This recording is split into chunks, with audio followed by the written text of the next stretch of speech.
specialists and managers delivering such a range of essential skills and services all across Ireland. It's your work that ensures the delivery of the best care to all of us. No matter what challenges have been thrown at you over the last year, you have all rose to it to protect our most vulnerable, and this will be forever appreciated. So I thank you all. I want to welcome the launch of the graphic by the Fórsa Union, which sets out very well all of the different grades and the different specialties that Fórsa represent in terms of their members. And Fórsa represents very important sectors in our healthcare, from health and social care, community care, residential care, and of course administrators and managers who are vital to the running of our health services, who don't always get the mention that they deserve. So I want to wish all of those who are taking part in the Fórsa annual conference the very best of luck. I want to commend all of your members for the huge and Trojan work that they have done in keeping the health services going over a very difficult period of time over the last year. And I also look forward to continuing to work with the Fórsa Trade Union in best representing your members to ensure that we can build the very best health services for the people who work in those services, but also for patients who use the services. I really like the Fórsa Heart because it shows the breadth of skill and expertise of staff working in the health service, all of whom are equally essential, all of whom are key to the implementation of the Sláinte Care Reform Programme.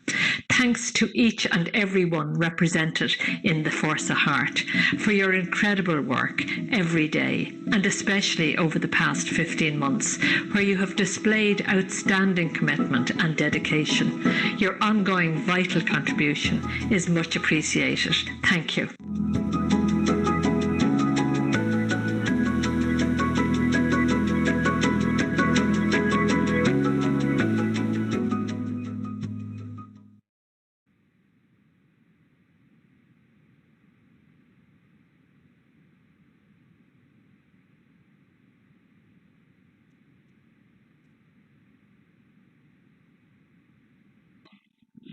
Good morning, colleagues.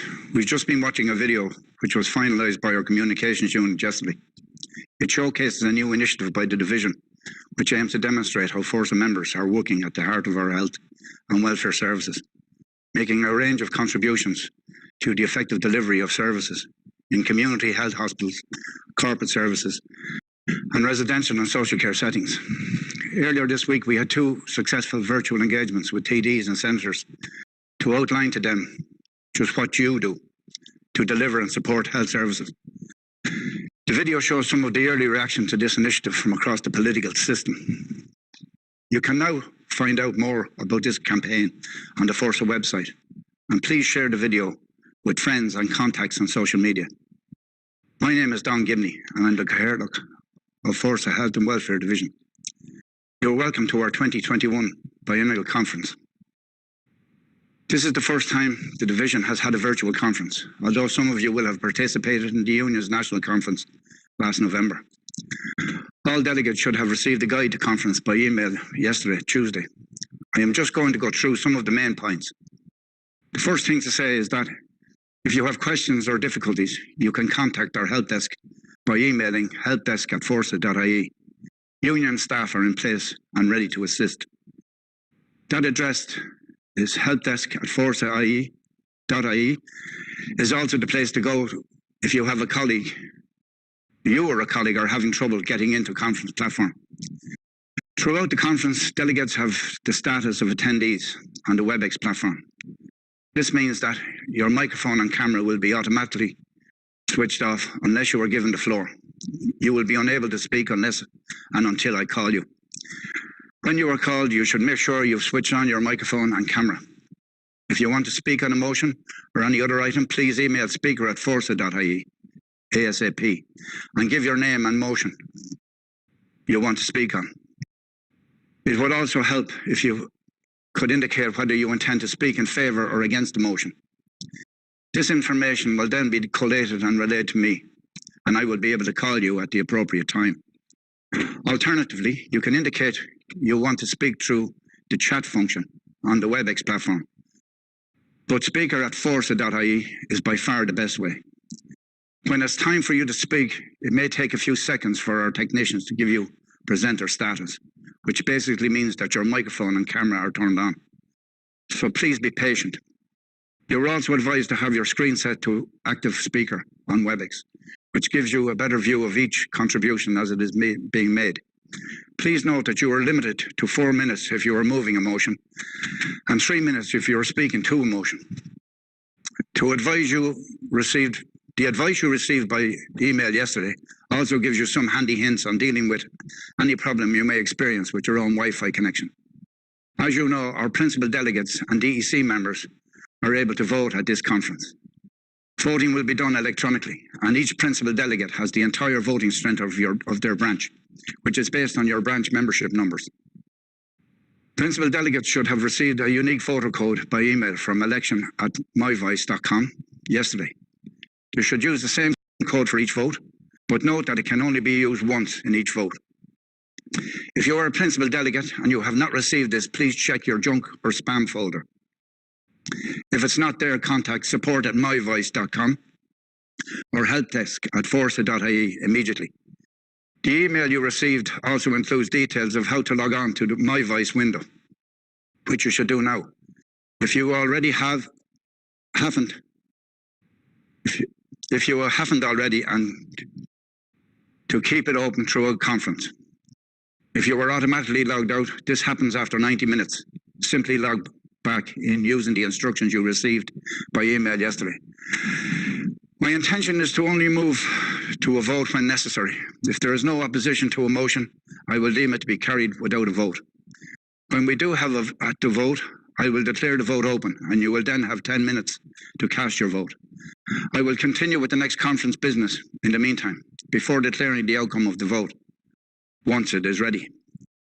If you misplace your voting code or have any other difficulty voting, you should contact the voting support desk by emailing support@myvoice.com.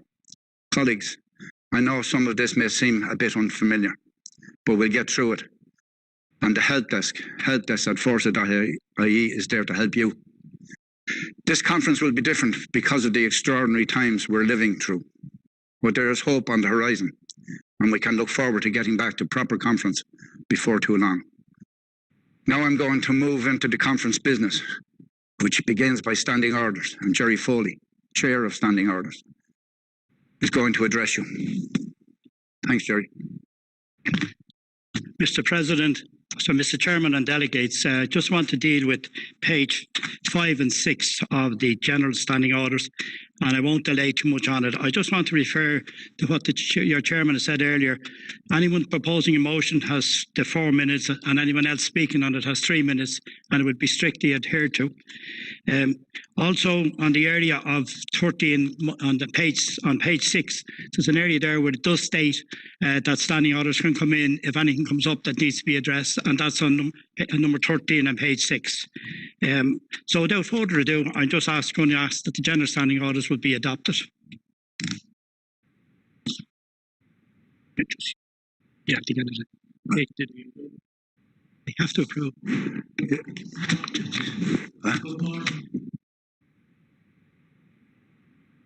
Good morning, delegates. My name is Andy Meany, and I'm from the Waterford Health and Local Government branch of the Union. I've recently had the honour of being elected as Vice Chair of the Fórsa Health and Welfare Division. As there has been no indication from anyone that there will be talking on the standing orders, I deem them as having been adopted.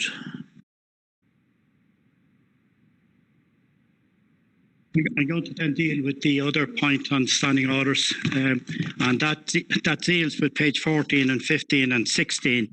And all that's saying is that the motions that come in, the motions was deemed to be in order. And just while I'm on it, on the second page, on page 15, and just to note as well, Mr. Chairman, that motions in common debate are deemed to already have been proposed, and the delegates or the speakers just speak on the motion rather than having to propose it, okay? And that's covered on common debate, and it covers a number of motions, 6 to 9, 11 to 13, 18 to 21, 22 to 28, and 55 to 63. Okay. Just to say as well, on page 16, withdrawal of motions We did receive one withdrawal of motion. The name was Sligo on motion 65, and it's withdrawn from conference. I'd like to make also then one other change is that on the Standing Orders Committee on number 14, Anna Farrell is attached to the meeting today, and Teresa Kearns has switched to the Civil Service one on Friday. So just on that. So I'll just move on that one as well. Just put it to. Yeah. So if any indication of commentary on the Standing Orders report, I deem it as having been adopted.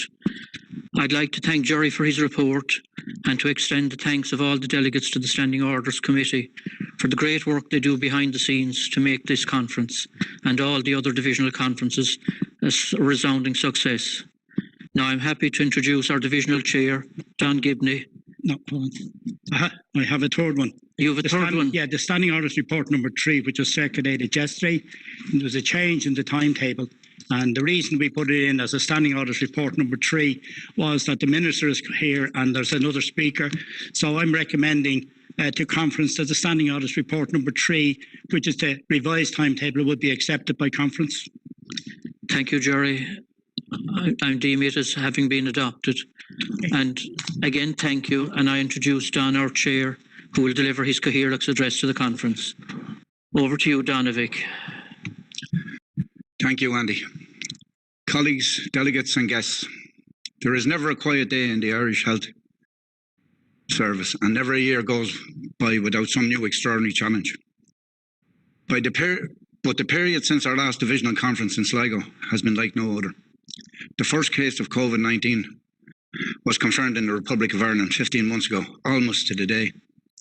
Since then and throughout the pandemic, health and social care workers across all counties, locations, grades, occupations and settings have demonstrated extraordinary skill, hard work, commitment and flexibility in the service of our communities and citizens.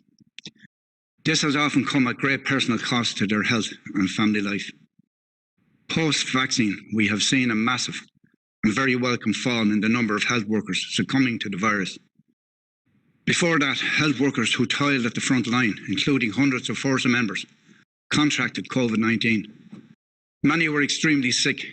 Some did not survive. And our thoughts are with them and their families as we gather for this important conference. Along with the heartache and sacrifice, these times have brought out the best in our society. By and large, we have come together as citizens and communities supporting each other as we work through the most challenging of times. Nowhere more so than in the health service, which, after decades of criticism, some fair but not much of it not so fair, but much of it not so fair, has proved its mettle and won the respect and support of our communities. In a few short months, the HSE went from near zero to hero in terms of public esteem, appreciation and confidence. That's down to the efforts of workers in every grade, role and occupation, a fact that's been publicly recognised by Paul Reid and others at the top of the health service, and we now need to build on it. Everyone in this union applauds the magnificent contribution of our nurses, doctors, ambulance staff, residential care staff and health and social care professionals. These workers depend on the support and contribution of clerical and admin workers, managers, IT staff and the whole range of professional, logistical and technical grades throughout the health service. It's only right and fair that their contribution is recognised too. And the events of the past fortnight have underlined the reality that the whole system depends on this support. The despicable cyber attack on our health services has unfortunately graphically demonstrated that a modern health service simply can't function without IT, payroll, medical records, and the whole range of support services. I take my hat off to these unseen heroes of health who have worked to find ways around this crippling firestorm and to do the very best for patients and communities, just as you always do. The effective health service response to the pandemic owes much to the leadership of our union. At the outset, Fórsa Health and Welfare Executive took the view that we would do whatever was necessary to help the sick, contain the spread of the virus, and mind the health and safety of the public and the health workers that serve them. When flexibility was required, we were flexible. When temporary reassignments were needed, we moved. When we were wanted in the workplace, we put on the face mask and went into work. When we were sent home to work, we sat at the kitchen table and delivered the goods. When it was necessary to set aside the normal way of doing business, we did that. And we did all this because health and social care workers were determined to deliver for Ireland and for our people in this time of crisis. Everyone in this union should be immensely proud of that effort. And we should equally be proud that Fórsa supported us every step of the way. Along with ICTU, the union led the charge in demanding and agreeing strong workplace safety measures across the economy. The advice from the union on health and safety and everything else during the pandemic was second to none. We fought the good fight on childcare for healthcare staff. We led the way and still lead the way on remote working. We looked ahead, making the case for a COVID recovery without austerity. A recovery that learns from the weaknesses that COVID exposed in housing, in childcare, in education, in social protection, and in our own health and social care services. In the middle of it all, Fórsa led the negotiation on a new public service agreement, which prioritised lower paid workers and at last addressed the injustice of the Haddington Road hours. Our biennial conference is an opportunity to reaffirm and strengthen the policies and priorities that will deliver for our members and the people they serve over the next 2 years. We'll be doing that today. But this year of all years, I believe conference should also be a time to recognise and celebrate the effort, contributions and achievements of the difficult period we've been through, a period that hopefully we are now moving away from. Delegates, we will be aware that I'm stepping down this year. I want to thank and recognise the work of Eamon Donnelly and our national team of Chris Cully, Catherine Keogh, Adam and Dermot, who does our clerical stuff. The people who go above and beyond to deliver for the union, its branches, its activists and its members. During my time on the executive, I have never gone to someone in Fórsa without getting the help I asked for. I extend that sentiment to all the union officials and staff in head office and across the country. I want to recognise Martin Walsh, who I succeeded as Cathaoirleach when he was elected as Senior Vice President of Fórsa, and all my colleagues on the divisional executive. I also want to thank and applaud you, delegates, and all the branch activists who have worked so hard to deliver for their colleagues and for the public during these difficult and extraordinary times. Most of all, I want to acknowledge all our members in the health service for their loyalty to this union and for the amazing commitment, dynamism and sacrifice you have shown during the pandemic and beyond.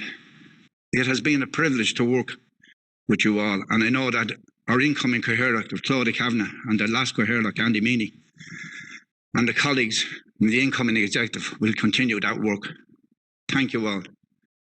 Now it is my privilege to introduce our first guest speaker of the morning, although he really needs no introduction. Stephen Donnelly has been TD for the Wicklow constituency since 2011, after the formation of the new coalition government. He was appointed Minister for Health at the height of the global pandemic. I think it's fair to say he had something of a baptism of fire. We are always impressed when a minister makes time in their busy schedule to speak to representatives of Fórsa. 30,000 members across our health and social care and welfare services. This is more than usually the case in the aftermath of last Friday's week's cyber attack, which has landed a new set of difficult challenges in the Minister's desk. So, Minister, we are very pleased and appreciative that you were able to be with us this morning. You are very welcome to the Fórsa Biennial Delegates Conference. Delegates and colleagues, please join me in extending a warm virtual welcome to the Minister for Health, Stephen Donnelly. Minister, the floor is yours. Sorry, Don, we've had some delay from the Minister, so can I call on Rosemary for declaration of results while we're waiting for the Minister's arrival? Good morning, delegates. Rosemary Conroy, Returning Officer, Standing Orders Committee. I'm just going to declare the results of the elections. Cathaoirleach, Claudia Kavanagh. Standing Orders, Jerry Foley, Don Mescal. Lasky Hirlock, Andy Meany, and the 13 divisional members, Stephen Broderick, Helen Canning, Orla Carroll, Paula Craig, Michael Davis, Pat Fallon, Chris Harrison, Patricia Millsop, Bernadette Mooney, Porrick O'Brien, Charles O'Connor, Corrine Phelan, and Daniel Sweeney. I move that these are declared valid results. Thank you.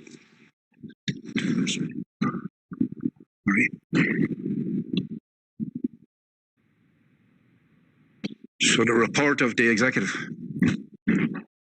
Colleagues, the report of division executive is in your conference papers and it is available to all members on the Fórsa website.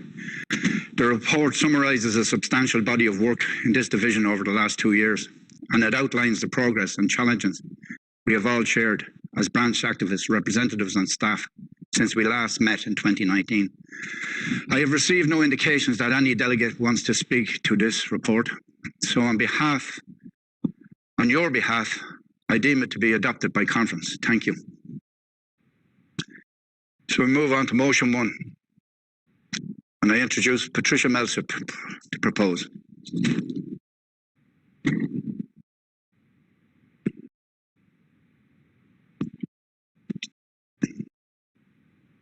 Good morning. Can you hear me? We can, Patricia. Yes. Thank you. Thank you, Tricia. Good morning, delegates. My name is Patricia Millsop on behalf of the Health and Welfare Divisional Executive Committee. The Health and Welfare Divisional Executive Committee pay tribute to the collective efforts of all healthcare workers since the onset of the pandemic and acknowledge the remarkable contribution healthcare workers have made on behalf of the citizens of Ireland under the most trying of circumstances. Among the many selfless contributions made by healthcare workers was reassignment with little or no notice to immediate areas of need, such as contact tracing and testing and redeployment to nursing home sector. The courage and commitment of all healthcare workers can be seen in all services throughout the HSE and TULSA, and the ongoing dedication and commitment of Fórsa members is seen as a pivotal component of our health and social care services. Thank you.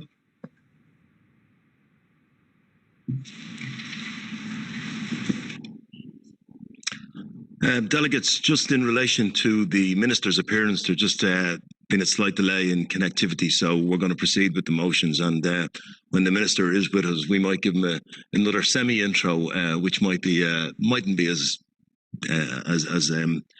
elaborate as the one we had given just there. So apologies for that, but that'll be rectified soon. But just in relation to motion 1, anecdotally, I'll say this to you. I remember in 2008 at the banking crash, and a group of healthcare colleagues said to me, it took a banking crisis to actually make the banking sector the most unpopular workers in Ireland, that the HSE had held that mantle for 3 years following its creation in 2005. And that struck a chord with me at the time, because really was the criticism leveled at the HSE in those days, when it was a new organisation and only finding its feet, was really unfair.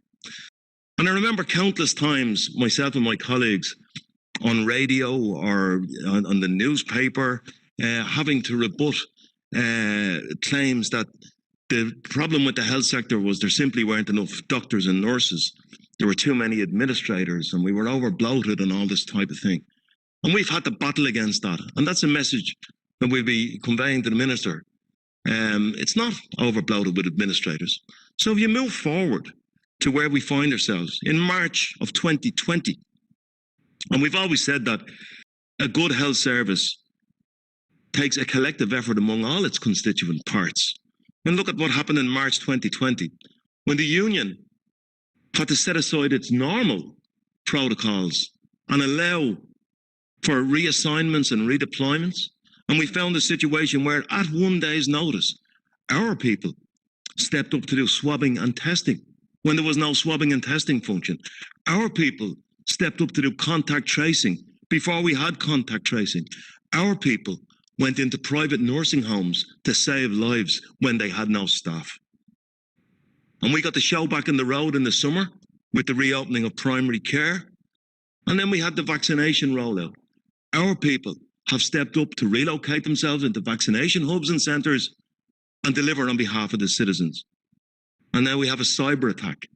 And as I speak to you, people are working 24/7 round the clock to ensure not only that workers can be paid, but for example, we have civil registrants going into the Department of Social Protection, using their facilities to make sure birth certificates can be issued, death certificates can be issued, marriage certificates can be issued.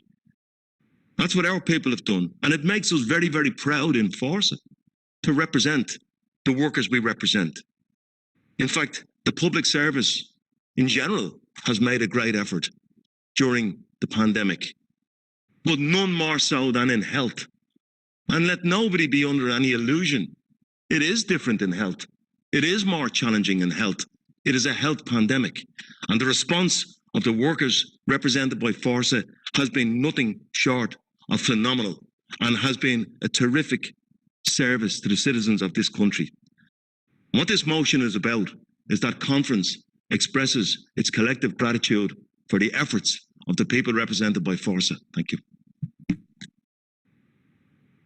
Thank you very much, Patricia and Eamon. There's no more speakers on motion 1, so I deem motion 1 adopted. Moving to motion 2, Martina Byrne proposing.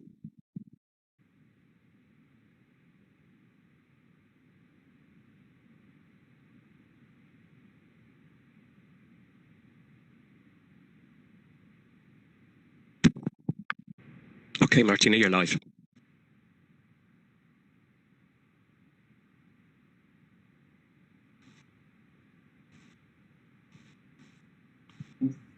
We don't appear to have Martina.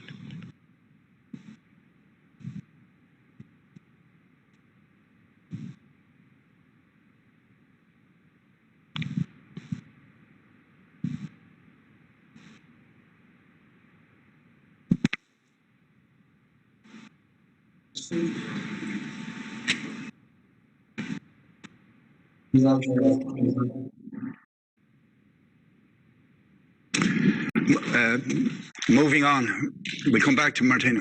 Motion 3. Didn't come on.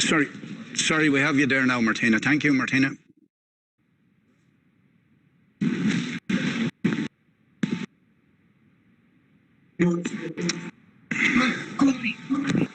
Martina, you're live now.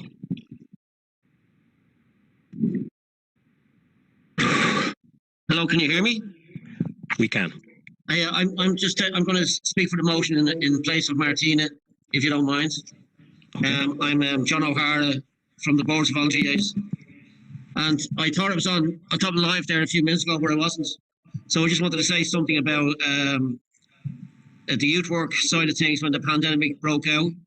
That the Boards of Voluntary Agencies had an initiative around a food parcel appeal to provide food, essential foods for those who lost their jobs or who were laid off or found themselves in real need.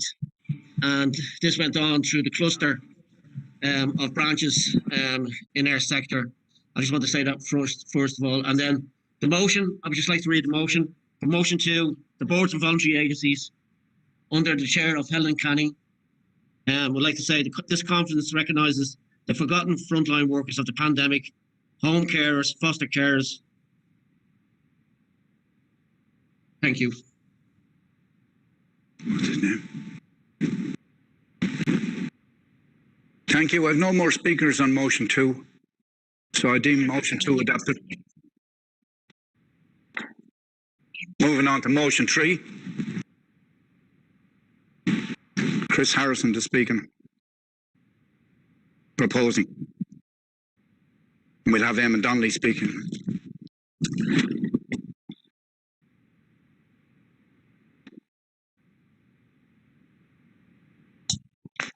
Good morning, delegates. My name is Chris Harrison from Kildare Health Branch, and I'm speaking on behalf of the DEC. I want to formally propose motion number 3 on behalf of the DEC. Meeting the challenge of a pandemic may have been considered beyond the capacity of our health system to respond, but thanks to the unified and resilient approach of our public service workers, services were maintained. And for this, we should acknowledge our members' role in this success. Equally, the added challenge of a large-scale cyber attack 2 weeks ago further tested the resilience and flexibility of our members in health, and again, they rose to the occasion. Fórsa has recently launched its At the Heart of Health and Welfare initiative, featuring a helpful visual guide to the range and complexity of Fórsa's membership in our health and welfare systems. The Union has in recent months also taken the opportunity to host a number of comprehensive briefings with Oireachtas representatives of all parties, which have been very well received. Fórsa are committed to continuing the interactions that have started with these representatives and further build and strengthen these relationships going forward. These kinds of initiatives must continue in order to aid wider understanding of a modern health system and Fórsa's role within it. We ask you to support this motion.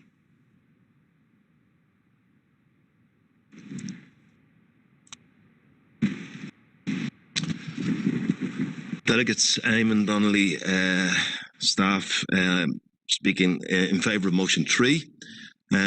Maybe just to give you as much an update. So only last Friday, we've taken a decision to develop and activate strategies to ensure that the decision makers across the political system understand the breadth and depth and expanse of grades represented by Fórsa and how we will be an absolute central force in the delivery of a new healthcare model that all of the citizens of this Ireland crave for as a basic right.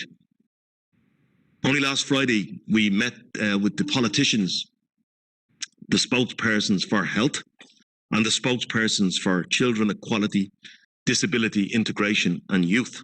I hope I don't have to say that too many times. Last Friday, and the appetite for engagement was remarkable among the political community. And barriers that we thought existed between preventing dialogue between ourselves and the political system, it turns out those barriers are coming down.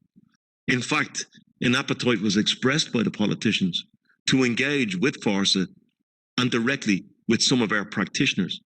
And we welcome that development. In terms of developing strategies, we don't just develop strategies blindly. We must develop them in the context of the landscape of government policy on health and how a health service is going to evolve.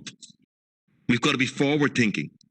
We need to pick areas where we can make gains to protect and enhance terms and conditions and professions and not fight battles that we simply can't win. We are supporters of Sláinte Care. It doesn't mean it's going to be easy to negotiate it. But if we do negotiate it successfully, we will have a better health system. And Fórsa members with a strategy will be key players in that landscape. And it makes negotiations that bit easier if we can have forward-thinking strategies. So I would ask that you support the motion. Thank you. And thank you, Chris. We've no more speakers on motion 3, so I deem motion 3 adopted. We'll move on to motion 4, and we'll have Colette O'Connell proposing, and we'll have Eamon speaking on it as well. Thank you very much. Thanks, Colette. Hello. Yes. Hi. Colette O'Connell, Primary Delegate for the South Tipperary Health and Community Fórsa branch. The motion speaks for itself, but I'll read it out to conference. That this conference conveys its dissatisfaction with the inadequate funding and corporate governance of the Irish Health Service, while other publicly funded projects are allowed to overrun original project estimated costs. The Health and Welfare Division of Fórsa take immediate action in discussions with government to rectify such inadequacies. We're all aware of the debacle of the Children's Hospital and the continuous overruns with that project. I personally have witnessed, and my colleagues on the South Tipperary branch have witnessed, similar overruns while there isn't enough money put into frontline health. So I ask you, fellow delegates, to support this motion. Thank you. Thank you, Colette. And we have no more speakers on motion 4, so I deem motion 4 adopted. And we move on to motion 5. Colette, again proposing. Hello. The motion reads for itself. I'll read it out to conference, that this conference directs that home helps and other community-based practitioners be adequately funded to provide adequate supports and assistance to facilitate our elderly and incapacitated members of society to remain in their homes as long as they wish. We owe it to our elderly and the less well-capable people for speaking out, that we empower them by speaking out for them. So I ask you fellow delegates to please support this. Thank you. Thank you, Colette. I'll ask Catherine to speak on it. Thank you, Catherine. Thanks, Chair. Catherine Coe, staff, speaking wholeheartedly in favour of this motion, but also wanting to extend it out to comment on the exemplary work that our home help coordinators do. We've over 100 extraordinary home help coordinators who, in the eye of the storm, at the worst of the pandemic, kept people in their homes, were the only link between families and their elderly loved ones. The work they do, the passion they bring to it, they go above and beyond, and we absolutely endorse this motion that adequate funding needs to be given. Sláintecare can only work when it works at all levels, and one of the huge things we've seen over the years is that people want to stay in their homes, they want to have decent lives, and as they grow older they want to enjoy those lives. Our home help coordinators are the link to that happening, and it's absolutely vital that that funding is provided. Delegates, I strongly urge you to support this motion. Thank you, Colette, and thank you, Catherine. We have no more speakers on motion 5, so I deem motion 5 adopted. And now I'd like to suspend standing orders and introduce the Minister, Mr. Stephen Donnelly. Thank you very much. Hi there. Can you hear me okay? Thank you. Yes, Minister. You can hear me okay? Yes, Minister. Great, thank you. Can I say I'm sorry. We've, as you'll be aware, we've been dealing with a lot of IT issues in healthcare over the last week and a half. So apologies for connecting in a few minutes late. I'm delighted to be here this morning, and I'm really very grateful to Fórsa for the invitation to speak with you today at the Biennial Conference. First, can I acknowledge all Fórsa staff, and particularly the 30,000 members of the Health and Welfare Division, for your heroic contributions to the national effort during the pandemic and, of course, the cyber attack over the last 2 weeks. In the health family, Fórsa members work across a lot of different professions, occupations, grades and work settings. Your experience of the public health crisis has been varied, with many, many thousands continuing to attend workplaces to maintain essential services. This includes health and social care professionals, staff in civil service departments, local authority workers, and many more.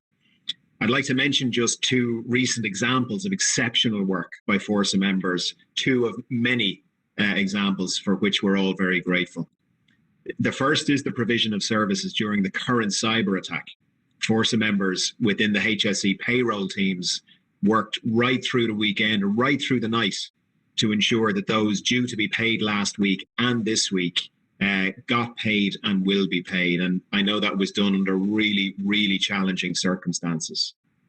A second example I just want to take a moment to acknowledge is the huge administrative burden involved in managing the vaccine rollout programme during the public health challenges and indeed during the cyber attack. And it's very telling that in spite of all of these challenges, we've just had another record week in terms of the number of vaccines being administered, the number of people in our country that are being protected thanks to your work. Staff have continued to coordinate the full range of clinical services and integrated community healthcare services at the same time as we're vaccinating the entire adult population. And I appreciate it. I want to acknowledge it and say that everyone right across our country acknowledges this incredibly important work too. I'd also like to acknowledge and pay tribute to the dedication, the professionalism and the commitment of all health and social care professionals right throughout the country. The drive and dedication of healthcare workers is evident in both the frontline essential services and in many other non-frontline services, which are just as essential in terms of our health and social care services.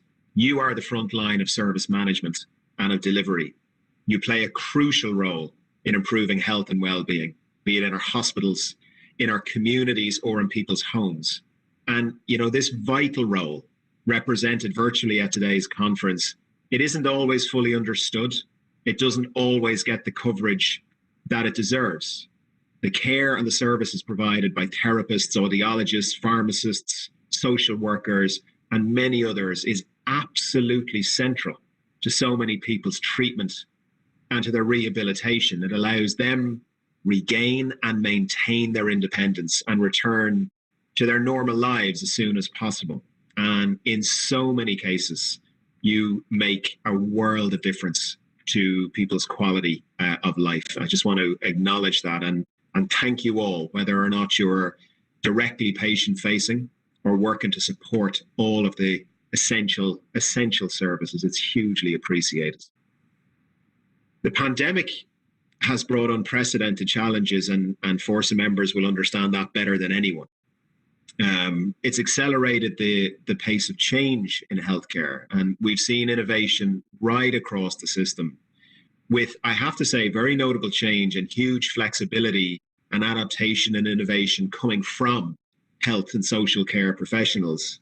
It includes changes to service delivery, including adapting services to support virtual or socially distanced care, to redeploying to assist in swabbing and contact tracing, to providing psychological supports to patients and to staff. The constant innovation and drive and willingness and determination to adapt, to make sure that we continue to support our patients, continue to support each other during this time it's been absolutely phenomenal. It really has. And I think Fórsa members deserve huge credit for playing a leading role in all of this.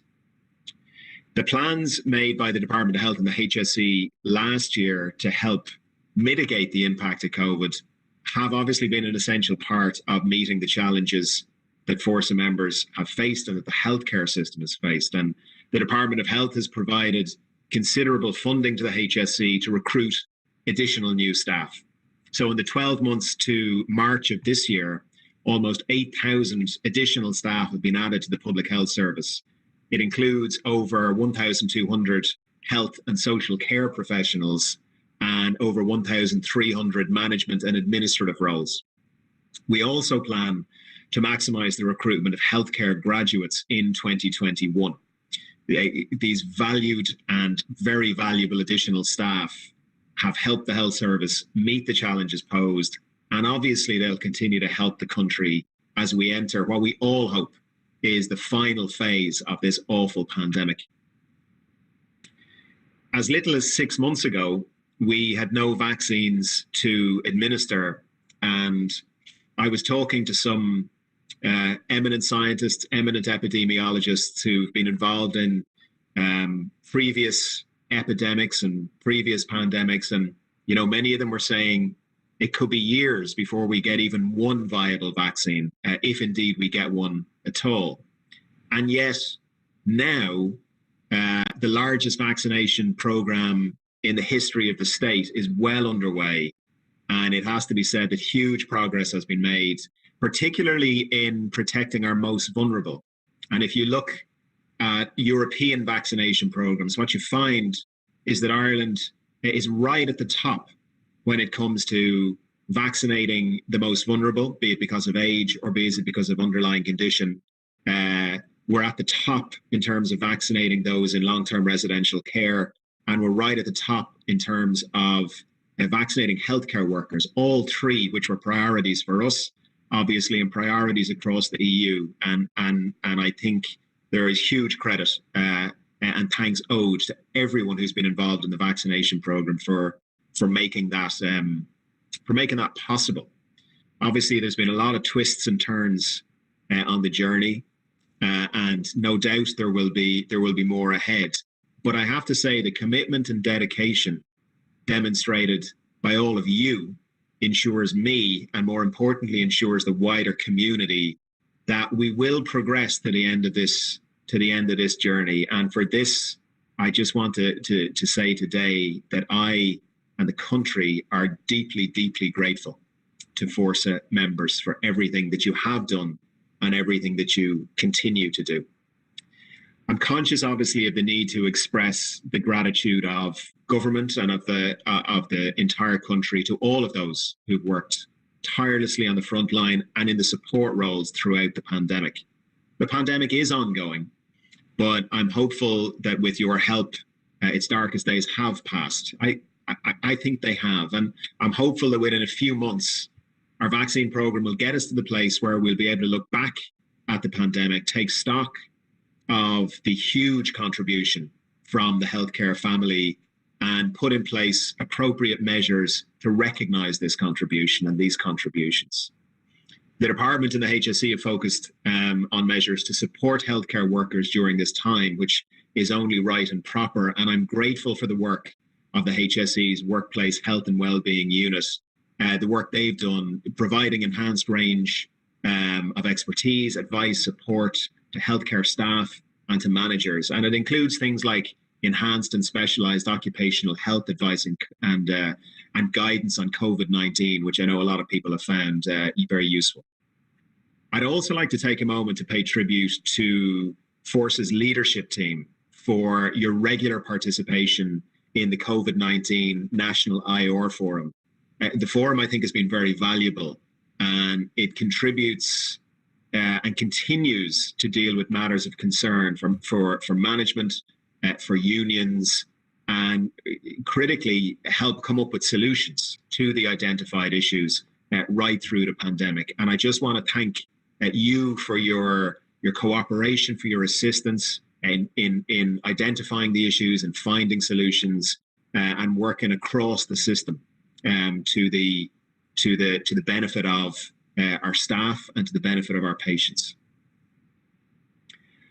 This year, the commencement of the Building Momentum Agreement, I think, has been a really good result for a responsible and productive negotiation, and it provides a continuing strong and stable base for Fórsa to contribute to a more socially just and sustainable society and economy. And I look forward to our future discussions to set a path for Fórsa members to drive what I think is the most important objective in our public healthcare system, which is universal healthcare. That when people need healthcare, they get it when they need it, that it's consistently high quality, and they get it where they need it.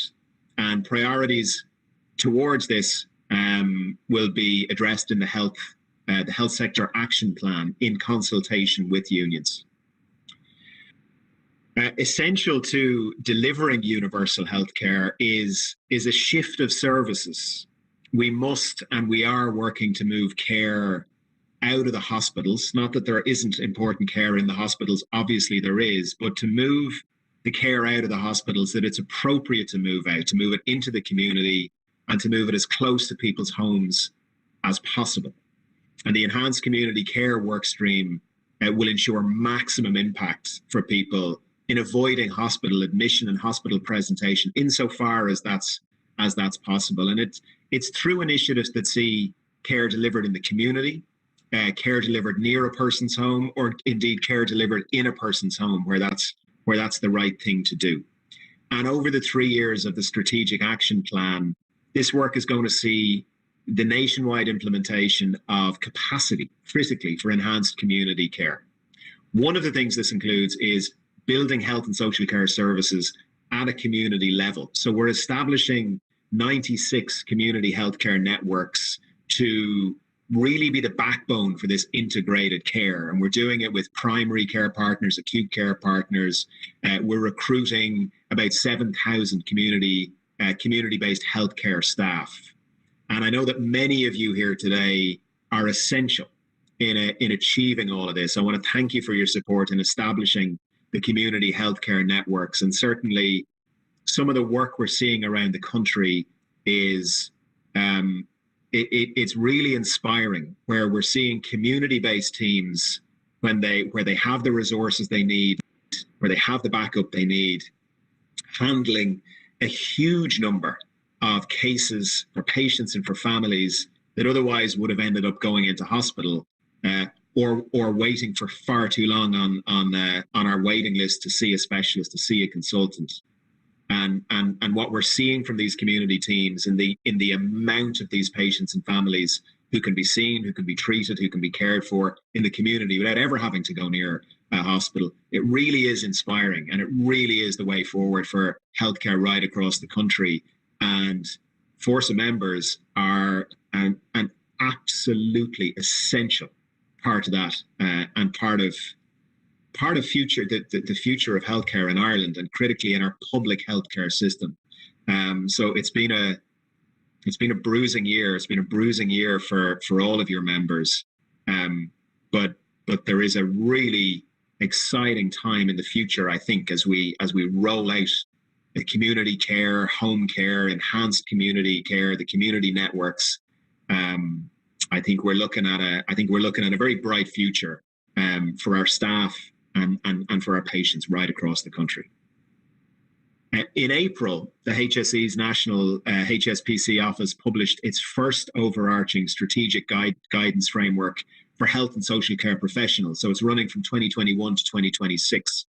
The framework identifies the principles and activities to guide the reform of these health services and enable the delivery of this responsive, efficient, integrated care model, and providing it at the lowest level of complexity. And it also identifies the impact that will be achieved when health and social care professionals have the opportunity and the support to work to their collective potential. It really is incredibly, incredibly powerful. There's so much more that these amazing professionals can do if they get the right supports in place, which is obviously essential. The health and social care professionals make up 1 in 4, 25% of our clinical workforce across 26 different professions. So it covers diagnostics, therapy, social care, all coming together collectively as this one group. And the framework has been created through a lot of engagement with stakeholders, really important engagement, including service users, staff, obviously, and patients. And I think it's really enriched and shaped the conversations and the discussions, including at these face-to-face workshops. Health and social care professionals are autonomous practitioners. And obviously, as I was saying, you can provide very specialist treatment and do provide very specialist treatment. And it's essential that we just continue to promote, develop and support these roles and the kind of decision-making and care that can be provided and that is provided by these professions. Just turning to Coru now, this year I allocated Coru the funding request. So this was €4.47 million, and it's to deliver a really ambitious program of work. And, faced by very significant challenges right through the pandemic, I have to say Coru has continued to meet all of its statutory obligations, which is fantastic to see. And recent improvements include the closing of the transitional period for medical scientists. So this makes all medical scientists subject to the full statutory regulation with a legally protected professional title, which obviously is important. We also had the opening of the register for podiatrists on the 31st of March of this year, another important step. And Coru continues to work towards opening the register for psychologists, social care workers, counsellors and psychotherapists. And we want to see as much progress there as quickly as possible. In conclusion then, Cahirlach, can I say that the experience and lessons from the past 15 months, the stresses, the strains, the innovation, the heartache, the breakthroughs, these are all going to help inform how we deliver healthcare in the future. And aside from the lessons learned on preparations and responses to pandemics, the past 15 months have demonstrated, probably more than any time in living memory, how our health service and how our incredible healthcare workers right across the board can mobilize at very short notice and provide what I believe, and I think the country believes, has been an exceptional response to what was an unimaginable crisis. I think one of the important lessons we've identified is just how important flexibility is in managing crises like these, but also I think in achieving our goals in terms of universal healthcare in the coming months and in the coming years. And the flexibility demonstrated by health and social care professionals and your colleagues throughout the crisis, in my mind, has contributed very, very substantially to protecting people from the worst effects of this pandemic. To conclude then, can I express my sincere thanks and my gratitude to the entire of Fórsa's healthcare workforce for your response to COVID-19, for your response to this recent cyber attack, to your unfailing and strong commitment towards service users, towards patients, and your overwhelming commitment to deliver safe care and the highest quality services right throughout the pandemic. It has not been easy. I'm very well aware of that, but it is acknowledged, it is hugely appreciated, and it has been and continues to be invaluable. So thank you all very much for that. Gura Mila Magwith.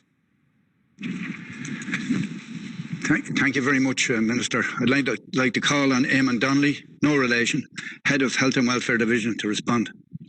Thank you, Eamon. Thanks, Chair. No relation, but a similar hairline some of you will have noticed. Minister, I just want to personally express my gratitude on behalf of the conference for you taking the time to come and speak to us this morning. It really is appreciated, and I think it means a lot to people in the Fórsa delegation, particularly after the last 16 months. Since your own appointment, it has been a very eventful time with all that's gone on.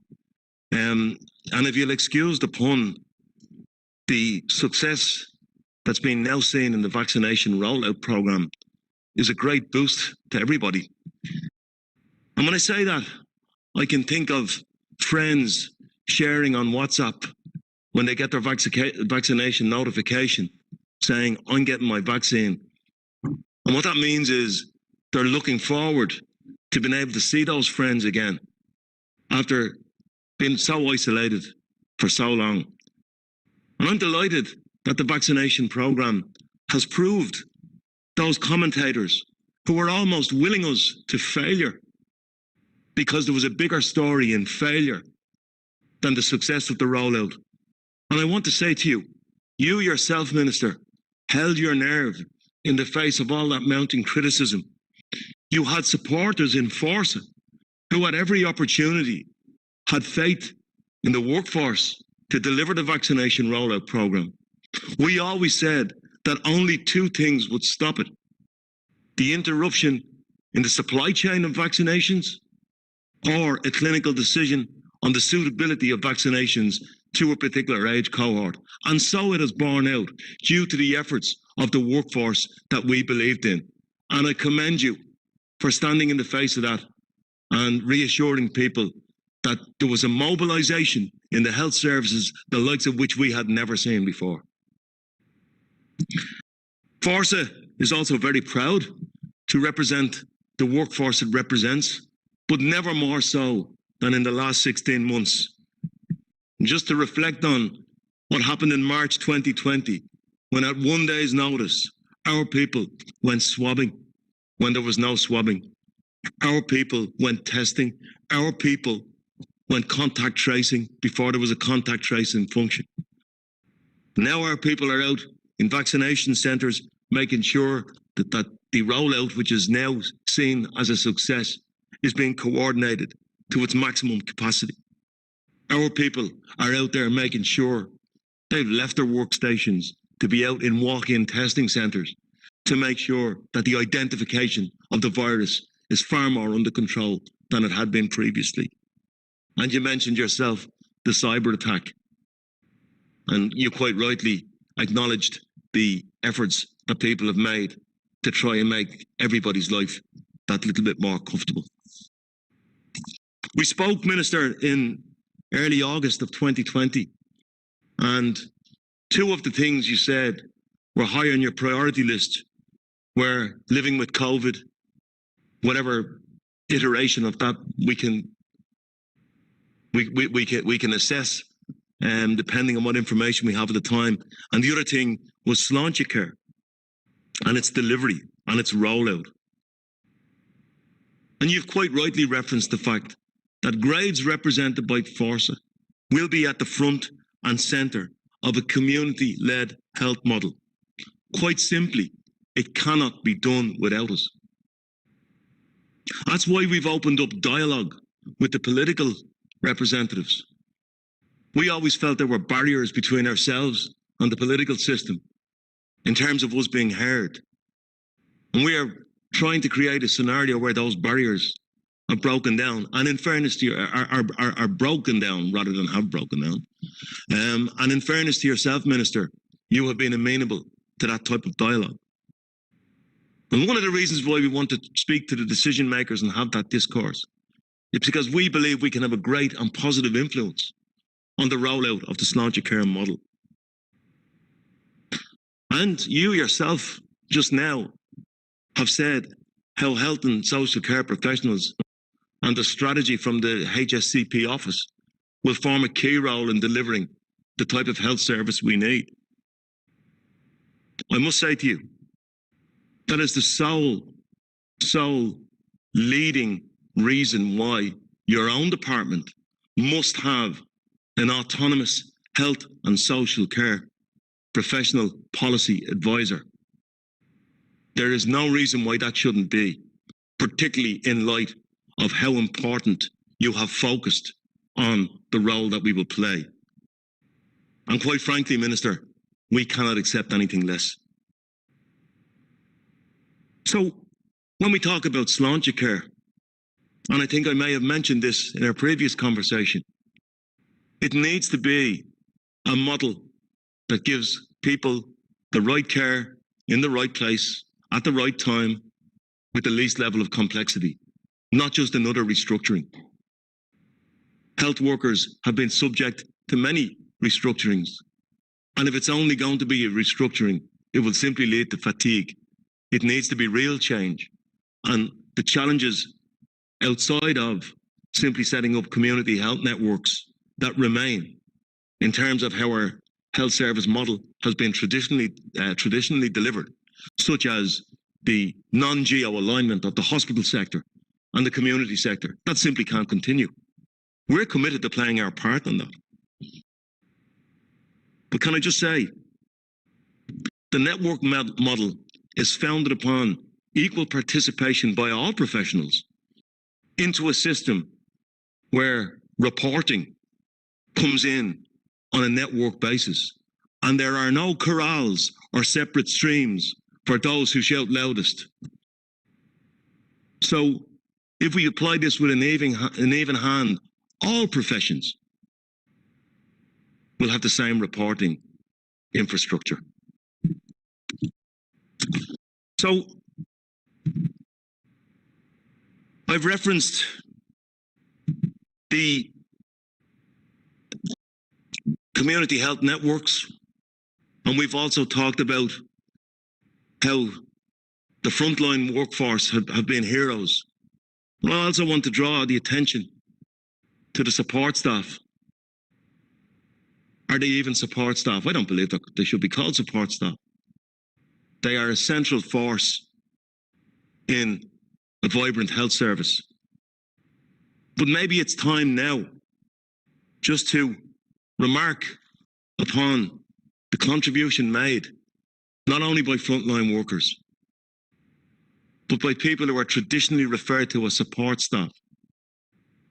Their contribution may have surprised many, but it hasn't surprised Fórsa. We've been saying it for a very long time that these people are central to a vibrant health sector.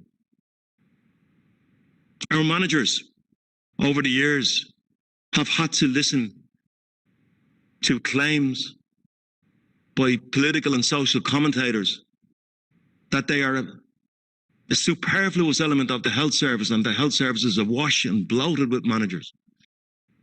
Yet the very same managers at the onset of the pandemic worked 70, 80 hours a week, every week, 7 days, with not even access to compensatory rest under the law.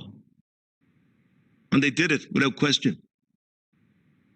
So maybe it's time that the discourse changed about what makes up the health service. And in fairness, you have acknowledged that. Just to close out, you referenced all of the flexibilities that we've shown during the pandemic. And I firmly believe we can learn a lot from that in terms of how we work. And when I say how we work, how we can bring about better public services to our great citizenry, and the initiatives that we can take from how we were able to mobilise in the way we did and the way we continue to do. But let's not lose the opportunity to capitalise on that, Minister. There's a tradition in this country among employers to be gratuitous in how they capitalise on the mobilisation that can happen in a crisis. That simply won't work. But I think we can tap into the spirit of collegiality that we have fostered in response to a national crisis. So once again, to thank you for your attendance today and for your insights. I hope we can continue to have dialogue in line with our strategy to connect more to the political system. And I would just conclude by, again, thanking you for this morning.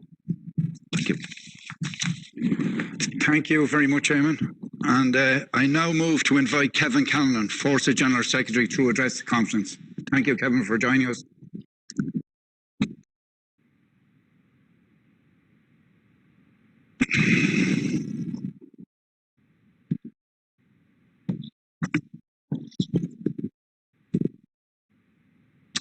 Thank you, Don, and thank you and your team for your stewardship over the last period. And I want to begin by congratulating the CLODA and indeed all of the incoming Divisional Executive Committee on their election. Delegates, colleagues and invited guests, in an effort to recognise the autonomous nature of our divisions, as General Secretary, I wouldn't normally speak to the divisional conferences. However, on this occasion, when invited to do so, I was inclined to accept. The last year has severely limited the normal engagement with members and activists. So every opportunity that arises has an added appeal. Despite the restrictions imposed by the pandemic, the Union has been working hard on behalf of members and delivering for them. And it's important to tell that story. When appointed as General Secretary in July of 2019, I couldn't have foreseen what we would all face in not much more than 6 months. As I said to the full Fórsa conference last November, it's been a year like no other, and a year that will leave a legacy, as the pandemic itself is likely to serve as a great disruptor in all sorts of ways, meaning that life will never be quite the same again. In many respects, our job now, collectively, is to ensure that we emerge from it with better lives, with better work and working conditions, and with a better planet. Our members, along with other workers and citizens generally, have, as we've been hearing, made extraordinary sacrifices during the past year or so. Some have lost their jobs or large portions of their incomes. Others have served in the front line of our health services, battling the hazardous consequences of COVID.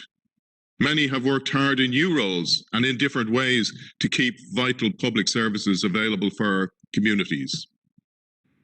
On the 13th of March last year, I convened the union officers and I said to them that we were at a pivotal moment for public service and that the response to the challenge it faced would determine how public service and public servants would be valued and supported for a long time to come. I am glad to say that the response has been phenomenal and is well recognised as such.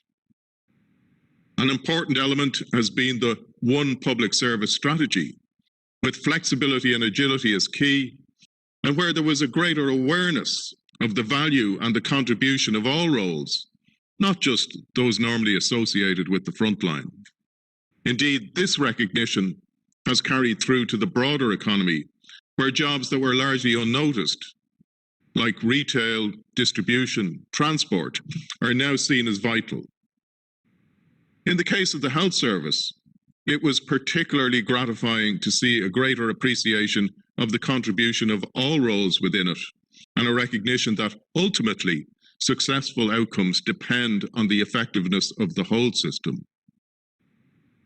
The recent cyber attack underlines the importance of support services and what can happen if they are subject to chronic underinvestment.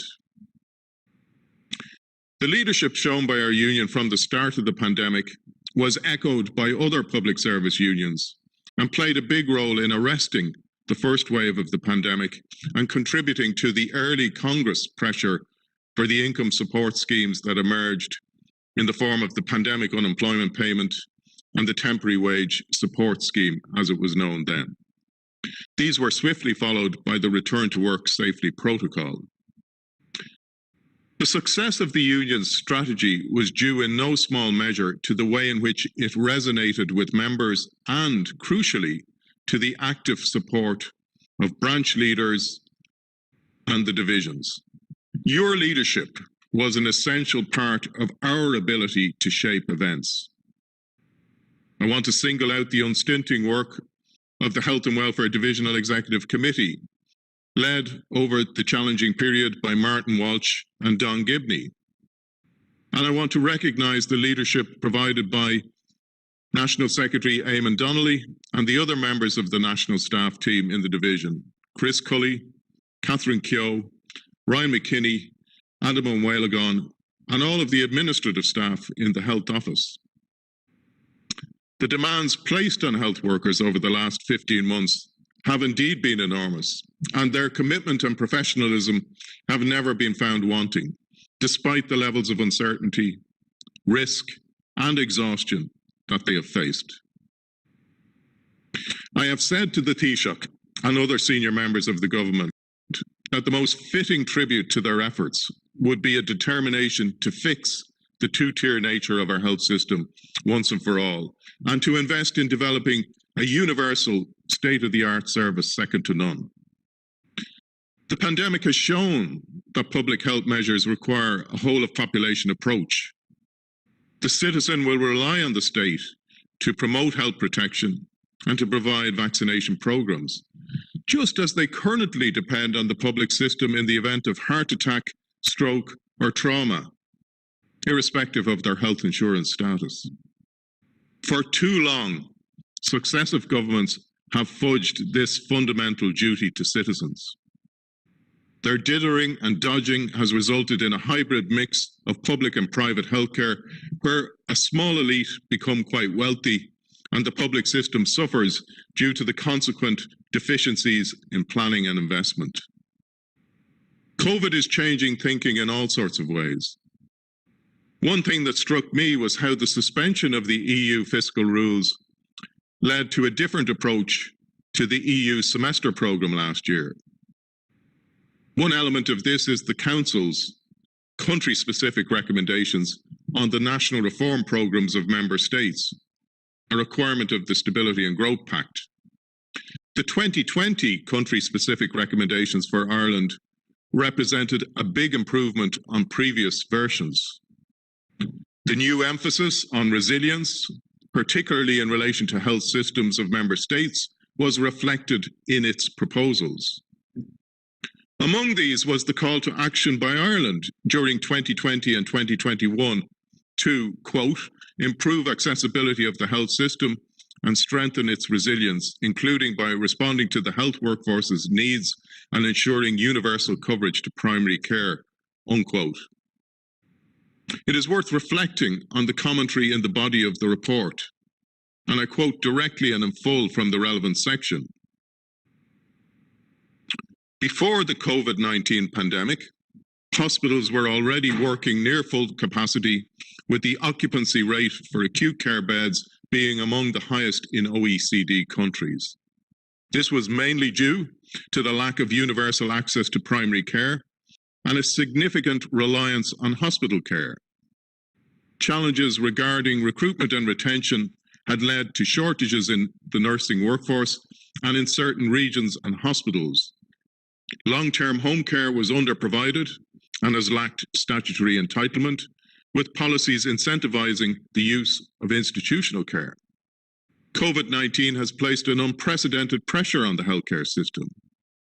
Timely emergency measures have been put in place to increase hospital capacity and to provide temporary universal healthcare services. However, in the medium term, Ireland still needs to address the structural limited efficiency, flexibility, resilience and accessibility of its healthcare system. The ambitious Sláintecare reform plans to deliver on a universally accessible and sustainable health system. However, plans for its implementation remain vague. Defining clear milestones and deadlines and a solid monitoring framework may contribute to the timely implementation of universal coverage. The implementation of long-term care reforms, including new ways of working in the community through support for home care and reorganisation of nursing resources, could require a stock-taking of existing facilities, projections for future growth and demand, and a commensurate gap analysis followed by a plan for delivery. Delegates, I think you'll agree, a fairly clear outline of what needed to happen. I found it somewhat concerning to discover that the approach to Ireland's National Recovery and Resilience Plan, a requirement to access the relevant EU fund, was based on the country-specific recommendations for not just 2020, but also 2019, before the pandemic had even struck. This leads me to question to what extent the powers that be have really absorbed the transformative nature of what has happened, and perhaps more importantly, to consider whether they have any interest in or commitment to bringing about the radical change that is required to realise the objective of better lives to which I alluded earlier in the speech. For us to influence these outcomes, we need to strengthen our union. That is why I set up the Strategic Organisational Review Team in September 2019. Now called the Strategic Change Project, we have taken important steps forward. The conference last November adopted a 5-year strategic plan for the Union with 5 core objectives: organising to create a stronger, more powerful Union, delivering for members, campaigning and influencing, building an efficient and effective Union, and finally, future-proofing Fórsa for the challenges ahead. My focus is now turning to its implementation, and you can expect further engagement in relation to this in the coming weeks. In addition, the initial projects assigned to the staff team have either been fully implemented or have been significantly progressed. One of these relates to a new membership system for Fórsa, with a go-live target of early 2022. This will help to improve how we function and how we deliver for members. Of course, one measure of strength is membership levels. While we have recorded steady membership growth, our membership was 81,641 at the end of December, we need to address our density gaps in a systematic way to ensure that the growth in employment is reflected fully in our own numbers. An even greater indication of strength is in our connection with members and their participation in the affairs of branches and the wider union. We will continue to develop ways of involving members. The survey of members before the general election in 2020 produced valuable information that assisted our dealings with the political system. The use of an electronic ballot on the Building Momentum Agreement allowed us to reach and engage with more members than would otherwise have been possible with so many working remotely. It meant that we could declare a substantial amount of actual votes returned rather than a vague percentage result, and this was not lost on employers. The challenges facing Fórsa are mirrored in the trade union movement as a whole, and yet trade unions are more relevant to the concerns of workers than ever before, and ideally placed to lead an alternative post-COVID vision for our workplaces and for our wider society. The trickle-down economics and the scaling back of the state associated with the coming to power of Reagan and Thatcher has had its day, albeit after 40 years of dominance. But it is our responsibility to put forward an alternative viewpoint that could command popular support. However, our focus must be on delivering results, not just on voicing aspirations. Later this year, I will contest the presidency of the Irish Congress of Trade Unions.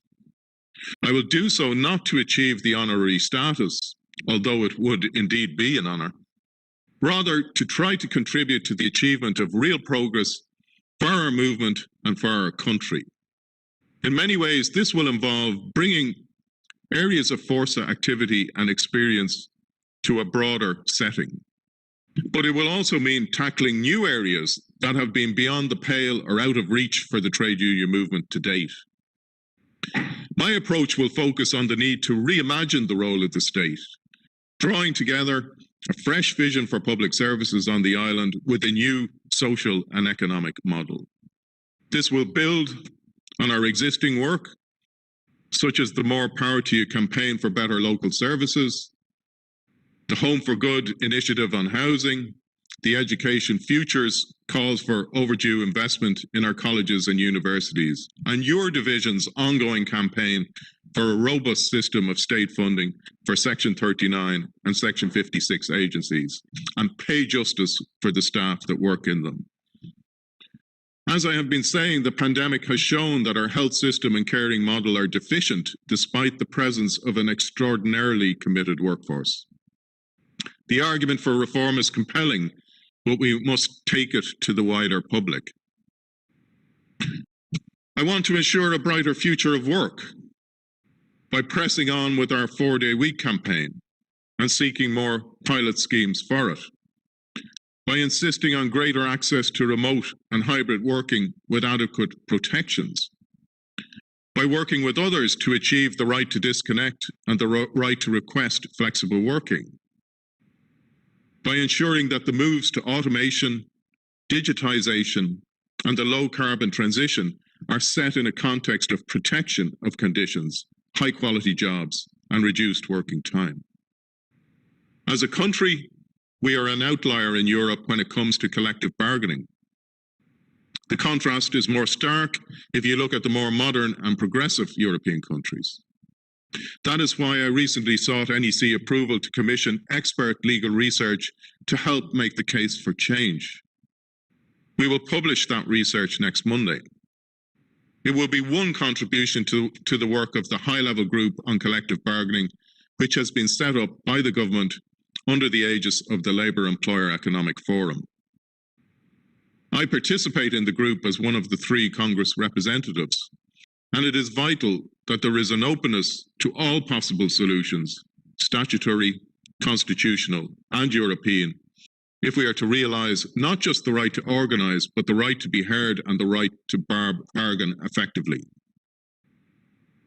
Although these are matters of fairness and justice, we will need to simplify our messaging and language to win the support of ordinary citizens.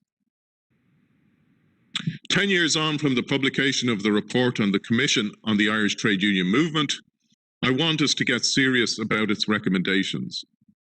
At the core of the report was the view that we should move to a much smaller number of sectoral unions and that we should pool resources as far as possible. I want to initiate a fresh attempt to put these exhortations into practice. We know that avoiding them is not making us any stronger.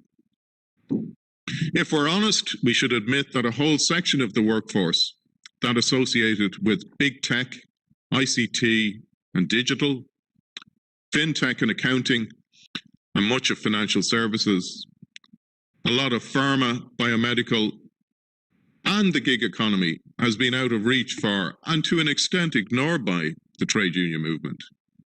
I would like to lead an attempt to make us relevant to these workers and to make them part of our movement. Our ability to speak with maximum credibility for workers and to influence the future to best effect will depend on whether we are successful. Finally, delegates, my message to you today is that the future can indeed be better. We have a unique opportunity, but we must resolve to work together to achieve it. That is our joint responsibility. I look forward to your support in that endeavour. Thank you for your attention and for your work on behalf of our union Fórsa, and I wish the rest of your conference every success. Thank you, Kevin. I'd like to take the conference back to the motions, standing orders and agenda. The next motions up are motions 6, 8 and 9, which is in common debate. As they're in common debate, can I call on speakers of any motions 6, 8 and 9? It doesn't matter which order you're in, speakers, as I will call you in order I see your name. So the first person up is motion 6, Michelle Spearman-Geraghty, proposing. Thanks, Michelle. Delegates, my name is Michelle Spearman-Geraghty, and I am proposing motion number 6 on behalf of the DEC. In the Strategic Guidance Framework for Health and Social Care Professionals 2021 to 2026, the Commitments and Support Diagram references that health and social care professionals will require support and action from representative organisations.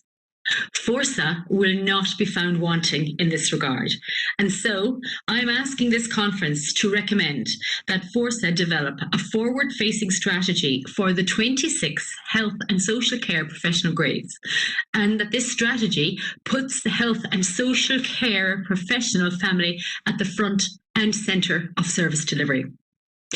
The National HSCP Office has prioritised key strategic areas, including delivery of Sloan to Care recommendations, professional leadership, research, education and development, strategies around e-health and unscheduled care. Fórsa will commit to strengthening that relationship with the HSCP office.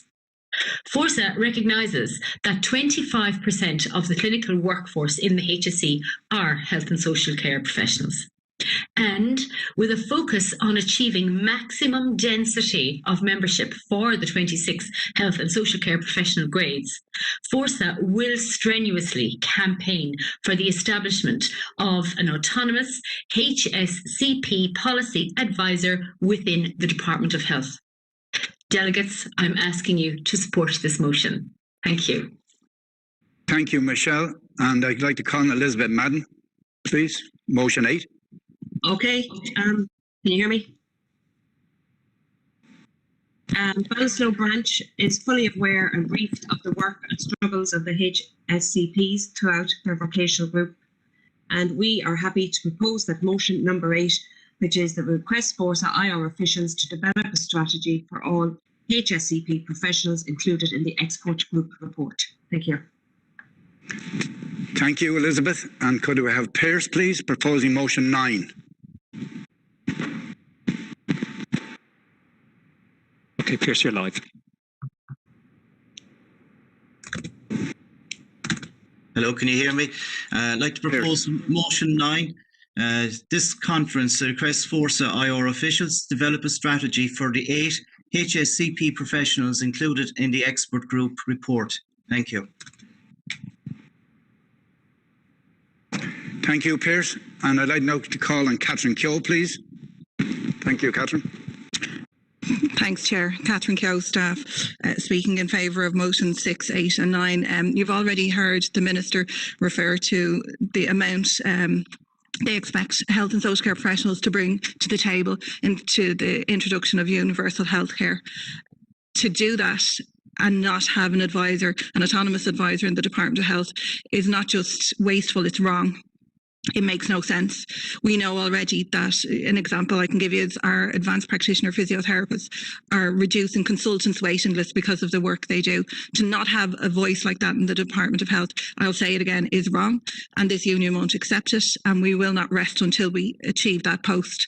We absolutely here on the staff welcome the chance to work with the health and social care professionals, the 8 mentioned in the expert review group, in developing an IOR strategy with them over the coming years. And again, for the other professions not included in the expert review group, as Michelle said, we will not be found wanting. Delegates, I urge you to support these motions. Thank you, Catherine. And as we have no more speakers, I deem motion 6, 8 and 9 adopted. And we move on to motion 7. And I call on Michael Davis proposing motion 7. Thank you, Michael.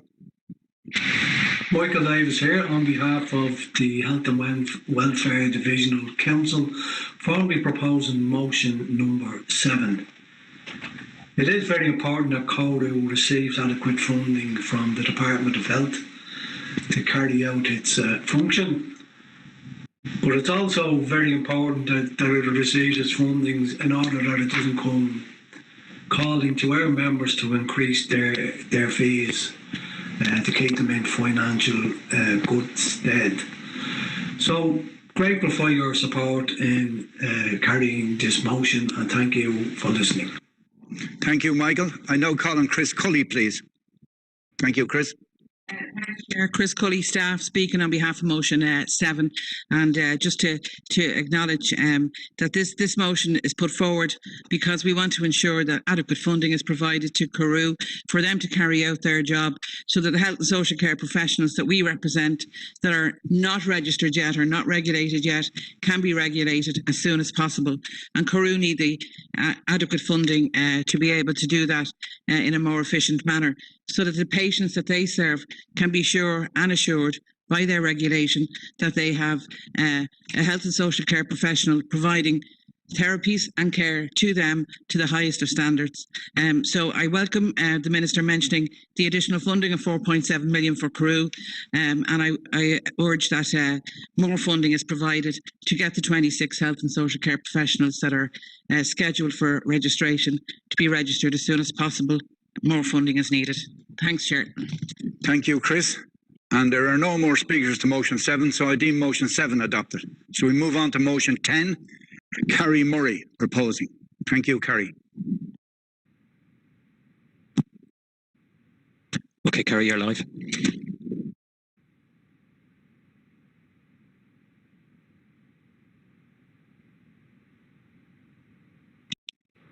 Okay, Carrie, your mic is unmuted.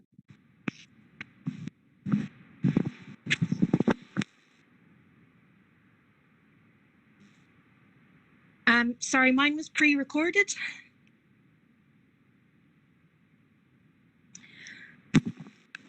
Okay, Carrie, we can move on and we can come back to you in a second. Thank you. Okay.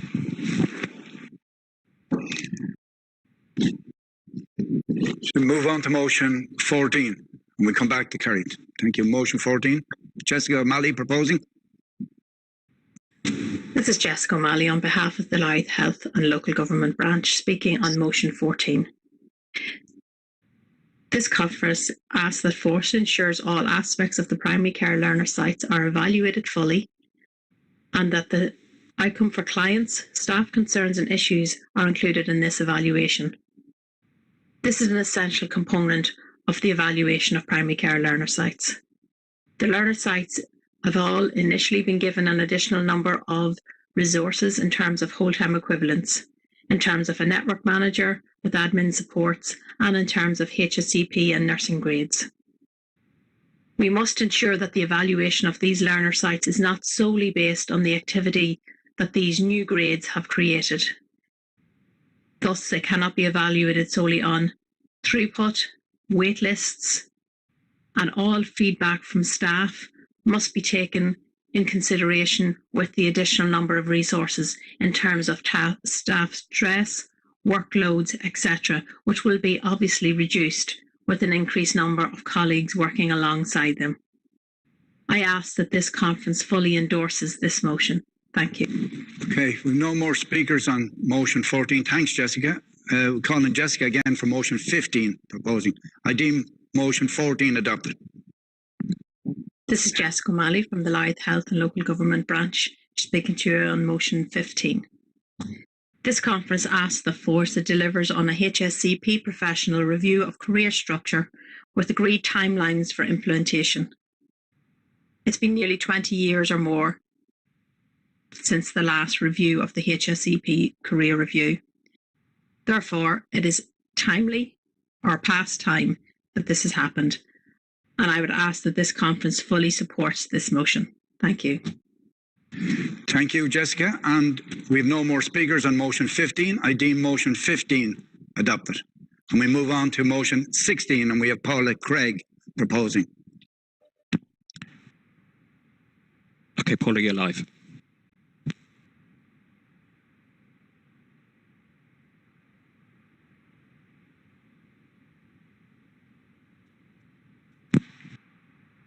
Okay, Paula, your microphone is unmuted.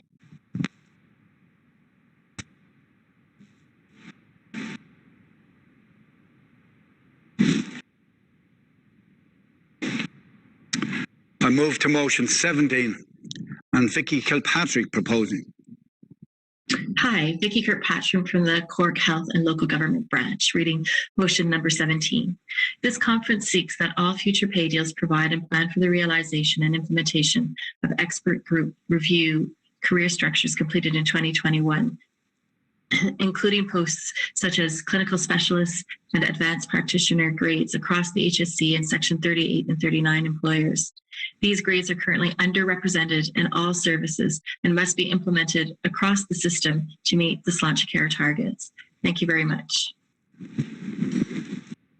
Thank you, Vicky. I call on Eamon Donnelly to speak. Thank you very much on motion 17. Thank you. Seeking reference back of this motion to the DEC for a kind of a technical reason that causes us concern.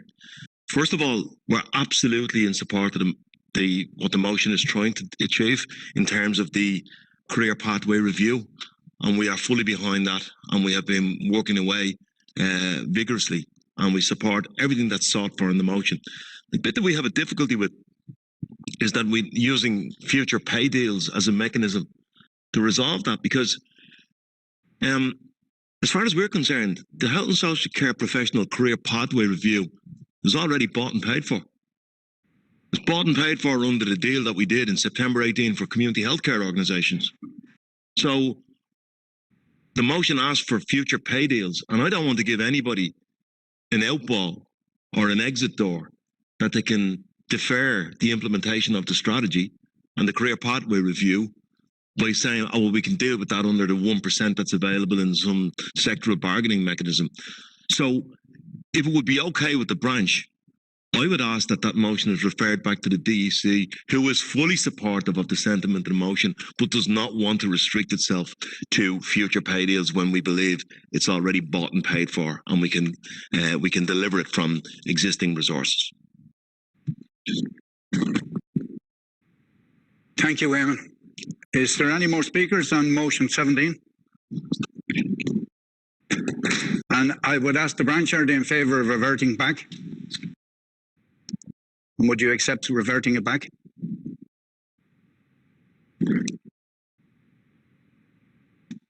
Yes. Okay, motion 17 reverted back. Thank you.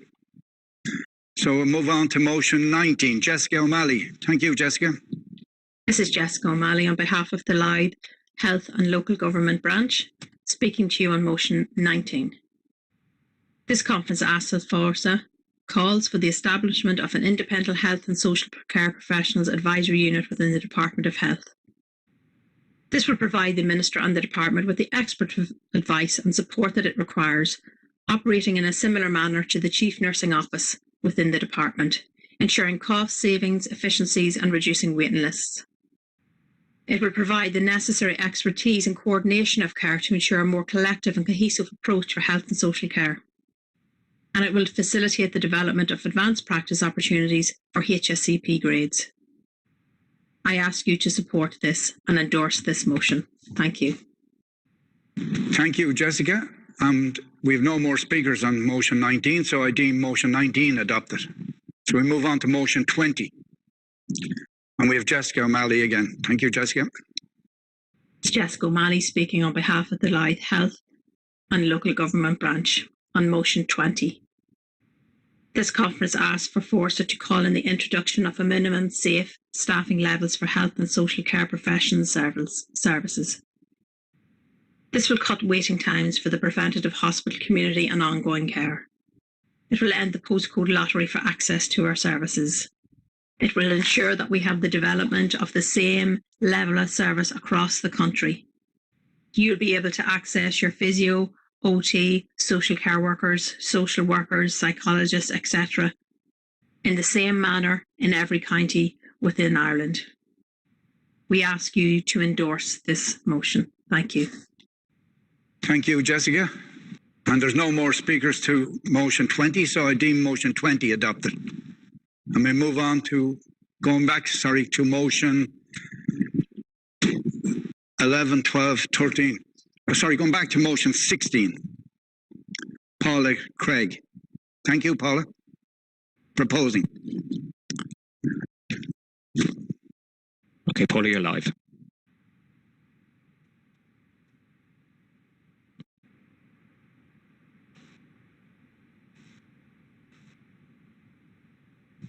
Paula, you are now unmuted. Where am I at 12:10?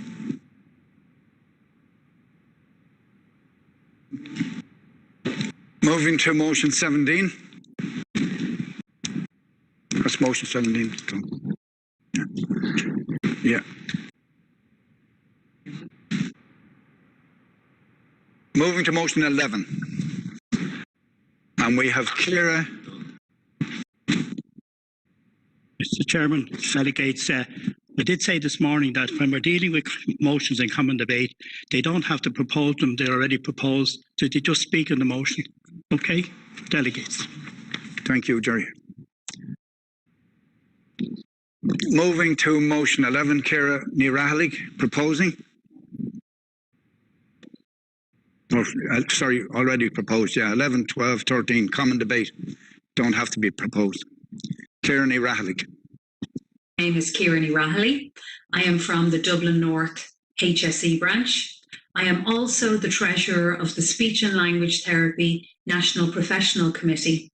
I am speaking to motion 11. There is a Chief Nursing Officer post in the Department of Health since 2019.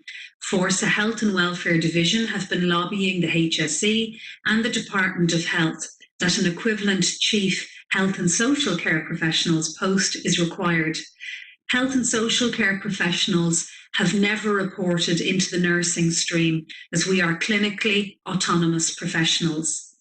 We ask that Fórsa continue to lobby on our behalf with the Secretary General of the Department of Health so that health and social care professionals are at the centre of service planning and delivery into the future with Sláinte Care. I wish to formally propose this motion to conference. Thank you. Thank you, Ciara. And Vicky Kilpatrick to speak on the common debate, 11, 12, 13.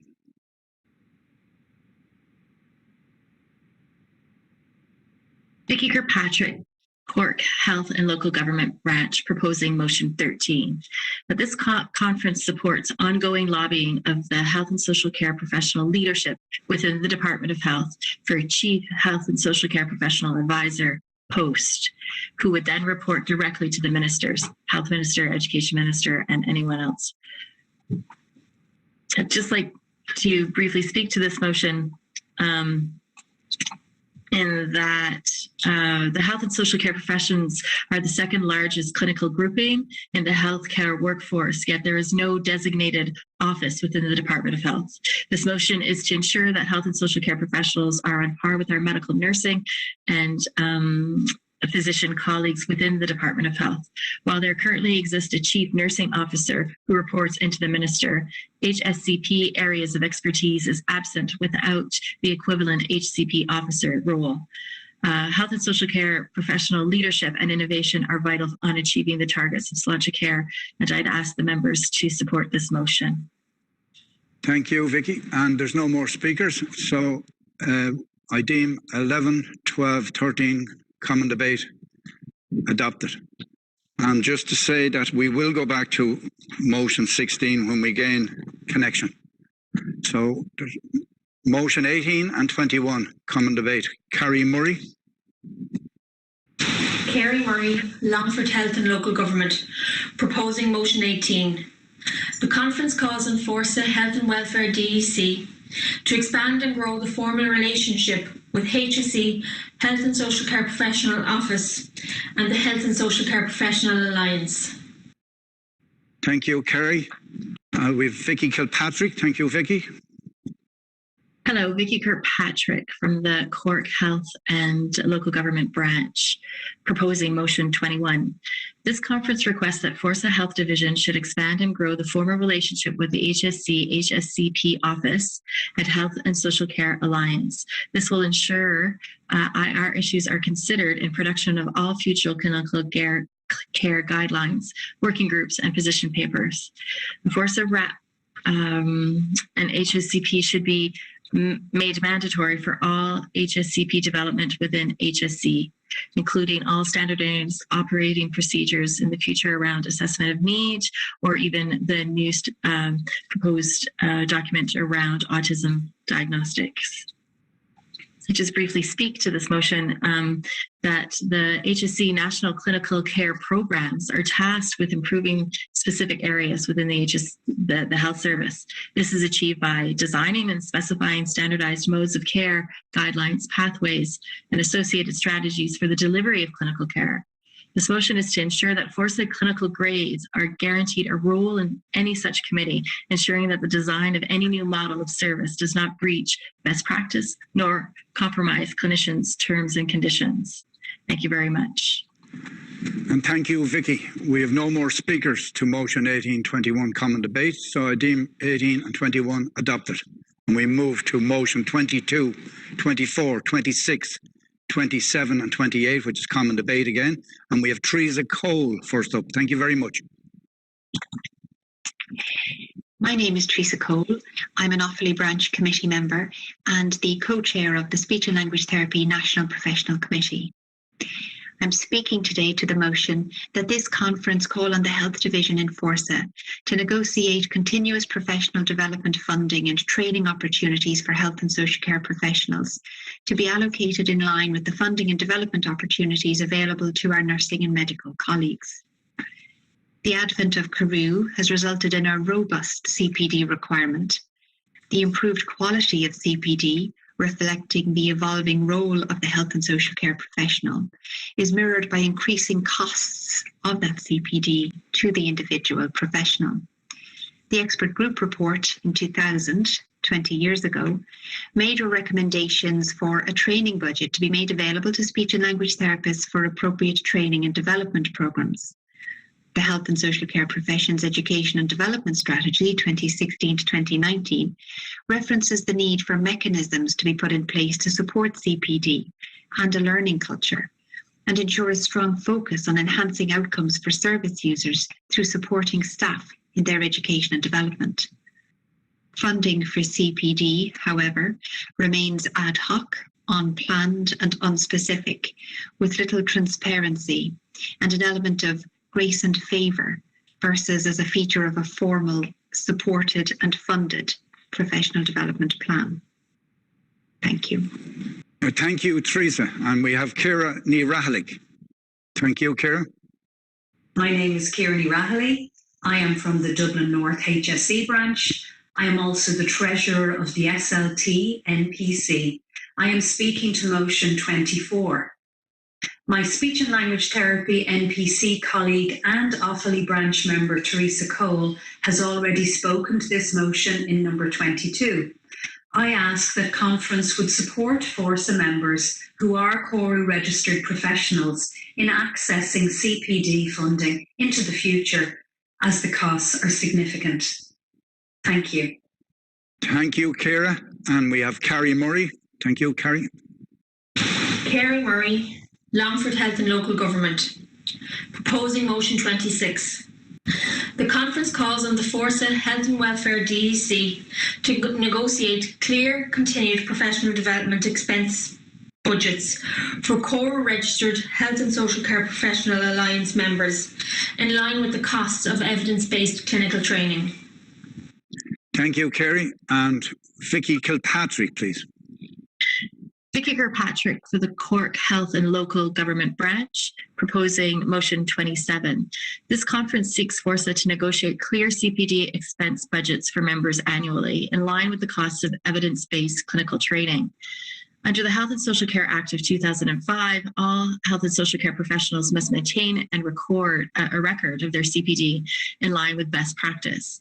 If Fórsa cannot secure protected funding for CPD, could they negotiate an extension of tax credits to be afforded to all CPD events expenses and include the cost of uniforms for all HSCP staff? Just to briefly speak to the motion, the allocation of CPD funds for continuing professional development is currently inconsistent across the country and rarely exceeds €200 per clinician, if they're lucky. The HSCPs must incur an out-of-pocket cost regularly to attend professional development. An example recently is a new graduate SLT had to out-of-pocket expense of $995 for specific training that she would then would be expected for her to be delivering within the service. So the €200 could hardly cover the cost of a $995 Canadian dollar training. So we just ask that Fórsa look at adequate CPD funds for its members. Thank you very much. Thank you, Vicky. And could we have Dion Hegarty? Thank you, Dion. My name is Dion Hegarty, and I am speaking on behalf of the Roscommon Health Branch towards Motion 28, which is, we call on this conference to establish a HSCP committee to examine the current allocation of funding for CPD to HSCPs and examine the current upgrading system for HSCPs.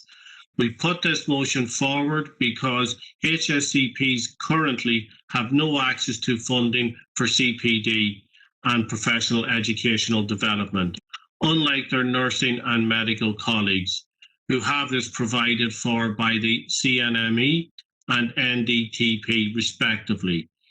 HSCPs need parity with their nursing and medical colleagues by establishing a training and planning education forum. There is no mechanism for upgrade for HSCPs. At the moment, HSCPs are working at higher levels than their job specification, yet cannot be recognised. In many other professions, an upgrade is provided once the candidate can prove that they are working at a higher level. Examples of these are hospital upgrade posts, but primary care do not do it. Review of the upgrade system for HSCPs needs to be undertaken. Please support the motion. Thank you. Thank you, Dion. And I now call on Eamon Donnelly, Head of Division. Eamon Donnelly, staff on behalf of the DC, actually seeking reference back of motion 28. The CPD bit, totally in favour because we need to be really assertive in how we tackle this and no longer be the poor relations in terms of continuous professional development. And that will be part of our HSCP strategy, which we spoke about earlier. And the difficulty, and by the way, if there's a HSCP committee set up to assist us with all of that, better again. So that's fine. The reason why I want to refer it back, or the division wants to refer it back, is it talks about a HSCP committee to examine the upgrading system. And in Dion's presentation, he said that there was no upgrading system. That's not quite it. I have a piece of paper here, and it will be relevant to some of the other motions dated the 25th of May. And this talks about the implementation framework for the conversion of basic grade to senior grade therapists immediately. So that's the first thing. And that's part of the overall health and social care career pathway review. And that review is then going to address the clinical specialisms and advanced practitioner. But the reason why we look for it to be referred back is because all of the individual respective professions made submissions to that body, the review body. So I just think that we would probably be slowing ourselves down. So it's not to be kind of defeatist about it, but I would ask that that particular motion, because of that aspect of it, would be referred back. Thank you.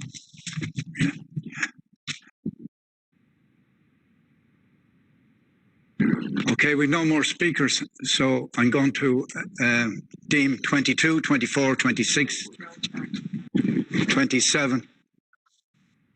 A reference back on 28. And we need the branch to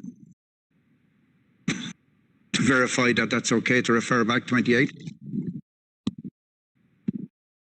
Nothing yet. Yeah, we'll go ahead with, come back to, I have to go back to motion 16. Can I have Carmel Levine proposing first?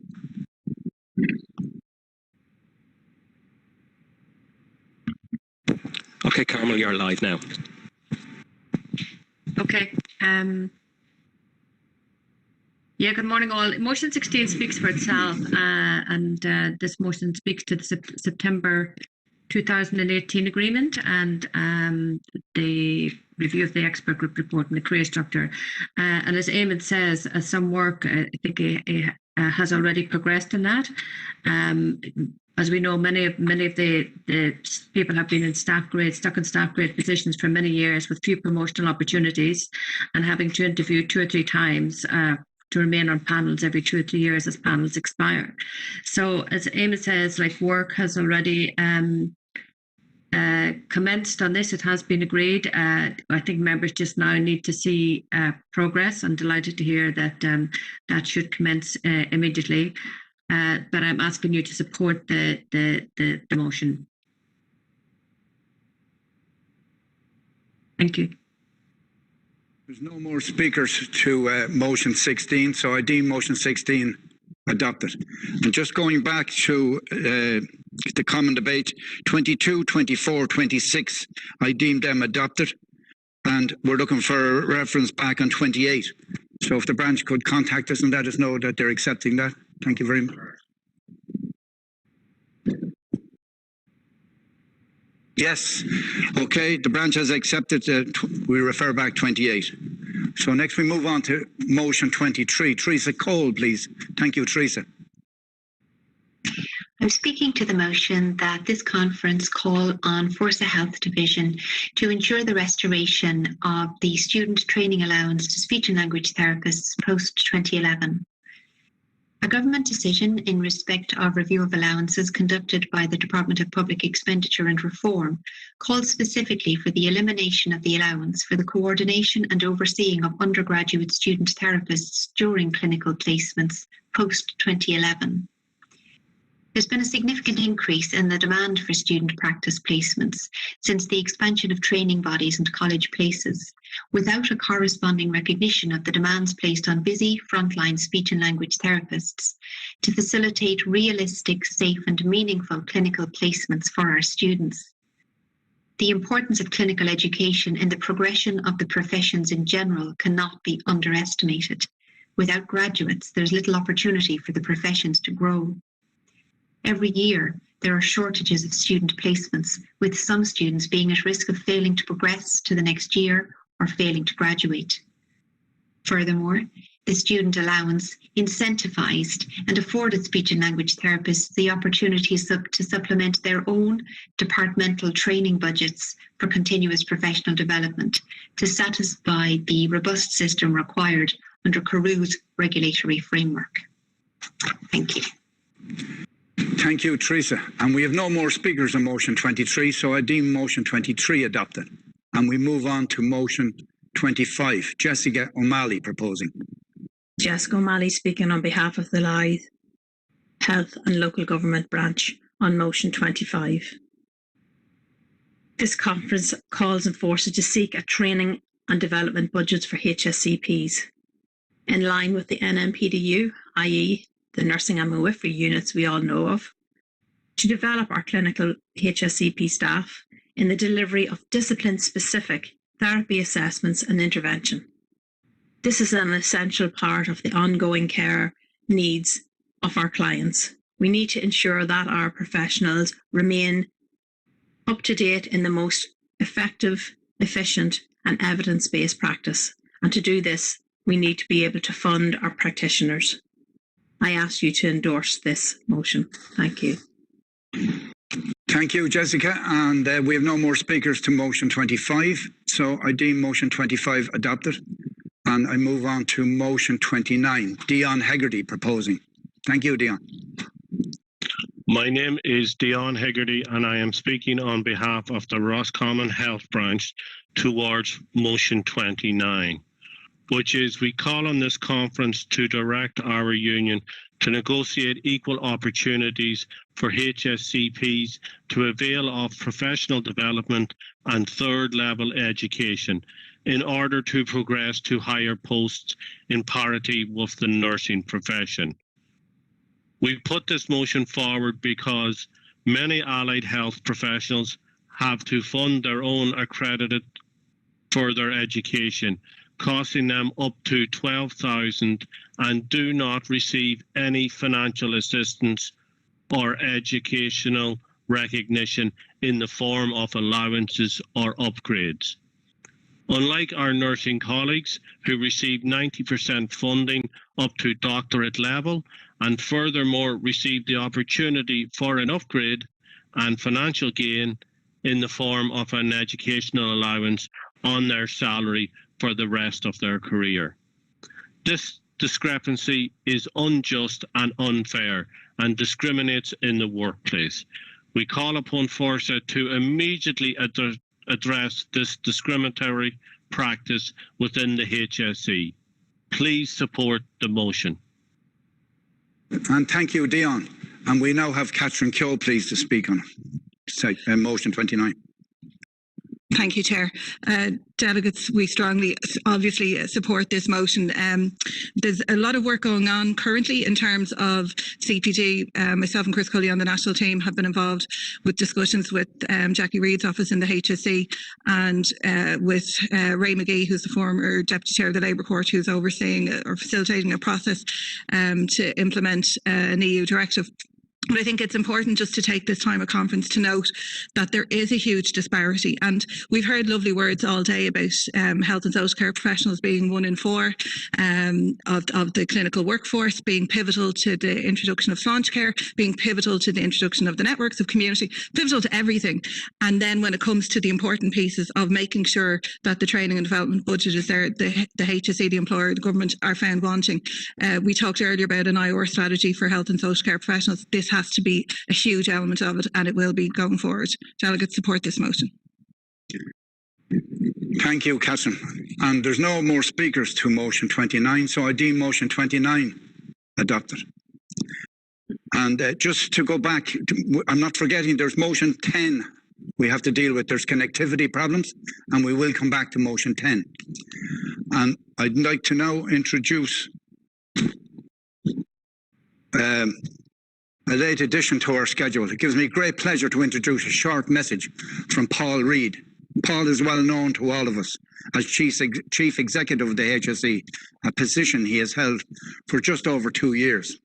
He has previously worked in many roles, in the private sector, in a major charity, in the Department of Public Expenditure and Reform, and as Chief Executive of Fingal County Council.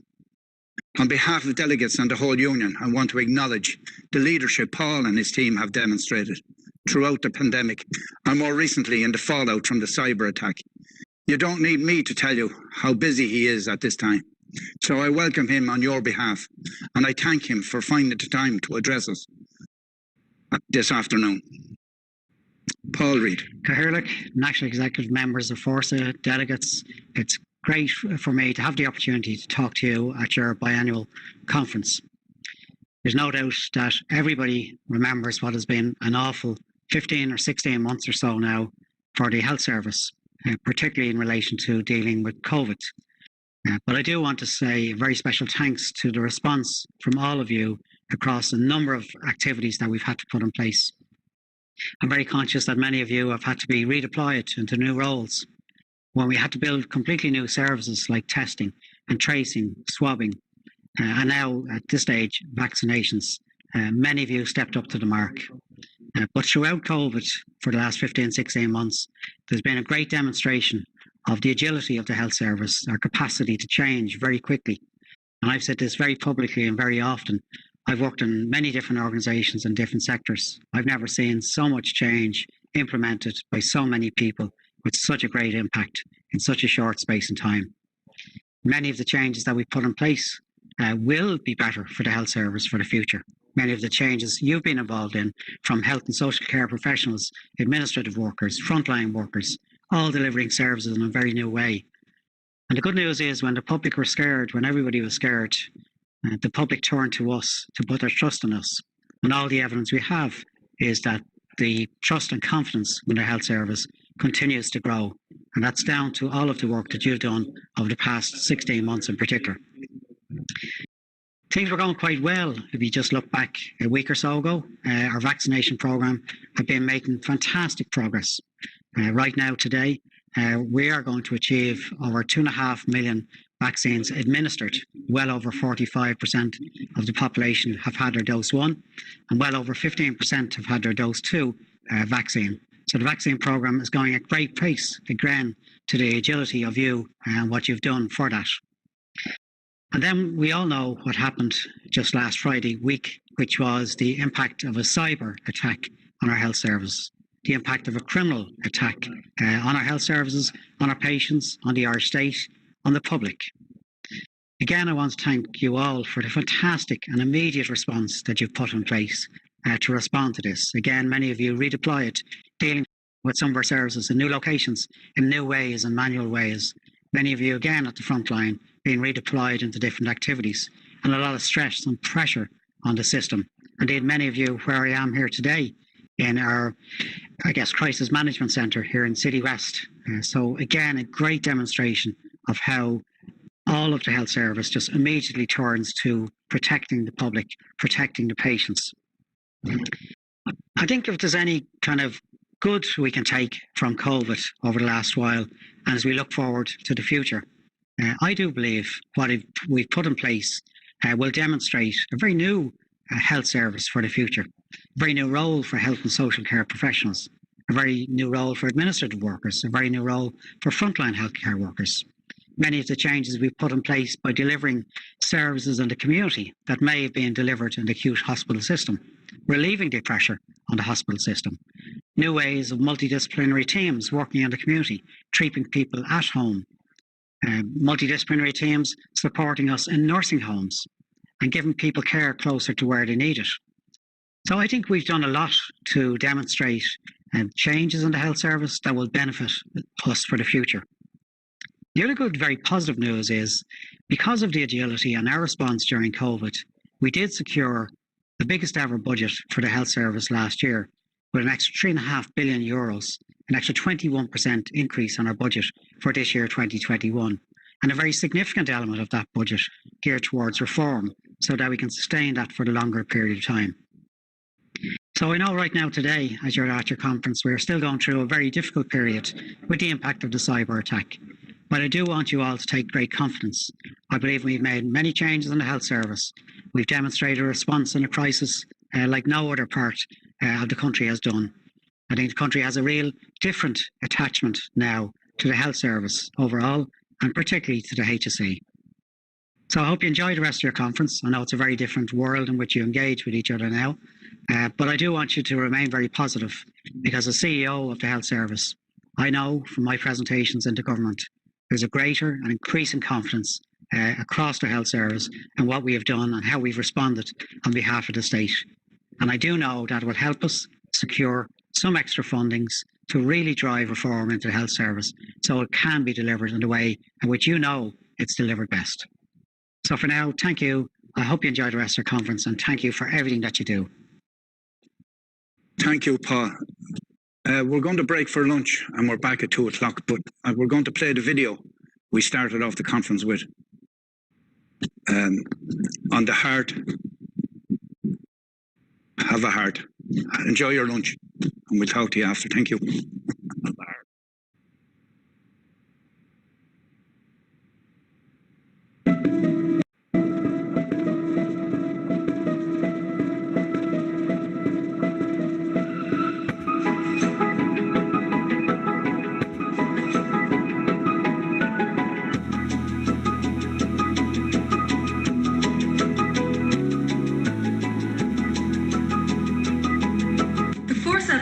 Health and Welfare Graphic and Explainer is a really brilliant initiative. It very succinctly explains the breadth of health professionals that the Fórsa trade union represents, but it also is really useful for the public, so we know actually how broad and how many different kinds of healthcare professionals there are. So it was a brilliant initiative for Fórsa. I find it very helpful for myself in my political work, and I think anyone would find it just a really useful graphic and explainer. I wish to thank the 30,000 members of the Fórsa Trade Union for their dedication and commitment in dealing with new challenges posed by COVID-19. It has been a difficult 18 months for everyone involved in the healthcare, social care, community care and management of these services. All of your members have stepped up to the mark and have delivered the quality of care that was required in dealing with these new challenges. Great to see the range of healthcare staff that Fórsa represent, and just to say how much we value the immense work that all of you do on the front line in providing healthcare in so many different ways to all of us across society. Thank you. Hi everyone, I'm Senator Erin McGreen. I was lucky enough to be briefed by Fórsa representatives recently. It's truly incredible how diverse and integral this trade union is, representing such a wide range of dedicated health and social care professionals, specialists and managers, delivering such a range of essential skills and services all across Ireland. It's your work that ensures the delivery of the best care to all of us. No matter what challenges have been thrown at you over the last year, you have all rose to it to protect our most vulnerable, and this will be forever appreciated. So I thank you all. I want to welcome the launch of the graphic by the Fórsa Union, which sets out very well all of the different grades and the different specialties that Fórsa represent in terms of their members. And Fórsa represents very important sectors in our healthcare, from health and social care, community care, residential care, and of course administrators and managers who are vital to the running of our health services, who don't always get the mention that they deserve. So I want to wish all of those who are taking part in the Fórsa annual conference the very best of luck. I want to commend all of your members for the huge and Trojan work that they have done in keeping the health services going over a very difficult period of time over the last year. And I also look forward to continuing to work with the Fórsa Trade Union in best representing your members to ensure that we can build the very best health services for the people who work in those services, but also for patients who use the services. I really like the Fórsa Heart because it shows the breadth of skill and expertise of staff working in the health service, all of whom are equally essential, all of whom are key to the implementation of the Sláinte Care Reform Programme. Thanks to each and every one represented in the Fórsa Heart for your incredible work every day, and especially over the past 15 months, where you have displayed outstanding commitment and dedication. Your ongoing vital contribution is much appreciated. Thank you.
Hello, colleagues, and welcome back.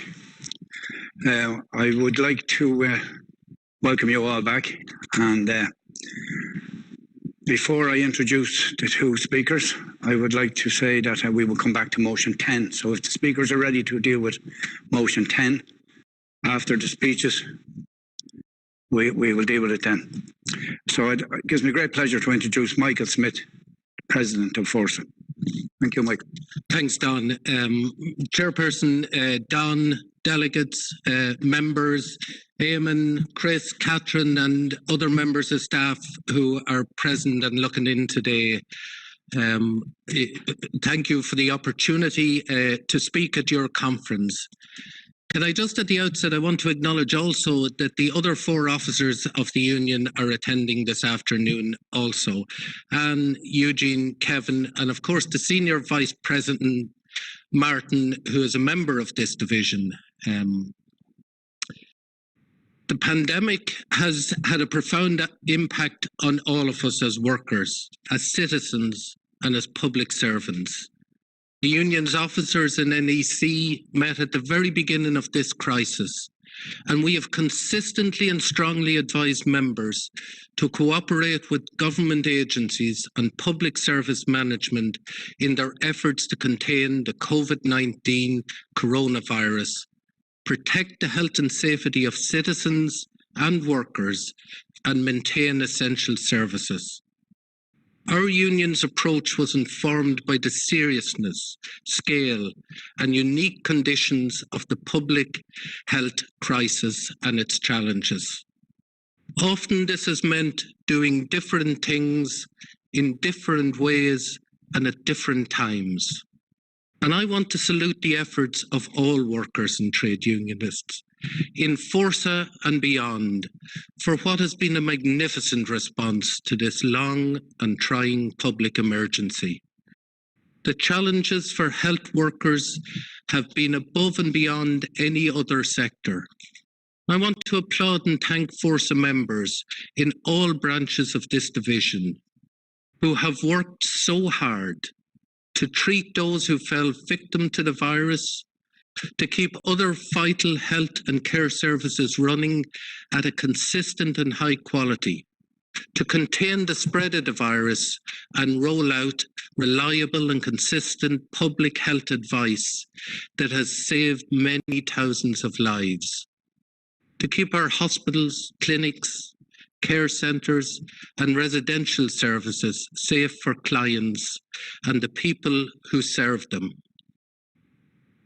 to roll out a range of new initiatives like testing, tracing, and now the incredibly effective and efficient vaccine programme that millions of us have now experienced firsthand. Nurses, doctors, and other clinicians have rightly earned the praise and gratitude of communities, politicians, and the public, and we applaud them too. But I also want to add my voice to the leadership of this division, who throughout the pandemic have stressed the vital contribution of our hidden heroes in clerical, administrative, technical and support roles, and of course our health and social care professionals who worked at the front line throughout. Thanks to your efforts, we now have hope on the horizon, and we must focus on that hope and all the possibilities it holds. But it's also important to acknowledge the stress experienced by health workers and others who have risen to every challenge. That means those who have come into workplaces, often at considerable personal risk, and those who have worked from home, often under considerable strain and difficulty. I think you will want to join with me in applauding the elected leadership of this division and the officials and staff of the union who have given their all to protect the health, safety and incomes of workers in the sector throughout this time. From the very outset, a small number of commentators sought to use the national emergency to undermine the Public Service Stability Agreement and specifically the final pay award. But they were out of sync with the national mood, where workers, citizens and communities applauded the health and other public services they depend on, and recognised workers in all sectors who gained rightful recognition as essential and valued staff. Our country and communities came together in united determination to beat the virus, look out for each other, and avoid the austerity we all experienced just a few years ago. It is a credit to our national leadership in Fórsa that not only was the PSSA defended, but that we negotiated a new agreement, building momentum, that will see us through the uncertainty of the next 2 years. The Union is particularly proud that the deal was weighed so much towards those on lower incomes, including clerical and admin staff and many others across our union.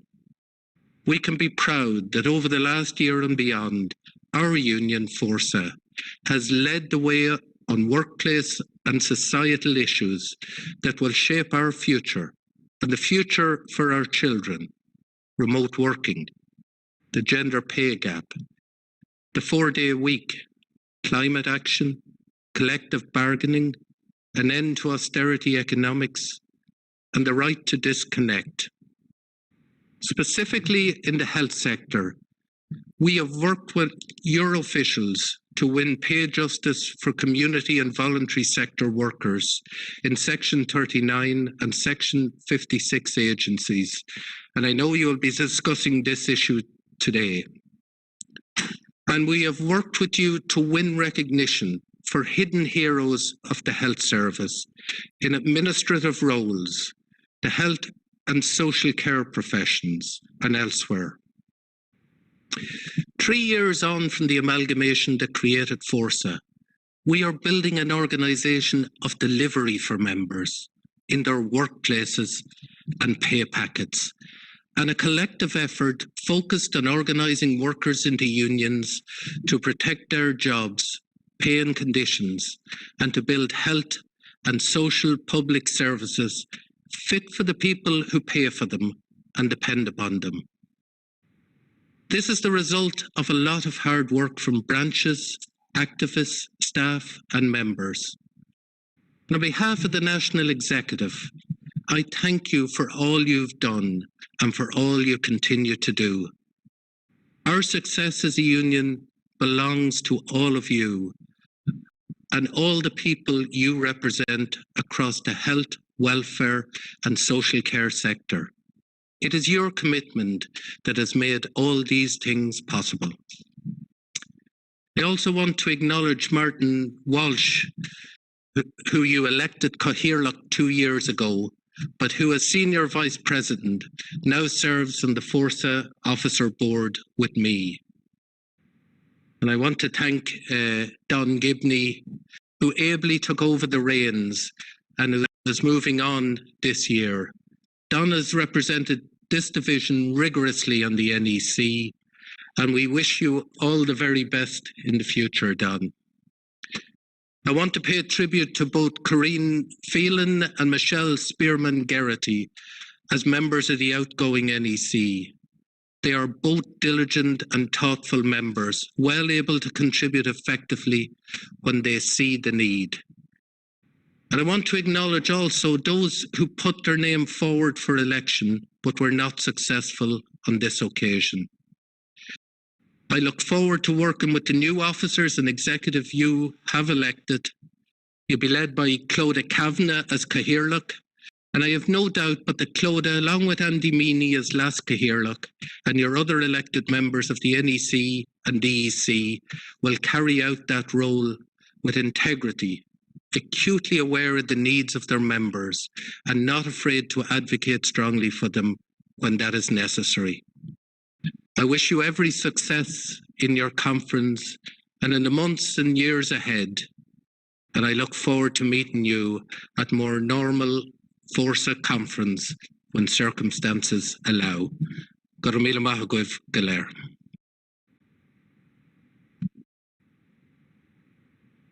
Thank you, Mr. President. I would now like to call on Martin Walsh, Senior Vice President of Fórsa, to address you.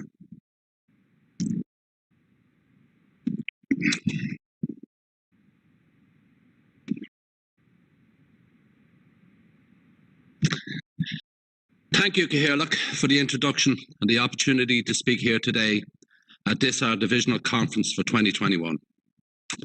We are here in strange and different circumstances. Who would have thought that 2 years ago in Sligo, this division had one of its best conferences on record? We gathered in Sligo, debated motions, shook hands, exchanged views and ideas, and I even bought the odd pint. 2 years ago, Ireland, even the world, was a very different place. Things we took for granted, like the simple act of hugging somebody, shaking hands, eating out, putting our arms around somebody to tell them that it's going to be okay. Just over 1 year on, and we are having to make a different set of life choices. It's hard to believe that while everything around us seemed to change, some things remain constant.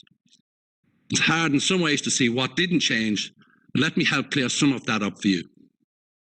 From the early days of March 2020, when the COVID-19 virus first broke, Fórsa was at the forefront of the fight for the rights and protection of our members. Every division, under the leadership of the heads of division, with Kevin Callanan's oversight, went to war against COVID-19 and what we could do to protect our members. Working from home was the new buzzword, and anybody that could was looking for the pathway to doing so, but it wasn't always plain sailing. There were many challenges along the way. For one, ensuring all government guidelines, which, if we recall, seemed to change daily, were adhered to. The different government departments all seemed to be rushing to get on board with what was to become the new norm: social distancing, hand sanitising and face masks. These were not without their own difficulties. We know our colleagues in the Education Division had a major struggle to get simple PPE, like face masks, for our SNAs and school secretaries. It is on the record that the Health Division is the largest division in Fórsa, but like our head of division, we are a meek and shy division. We are 30,000 plus strong members covering every grade from clerical grade 3s to senior management grade 8s. We also have in our midst the family that is our health and social care professionals, covering several professions in the health system. We also have supply officers in both logistics, procurement and contracts. Our members in OCIO, who in the past week alone have been put to the test and are helping to bring the HSE back online. When the crisis hit in March 2020, no one could predict how long this would last, least of all our colleagues and friends in the Health Business Service family. This is the section of the HSE with responsibility to ensure that what the HSE needs, it gets. Everything from your pen and papers to the latest medical devices for saving lives. Never was the pressure so high on so few when it became clear that this crisis was not going to go away overnight. The new priority was PPE. Our members working about the upper echelons of the organisation, all the way down to the storesmen in every location, now had a new directive: secure all or any supply lines for PPE until the government could put in place a multi-million euro plan to purchase products from the Far East and get delivery to Ireland. I would like to state that at no time did we ever run out of PPE. We came close, but we never ran out. I'm happy to say that again, Fórsa members were in the front line for this, as supplies officers are represented by our union. In the last few weeks, several members of Fórsa, through their employment in the HBS, were asked to do what it took to get 700 oxygen generators out, packed, put on pallets, loaded onto trucks, and shipped to India within 24 hours to help them in their fight against COVID-19. I can stand here today and say that it was one of the best days' works I have ever done. Knowing that a team of 6 men, all Fórsa members, did that day, what they did that day would change lives forever. Let's also remember our health and social care professionals who were redeployed to swabbing and testing centres, along with a cohort of clerical support. Let's also remember all those amongst us who worked 40, 50 and even 70 hours a week to help in the fight against COVID-19 without looking for payment.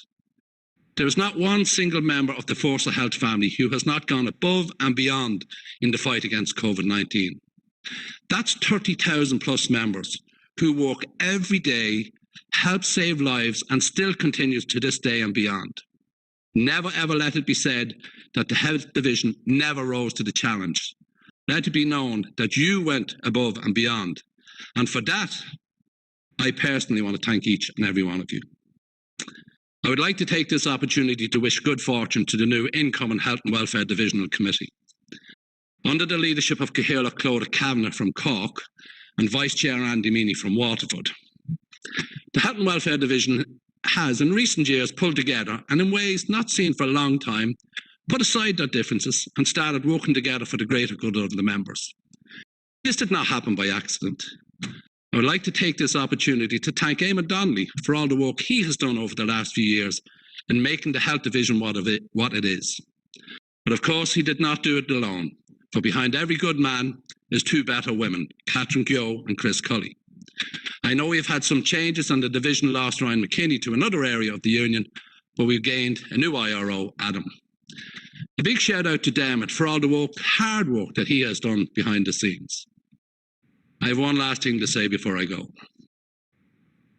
For those of you who don't know or may not have heard, this conference is Cathaoirleach Don Gibney's last conference as chair. Don retired this year, and I can honestly say that the division will be a poorer place without him. While the new Health and Welfare Division will continue the good fight, it was Don Gibney who rolled up his sleeves several years ago and decided to unite the Health and Welfare Division. It was an honour to have him as my vice chair, my colleague, but more important, my privilege to call him a friend. If things were different, I'd buy us all a pint and I'd raise a toast to the greatest division, Fórsa Trade Union, and to all our members and to my lifelong friend on his retirement. Take care, stay safe, and remember, it's okay not to be okay. Thank you. Thank you, Martin. Thank you very much. I'd like to now to move back to motion 10. Andy Meany is proposing.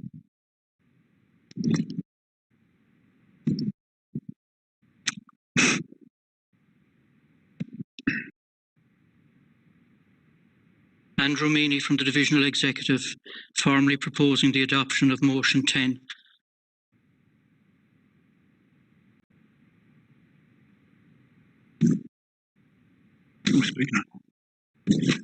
Have we any speakers on motion 10?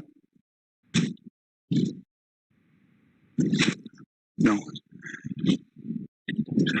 Okay, I count motion 10 adopted. Motion 30. Gerald O'Connor proposing. Hi, my name is Gerald O'Connor and I'm speaking on behalf of the Health and Welfare DEC, and I am formally proposing motion number 30. Mental health has always been in the shadows of our health services. We as a nation find it difficult to talk about our mental health, and this is mainly because of the stigma associated with having a mental health condition. We need to promote new ways of dealing with our mental health. We need to educate people to be more proactive about their diagnosis, educate them to empower themselves, to recognise their symptoms and their triggers. Learn to control the mental illness rather than the mental illness controlling you. This pandemic has challenged all our mental health. We now need to learn from those less fortunate than ourselves. We need to provide the resources, challenge the isolation and the lack of supports. We need to regain the human touch. Delegates, I ask you to please support this motion. Thank you. Thank you, Gerald. I now call on Catherine Keogh, please, to speak. Thank you very much, Catherine. Thanks, Chair. Catherine Keogh, staff, just speaking briefly in support of this motion. I think it's very important to note the words that our former Chair, Martin, just said about it's okay not to be okay. Well, that's true, except when it's not true. And it's not true in a society that doesn't fund mental health appropriately. And I think every time I get up here, I'm talking about money and funding, but that's what it ultimately comes back to. We fund the services that we value, we fund the services that we need, and we need mental health services funded properly. I call on delegates to support this motion. Thank you. Thank you, Catherine. And there's no more speakers, so I deem motion 30 to be adopted. Can I just remind people that we're back on the agenda again? And we move to motion 31. Pádraig O'Brien, please, proposing. Delegates, Cathaoirleach, Gurma Hagiv Galer. Motion 31 from Dublin Care Services. I'm Pádraig O'Brien. The motion is as follows. that this conference calls on the Health and Welfare Division of Fórsa to address members' concerns about the transfer of children's and families' confidential files from their current disability services to the HSE or external lead agencies under PDS without seeking parental consent. To facilitate this AGM calls on Fórsa to bring this matter to the attention of the Data Protection Commission, Curu and Fórsa's legal department, to ensure that the HSCP members are not put at risk of breaching GDPR legislation and the ethics and good practice of the professional bodies and Curu. This AGM calls on Fórsa to give all HSCP members affected by PDS a clear directive on how to respond to their employers when asked to transfer confidential information of children and families without seeking parental consent. Gurmahugiv. Thank you, Pádraig. And there are no more speakers on motion 31, so I deem motion 31 adopted. And could we move to motion 32? Pierce Ryan proposing. Thank you, Pierce. Thank you. Pierce Ryan, Limerick Health and Welfare, and was proposed motion 32. This conference calls on Fórsa Health and Welfare Division to develop a process to ensure direct and regular engagement between Children's Disability Services and primary care and mental health, with all frontline stakeholders to further the implementation of the Progressing Disabilities Programme. Thank you. Thank you, Pierce. And there are no more speakers to motion 32. So I deem motion 32 to be adopted. And we move to motion 33. Pierce Ryan, please. Proposing. Thank you, Pierce. Thank you. Motion 33, the Pierce Ryan Limerick Health and Welfare Division again. This conference mandates the National Executive Fórsa Trade Union to seek to ensure that the necessary staff for successful implementation of the Progressing Disabilities Programme across children's disabilities and primary care services are funded and recruited. Thank you. And as there are no more speakers for motion 33, I deem motion 33 adopted. So we'll move to motion 34 and Clodagh Kavanagh will propose. Thank you very much.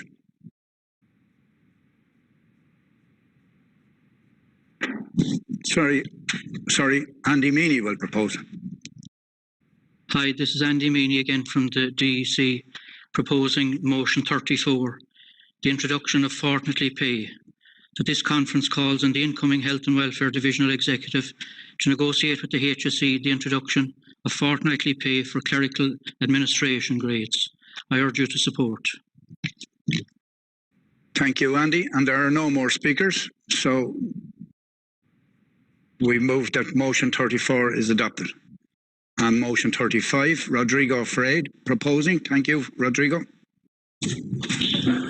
Delegates, I'm here to call your support for motion 35. Motion 35 reads, the conference calls on the incoming Health and Welfare DC to seek the review and re-establishment of the HSC allowance, coordination and overseeing of undergraduate student therapists during clinical placements for therapy staff that commenced employment in the HSC post-2012.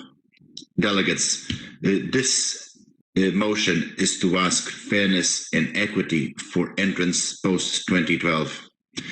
New entrants that joined the HSC post-2012 have been supporting the training of future health and social care professions, students in their placements, and they have not been paid for that. They are doing extra work, sometimes trying to juggle the tasks that they have to do regularly on top of those new tasks, and they're not getting paid for that. That is totally unacceptable. That's totally unfair. This is a matter of people being paid for the work that they do. Other professions such as nurses and teachers, they had similar measures imposed on them. However, since then, these measures have been rolled back and removed. So at this time, our grades, I would believe that are the only ones that still have such draconian measures. So I think it's time that Fórsa starts being more proactive to roll back these measures as well and push the HSE to remove these two-tier levels of incomes and allowances. Furthermore, this motion has been passed at least in the last two health conferences, and it still hasn't been acted by the HSE. So please support this motion. Thank you, Rodrigo. And we have no more speakers, so motion 35 is adopted. And I move on to composite motion 1. Sorry, Catherine Keogh will speak on that as well, on motion 35 first. Sorry. Thanks, Chair. I was just about to sit back down. I was probably caught sneaking back to my seat. I just wanted to speak in favour of motion 35. I know a similar motion was passed this morning for speech and language therapists, and I also note the comments that it's been passed at previous conferences. It's very much part of the agenda of the National Health Office and the division. We can see when working with our professional committees the absolute impact that a lack of proper both disallowance and a proper approach to student training is having on the profession. So just wanted to strongly endorse this motion. Thanks, conference. Thank you, Catherine. And as I said, there was no more speakers, so motion 35 is adopted. So we've composite motion 1 covering 36, 37, 38, and Michael Davis is proposing. And there's other speakers. Michael Davis, Dublin North Health. Yeah. My name is Kieran Rahally. I am from the Michael Davis, Dublin North Health and Welfare Branch, formally proposing composite motion number 1, which incorporates motions 36, 37 and 38 from Dublin North Health and Welfare Branch, Longford Health and Local Gov and Cork Health and Local Gov as well, seeking to maintain the €100 co-rule fee going forward into the future.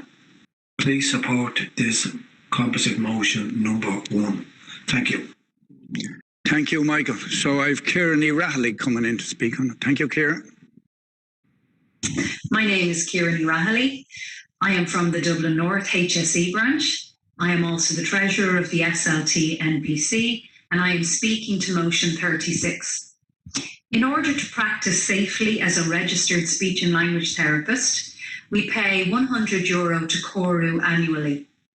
We pay €200 to the Irish Association of Speech and Language Therapists, and we pay €380 to Fórsa Union.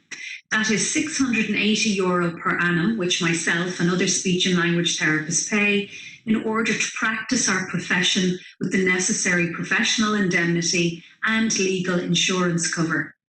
Keeping the Coru registration fee at €100 is vital so that speech and language therapists and other Coru registered professionals who are members of Fórsa can afford to continue to be members of the union and our professional bodies into the future. I wish to formally propose this motion to conference. Thank you. And we'd like to welcome Carrie Murray to speak as well, please. Carrie Murray, Longford Health and Local Government, proposing motion 37. Conference calls on Fórsa to continue to advocate and to maintain the core registration fee of €100 for its HSCP members into the future. Okay, and Vicky Kilpatrick, sorry. Composite motions are already proposed and they're dealing with them, so just speak. Just speak. Yeah, they don't propose. They're pre-recorded. Yeah, okay. Yeah. Thanks, Jerry. So we call Vicky Kilpatrick. Thank you, Vicky. Vicky Kirkpatrick for the Cork Health and Local Government Branch, proposing motion 38, that this conference requests Fórsa continue to advocate and to maintain Coru registration fee at €100 for its health and social care members into the future. Thank you very much. Okay. And there's no more speakers on composite motion. Composite motion 1. And I deem the composite motion 1 adopted. So we have motion 39, Sharon Moffat proposing. Sharon Moffat. Delegates. Roscommon. Sharon Moffat. Roscommon. Branch. Proposing motion 39.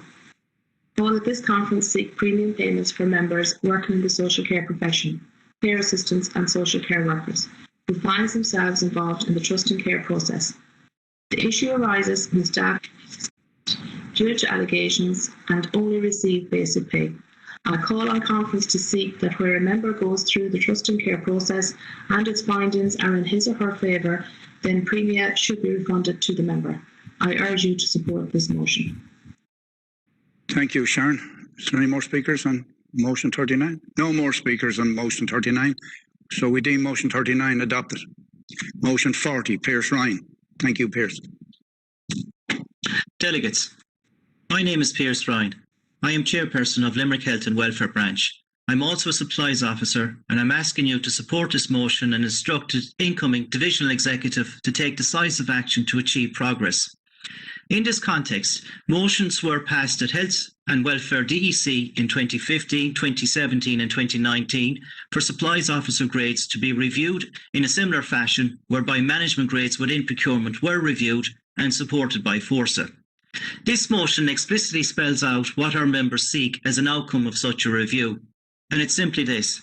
Supplies officer grades relate to supplies functions, supplies departments and central supplies within the old health board structures. Supplies officer grades must transition to procurement officer grades in the context of HSE procurement, whilst maintaining links to other analogous grades within the HSE. Fórsa has a distinguished track record in supporting management grades in procurement. When the HSE was created, the Health Board supplies function transitioned to procurement and new national positions were created, including Head of Procurement, Assistant National Directors, Assistant Heads of Procurement, Grade 8 Business Managers, and these were supported through negotiation by Fórsa and restricted for first filling by existing managers at specific grades. Meanwhile, the old supplies officer grades have remained static and remain linked to the old Health Board supplies structure. When the motions mentioned earlier were adopted in 2015, 17 and 19 for supplies officer grades, this was adopted as official Fórsa policy. However, this has not been progressed despite the efforts of several AGSs to kickstart this process. As a result, no discernible progress has been seen on the ground to progress these motions. This has effectively meant an erosion over time of professional procurement roles, and procurement career paths continued to be undermined without such adequate representation. Reform for management grades has continued nevertheless since our 2019 conference, and assistant heads of procurement were upgraded to principal officers. Meanwhile, senior HSE management continue to drive forward an outsourcing agenda within procurement. The management mantra, "There'll be a job for you at the end of all this," is all that some offer as means of justification or solace to our members. We want to maintain meaningful professional roles with defined career pathways, not just jobs, inputting data into outsourced centralised computer systems, until the day comes where that too will be automated. And then what? I reiterate my call to all delegates to strongly support this motion on behalf of our members. Thank you. Thank you, Pierce. And I now call on Adam O'Mallaghan. Adam O'Mallaghan, Fórsa staff, proposing that the motion to be remitted to the Divisional Executive Committee. As while we agree with the spirit of the motion, we do not believe in its current form it would be achievable. These grades are linked with clerical grades, who have opted to avail of 1% under sectoral bargaining through the recent national agreement, Building Momentum. And this could be a barrier to achieving the motion's stated goals. We believe that the best chance of success would be for the motion to be remitted to the Divisional Executive.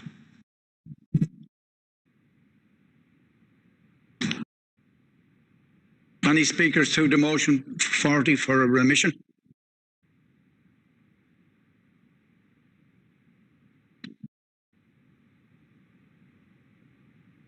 We're waiting, so I'll come back to it in a moment.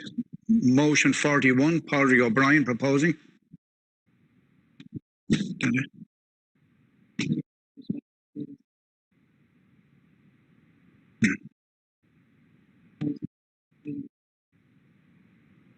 Good Caherlock. Pádraig O'Brien, Dublin Care Services, motion 41 as follows. That this conference calls on the Health and Welfare Division in their negotiations with the HSE and voluntary agencies to ensure that staff in disability services who move into progressing disability services will have their existing contracts and conditions of employment with their existing employers protected.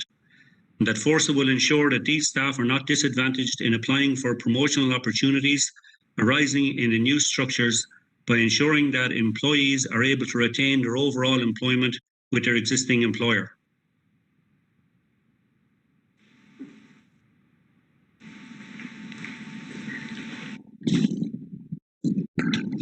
Okay, thank you, Pádraig. Is there any other speakers on motion 41? No more speakers on motion 41, so we'll deem that adopted. Can I go back to 40? And has the branch agreed for the remission, to the remission of motion 40?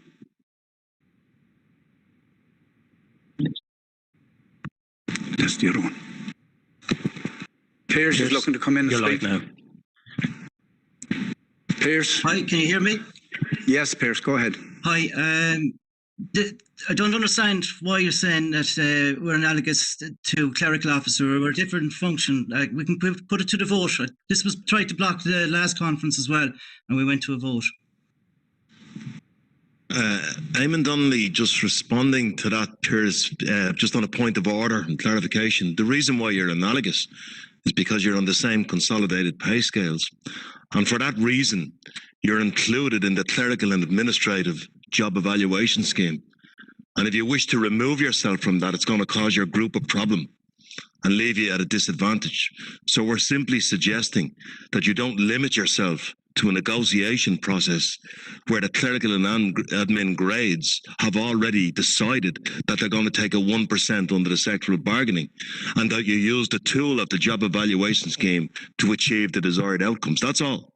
Yeah, I was just. And that's okay. Just looking for a sectoral. Yeah, I can't reply. Sorry.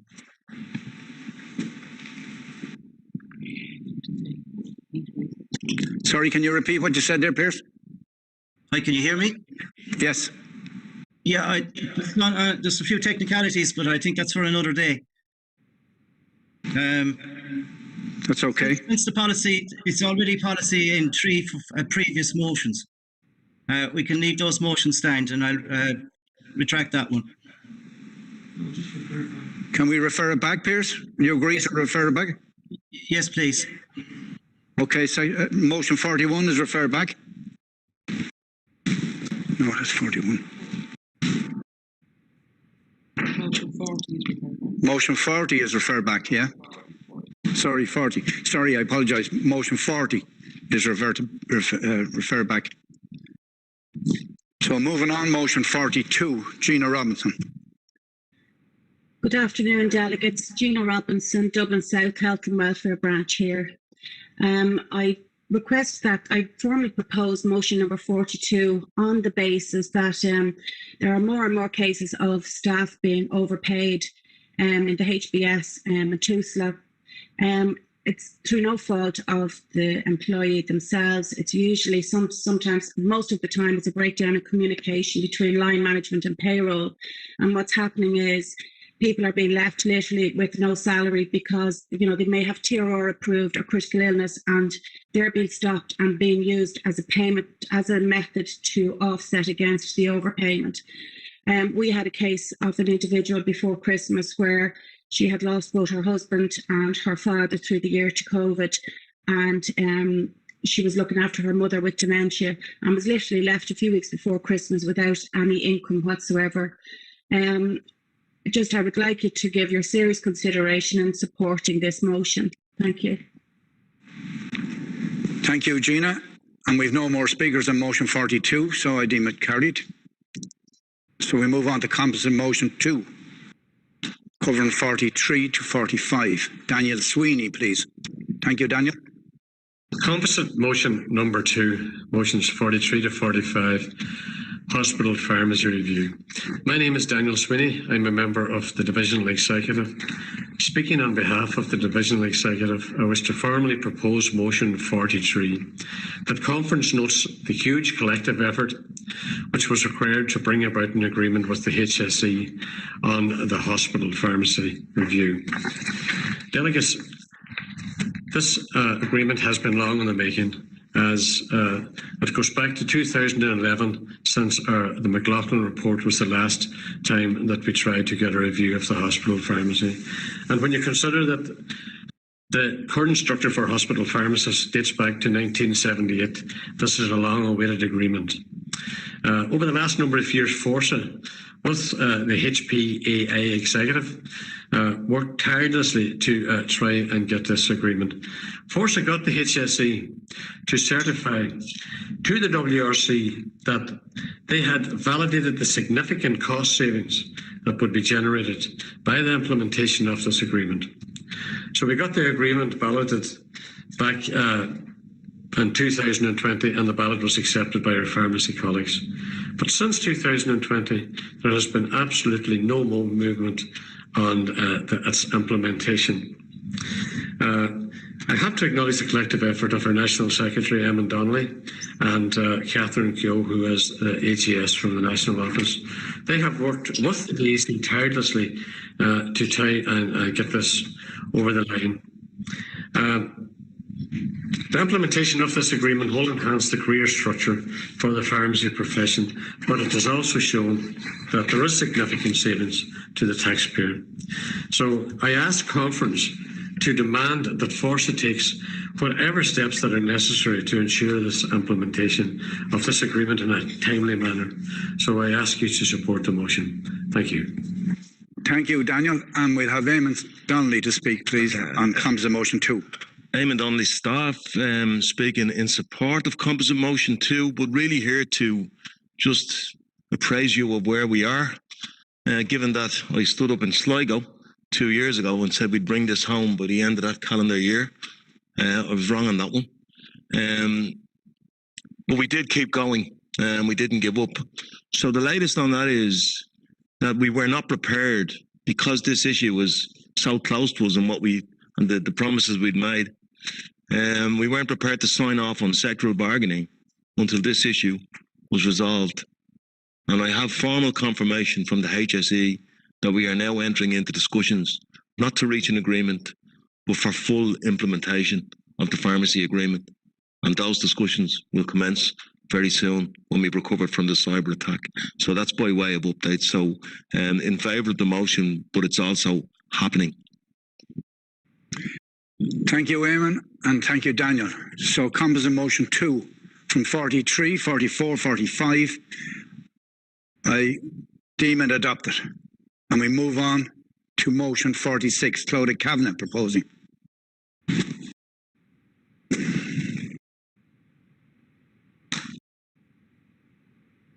Clodagh Cavanagh, DEC, formally proposing Motion 46 on behalf of the DEC. Job evaluation since its inception has acknowledged the commitment of our public service workers in clerical admin grades for going over and above to deliver quality public services.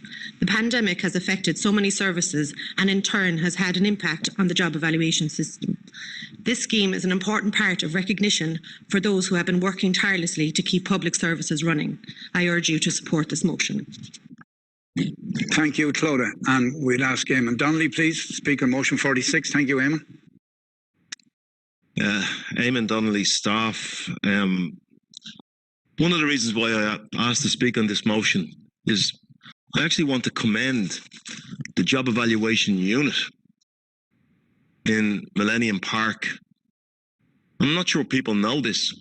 It comprises of 4 people running the entire scheme.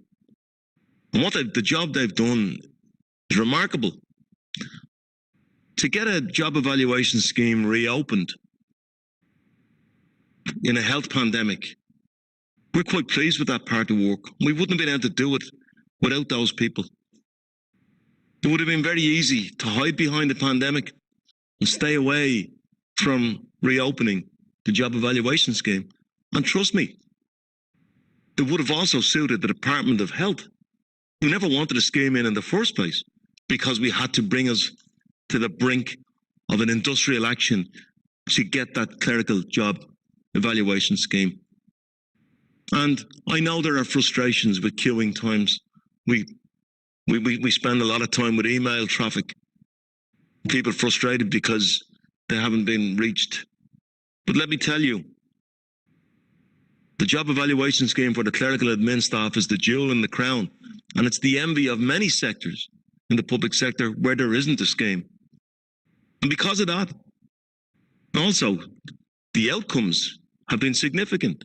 We have had 1,600 people upgraded in the last 2.5 years on the job evaluation scheme. So I'm just saying, just in case there's anybody out there, a former general secretary used to say if there was an employer with bad thoughts, if anybody has bad thoughts on trying to retract or resile from the job evaluation scheme, we will be up for doing all in our power to make sure that happens.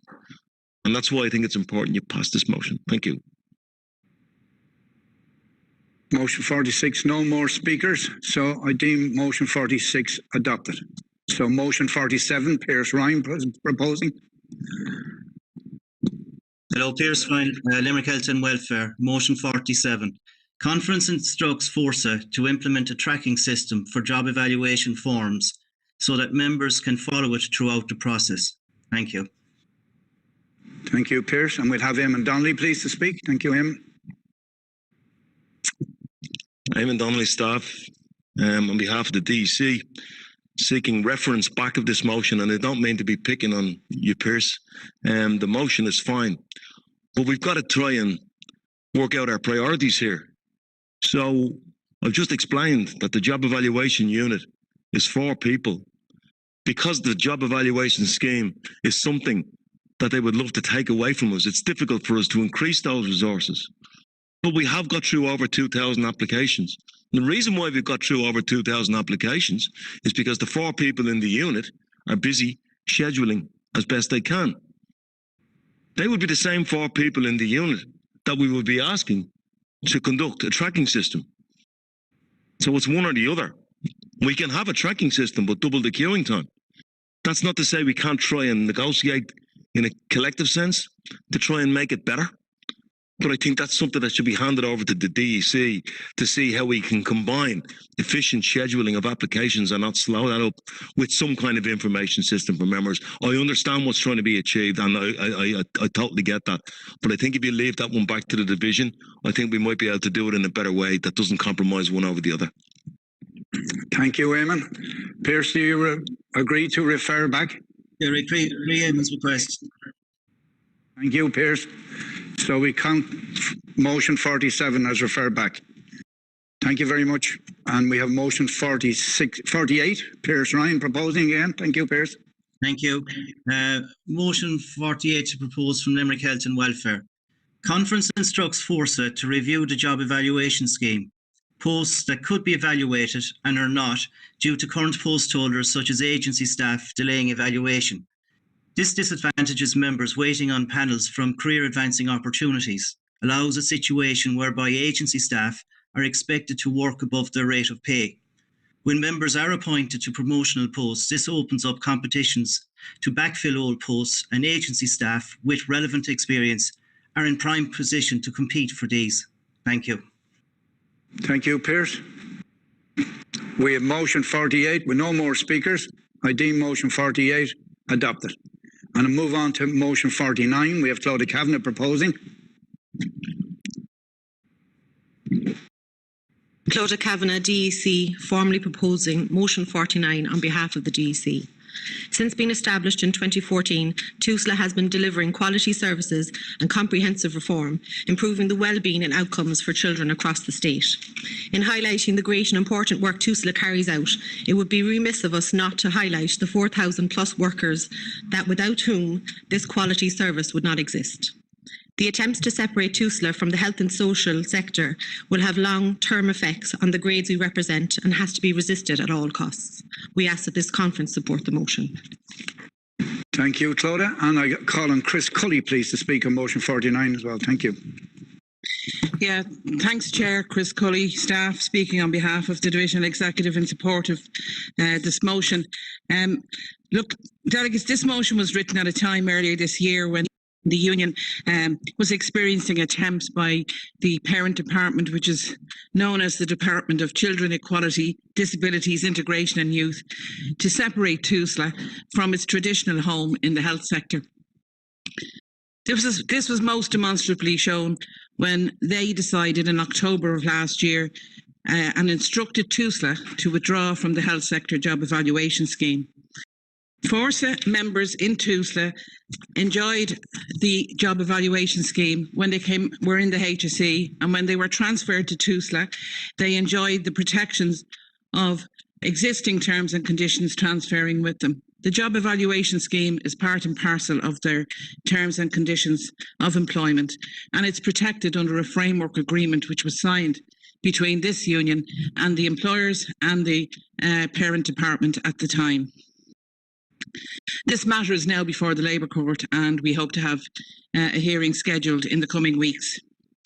In the intervening period, though, since this motion was submitted, Fórsa has, through its negotiations under Building Momentum and the sectoral bargaining units, secured and reaffirmed that TUSLA is part of the health sector for collective bargaining.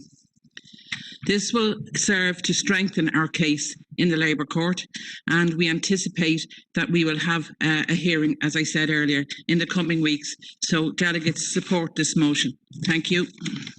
Thank you, Chris. So there are no more speakers for motion 49, and I deem it adopted. So motion 53, Michelle Spearman-Geraghty proposing. Delegates, Michelle Spearman-Geraghty proposing motion number 53 on behalf of the DC. Conference notes and welcomes Fórsa's success in achieving higher appointments. The HSE Circular 068 of 2020 sets out the process for confirmation in post on a cost-neutral basis for those in temporary hire appointments. There are certain eligibility criteria covered by this circular. The post holder must have held the temporary hire appointment, or the THA, on a continuous basis since the first appointment date. They must have been appointed on or before the 1st of January 2019. They must have been paid at the higher rate. They must have held a permanent contract in their substantive post, and they must continue to hold the temporary hire appointment at the date of the circular, which was the 15th of December 2020. The first exclusion point in the circular refers to post holders appointed after the 1st of the 1st, 2019. The circular seems to address this, one would think, quote, in relation to those in temporary hire appointments subsequent to the 1st of January 2019, services should review such appointments and the reasons for same. Where practical and appropriate, arrangements should be made for the permanent filling of posts in line with provisions of relevant previous HR circulars, unquote. And while Fórsa welcomes the HSE making arrangements for permanent filling of posts, we are concerned that it's now more than 5 months since the circular was published. We want all post holders who were in post subsequent to January 2019 and where a review has not been commenced, that those post holders should immediately be confirmed in the temporary hire appointments once all other eligibility criteria have been met. Conference, I'm asking you to support this motion. Thank you. Thank you, Michelle. And I call Eamon Donnelly, please, to speak. Thank you, Eamon. Eamon Donnelly, staff, in support of the motion, but just to put a bit of context on it. So when we're finished with this process, up to 2,000 of our members will have been promoted into the higher post. And let's not take away from that. It's a good outcome.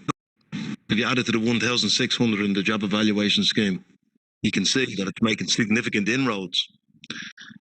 We're quite pleased with the fact that we've managed to do this, because if you cast your mind back to the regularisation process, Circular 7 of 2013, and hearings went on for 2 to 3 years afterwards, this was far less unwieldy. But Michelle's comments are right. How do we continue to land here all the time?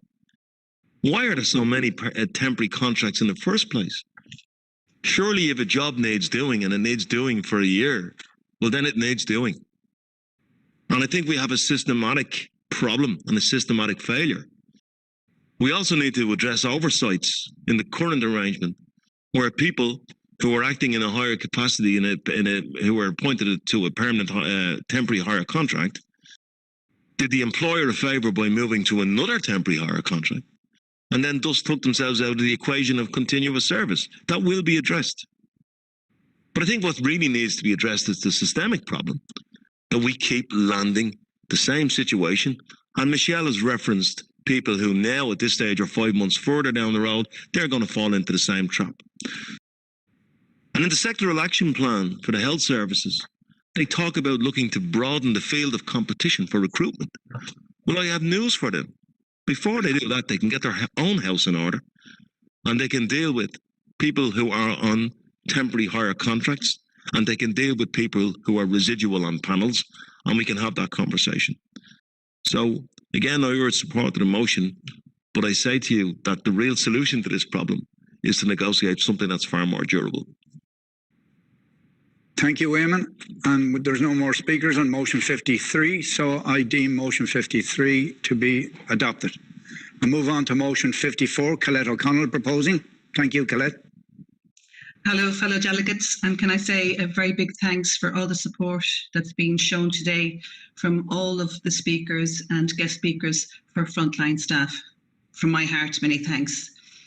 This motion calls on conference that urge that HSE management prioritises and supports already overworked, stressed frontline staff in their day-to-day support of the public and patients and those for whom we care, I should have put in there, without adding further stress and distraction with schemes such as performance achievement, etc. As a social care leader, working with adults with intellectual disability, I know firsthand how tough the job itself is. Yet we see, and in South Tipperary we have seen, the constant encroachment on our time with further schemes like performance achievement. HICWA already makes demands and there's no extra give from the point of view of extra paper hours or time set aside for doing this extra work, which adds further to the stress and burden on already overstretched staff. So I would ask for your support for this motion. Thank you. Thank you, Colette. And there are no more speakers for motion 54, so I deem motion 54 adopted. We move to motion 50. Claudia Kavanagh proposing.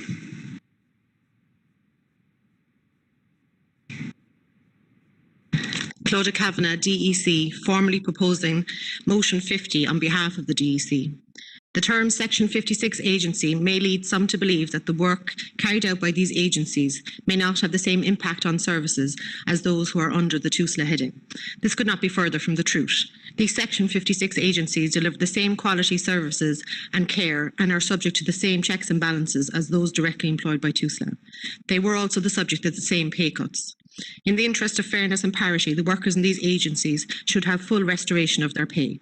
We ask you to support this motion. Thank you. Thank you, Claudia. And we have Adam O'Muelagon. Thank you, Adam.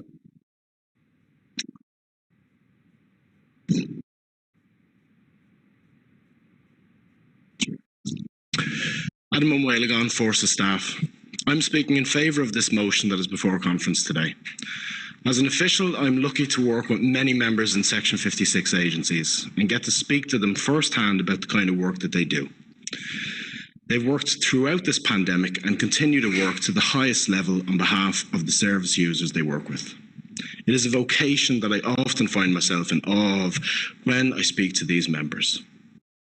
Some of the people I'm talking about would be Smiley Trust members who provide residential care for young boys and girls, cottage home members who provide child and family services for children that may have violence or drugs at home, Traveller Families care members who take care of separated children seeking asylum, Women's Aid members providing support against domestic violence against women and children. Our colleagues in these organisations and hundreds of others took the same cuts as everybody else, but unfortunately have been provided with no restoration. That is not good enough for the people working on behalf of the most vulnerable people in the state. Fórsa has lodged a claim in relation to pay restoration and continues to lobby government and TDs on behalf of our members. I would ask Conference to pass this motion to show once again our colleagues that they will not be forgotten and that Conference stands with them. I ask Conference to pass this motion. Thank you. Thank you, Adam. And there are no more speakers to motion 50. So I deem motion 50 adopted. So we move to motion 51. Alan Murray proposing. Alan Murray speaking for motion 51 on behalf of the Cork Health and Local Government Branch. Eamon, during your address to the Cork Health and Local Government Branch AGM last year on the subject of nurses demanding better paying conditions, you said it's not all about the frontline staff and voiced your support for the clerical grades. In the Health and Welfare Bulletin issued on 12th of February this year, you appear very concerned with ensuring that the voices of those members who were temporarily redeployed to frontline roles in response to the COVID crisis be heard. But what about your members for whom a frontline healthcare role is their profession, who have spent years studying and acquiring the skills to fulfill what are extremely demanding roles at the best of times, whether that is teaching basic living skills, facilitating continued learning for someone who cannot access mainstream education, providing for a person's intimate care needs, adapting to the changing needs of someone whose anxiety may often preclude them from managing in everyday situations, or responding to highly aggressive or risky behaviours. Your response to this at AGM 2021 was, I hope the policymakers remember. But isn't that why we're here? To remind them and to push them to make positive changes. Since March last year, frontline healthcare roles have become infinitely more stressful, as, unlike hospital or office settings, we do not have access to contract cleaners and are solely responsible for ensuring and maintaining a sterile environment. Everyone's anxiety levels have gone through the roof, and this is no different for the people we support.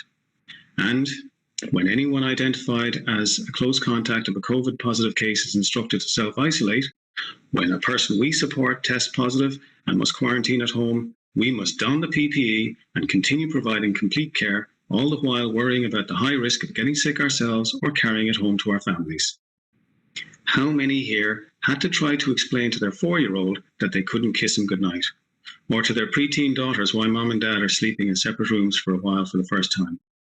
This is the experience of the frontline healthcare worker. Our voices need to be heard. When all this is over, the nursing unions will be fighting for the nurses, SIP2 will fight for the service industries, the teachers have their unions looking out for them, and I keep getting notifications about how Fórsa have done this, that and the other for SNAs. But who's going to step up to the plate on behalf of frontline healthcare workers? The Building Momentum public service pay deal is all well and good, but you can't pull someone up from the bottom of the barrel by simply lifting the barrel. We don't do this for the money, but we can't support a family on the current pay scales. Please support this motion and show everyone that Fórsa are backing the front line. Thank you. Thank you, Alan. And we have Catherine Keogh to speak. Thank you very much, Catherine.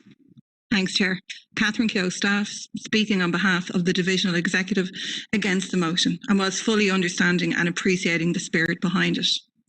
I first want to acknowledge what Alan has just shared with us as the authentic voice of both the frontline healthcare experience and the experience of delivering services in a Section 38 agency. The pressures associated with frontline delivery are, as Alan attests, even more acute when the organisation you work for is not adequately resourced. Fórsa recognises the harsh reality Alan has described and notes that Section 39 agency workers mentioned in the motion endure these pressures and more due to a hopelessly inadequate funding model. However, that being said, we must oppose the motion. The motion calls on Fórsa to pursue an immediate pay claim for some healthcare workers and not for others. As referenced this morning, it has always been Fórsa's position that a vibrant health sector can only thrive when all its constituent parts function equally. We have never discriminated against any category of worker in this union over another, and we shouldn't start now by adopting this motion. Whatever the merits of the motion, the effect of it is clearly divisive. The last thing we need heading into a new model of healthcare is a divided membership. In referencing frontline care workers, the union is being asked to decide where the frontline is and where it is not. Fórsa believe all healthcare workers deserve to be recognised for their contribution in response to COVID-19. And as delegates are aware, we, alongside our sister unions in the health sector, have lodged a claim with the employer to this effect. Furthermore, the motion seeks that the union pursue this claim for Section 38, Section 39 and HSE workers. HSE and Section 38 workers are comprehended by the terms of the recently agreed Building Momentum Agreement. As workers in Section 39 agencies are acutely aware, they do not benefit from the terms of this agreement. Their pay and conditions lag behind their counterparts in the HSE and Section 38 agencies due to a hopelessly inadequate funding model. Delegates, the wide range of specialist health services delivered by the community and voluntary sector, including disability, addiction, care services for older people, this is at real risk of collapse due to the failure to create a more sustainable funding model for the organisations delivering these services. Section 39 agencies are funded by the HSE with funding allocated year to year. But the current funding model robs Section 39 agencies of stability and any ability to plan future service delivery. Fórsa believes that a new systemic funding model is necessary for the community and voluntary sector because the sector will simply collapse without one.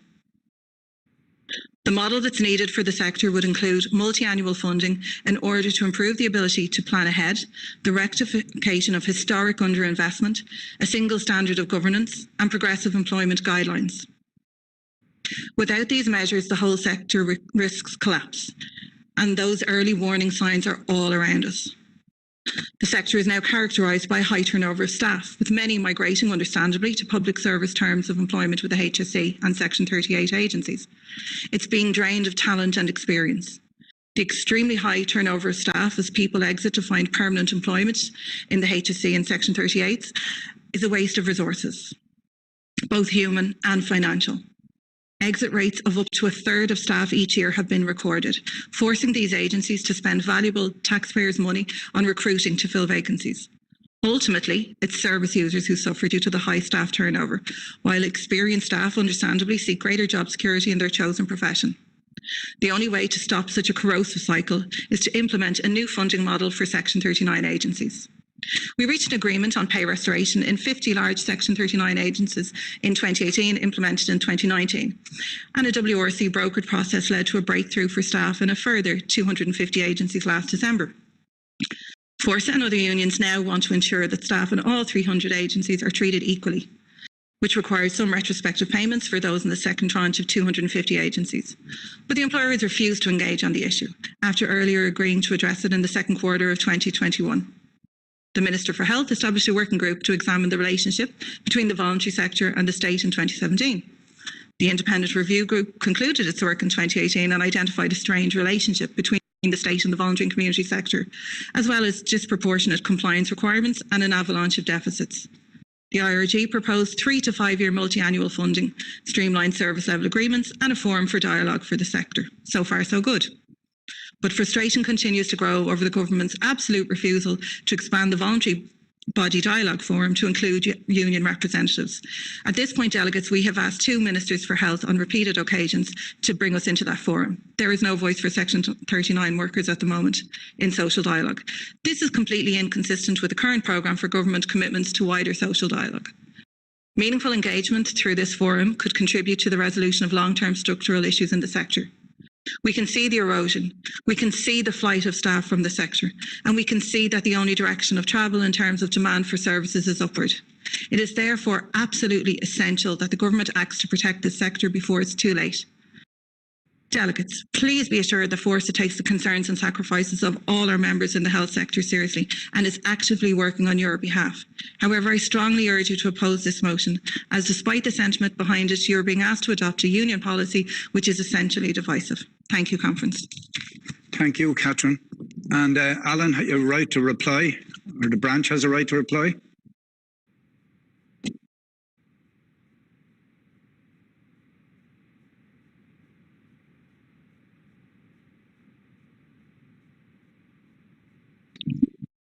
Yeah, nobody from the branch. So we have to put it to a vote. And voting, I'll be notified when the voting is open, and I'll notify everybody. Okay, colleagues? So we move on to the next one. Alan, motion 52, Sandra Harkin. Andrew Harkin, Carla Grant, speaking on motion 52. Conference calls on Fórsa to continue to pursue the HSE for provision of funding to provide specifically for increments to the staff of Section 39 agencies, which is an additional pay-related matter which still has not been restored to Section 39 agencies. The reason behind this motion is that we believe Section 39 funding should include monies to cover payments of increments. The payments of increments comes out of the funding received, and by having to pay increments from this, it has an adverse effect on the services provided. The funding each year should be increased to cover the value of the increments. This will be separate to any increase in the overall funding to Section 39s. Please support this motion. There's no more speakers on motion 52, so I deem motion 52 adopted. And before we move on to the next set of common debate, motion 63 has been withdrawn by the branch and standing orders has approved it. And the voting is also open for motion 51.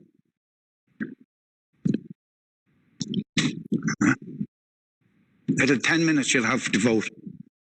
Stay open for 10 minutes. Okay, so we move along to motion 55, 56, 59, 60 and 62 in common debate, and Pierce Ryan is proposing. He's up first. Hi. Hiya, Pierce. Pierce Ryan, Limerick Health and Welfare Branch, and proposing motion 55. That this conference mandates the Health and Welfare Division of Fórsa Trade Union to uphold and preserve the line management reporting structure within the same discipline for all health and social care professionals, similar to other professionals such as nursing and other structures within acute and community health structures. Thank you. Paula Craig. Hello, my name is Paula Craig and I'm speaking on motion 56 on behalf of the Clare Health and Local Government Branch. This conference calls on Fórsa to uphold and preserve both the job title and managerial role and function of discipline-specific managers of 6 professions: speech and language therapy, podiatry, occupational therapy, dietetics, physiotherapy, and social work. Retention of line management, decision-making authority and accountability by discipline managers related to all clinical activity is essential. This will ensure that health service employers continue to place clinical line management and governance firmly in the hands of the most appropriately trained discipline-specific managers. These 6 professions have been targeted unfairly by the health service with the removal of existing managerial responsibilities within the network model. This reduction, dilution, or elimination of managerial decision-making responsibility has the potential to diminish promotional opportunities for discipline managers and health and social care professionals. Positions which will then be filled by other professions, for example, nursing, who in contrast will retain management responsibilities for nurses. We therefore call on Fórsa to ensure that the authority for the following roles and functions are retained by discipline managers in the network: clinical models of care and care pathways, prioritisation of and within caseloads and waiting lists, staff rotations to meet service and professional requirements, recruitment and deployment of discipline-specific staff across and within networks, clinical audit, quality improvement plans, professional training, national discipline-specific key performance indicators, and supervision. If this is not achieved, increased risk for both service users and health and social care professionals is likely. Discipline managers are the right people with the right knowledge to make the right decisions at the right time on matters of the provision of health services to the population in Ireland. We therefore ask you to endorse this motion 56, which has also been submitted in motion 55 by Limerick Health and Welfare Branch. Thank you. Thank you, Paula. Can I interrupt the speakers, please? I just want to advise delegates, voting on motion 51 is in part 3 of the voting site. We just had queries on that. And then I call on Jessica O'Malley, please. Thank you, Jessica. On the common debate motion.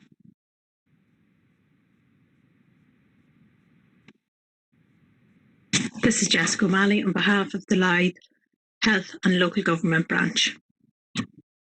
I'm speaking on motion 59. This conference calls on Fórsa to ensure the future role of HSCP managers in the full governance of services, including line management, is maintained in primary care. This is essential to ensure clinical effectiveness and care via clinical line management and full responsibility and authority for service and governance.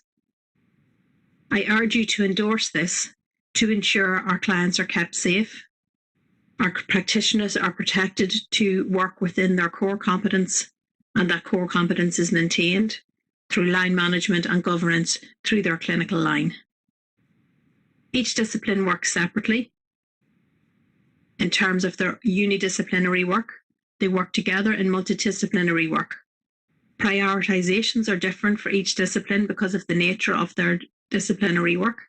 We need to ensure that this is maintained.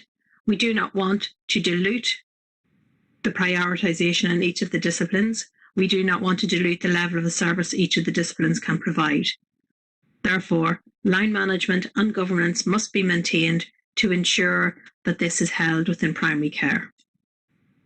In the current provision in primary care, the line manager, i.e. the head of discipline, is able to move staff around the primary care networks where vacancies arise to ensure an equitable sharing of resources. Within the network model, this may not happen, and it'll be up to negotiation between network managers to allow this to happen. Therefore, we could end up with networks of very few of one particular discipline, and therefore increasing waiting lists and poorer outcomes in that area due to this. I therefore ask you to protect our population, to have fair and equal access to HSCP services through primary care, and endorse this motion. Thank you. This is Jessica O'Malley speaking on behalf of the Live Health and Local Government Branch on motion 60. This conference calls on Fórsa to ensure the future role of HSCP managers in the governance of services, including line management, is regained in paediatric disability services. Under the PDS model, Children's Disability Network managers will soon hold the full line management and governance of HSCP staff working within those teams. There are many areas of concern for this. Some have yet to develop, some have developed. We must ensure for the safety of our most vulnerable children that this is returned to HSCP managers. I ask you and urge you to endorse this motion. Thank you. This is Jessica O'Malley speaking on behalf of the Live Health and Local Government Branch on motion 62. This conference asks that Fórsa support HSCP members who are entering new reporting relationships and line management outside of the profession to ensure that they are compliant with the Choral Code of Ethics and are working within their scope of practice and competence.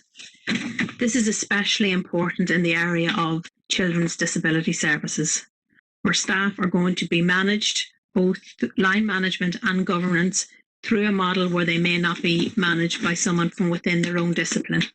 They may be asked to undertake duties that are outside their core skills, and it is essential that staff are supported in only working within their area of competence so that they do not put their own core registration where it exists at risk.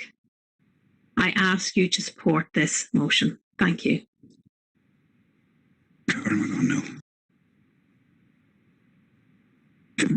Eamon Donnelly, I call Eamon Donnelly to speak now. Thank you. Delegates, Eamon Donnelly, staff, on behalf of the DEC, seeking reference back to the division on motions 55 and 56. And the reason why we're doing that is, colleagues, we need to be smart and we need to be clever and we need to anticipate what's going to happen in the health services.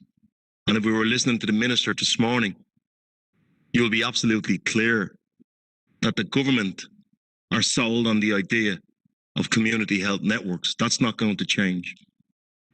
However, we are already, and this is why we're seeking reference back, in a collective agreement about the 9 pilot community health networks. We are already in a collective agreement.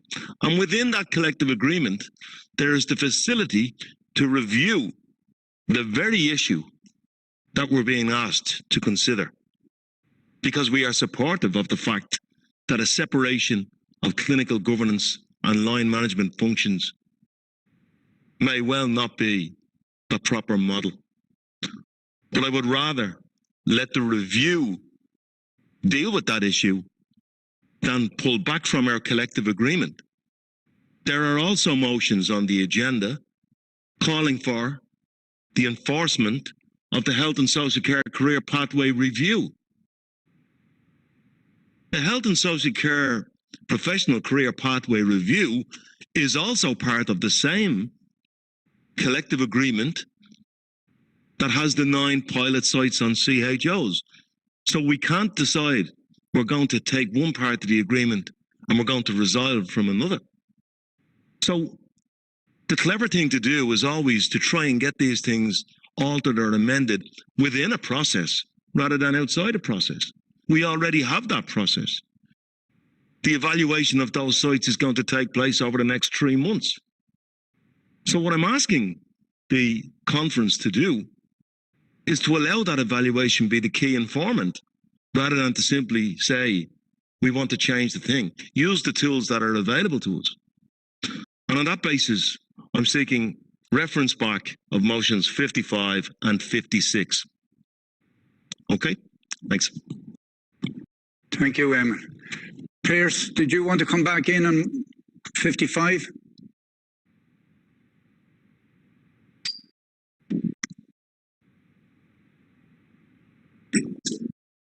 Okay, I'll move on. Rodrigo, do you want to come in? On the motion for reference back? Paula Craig, did you want to come in? 56? Sorry, who have we there?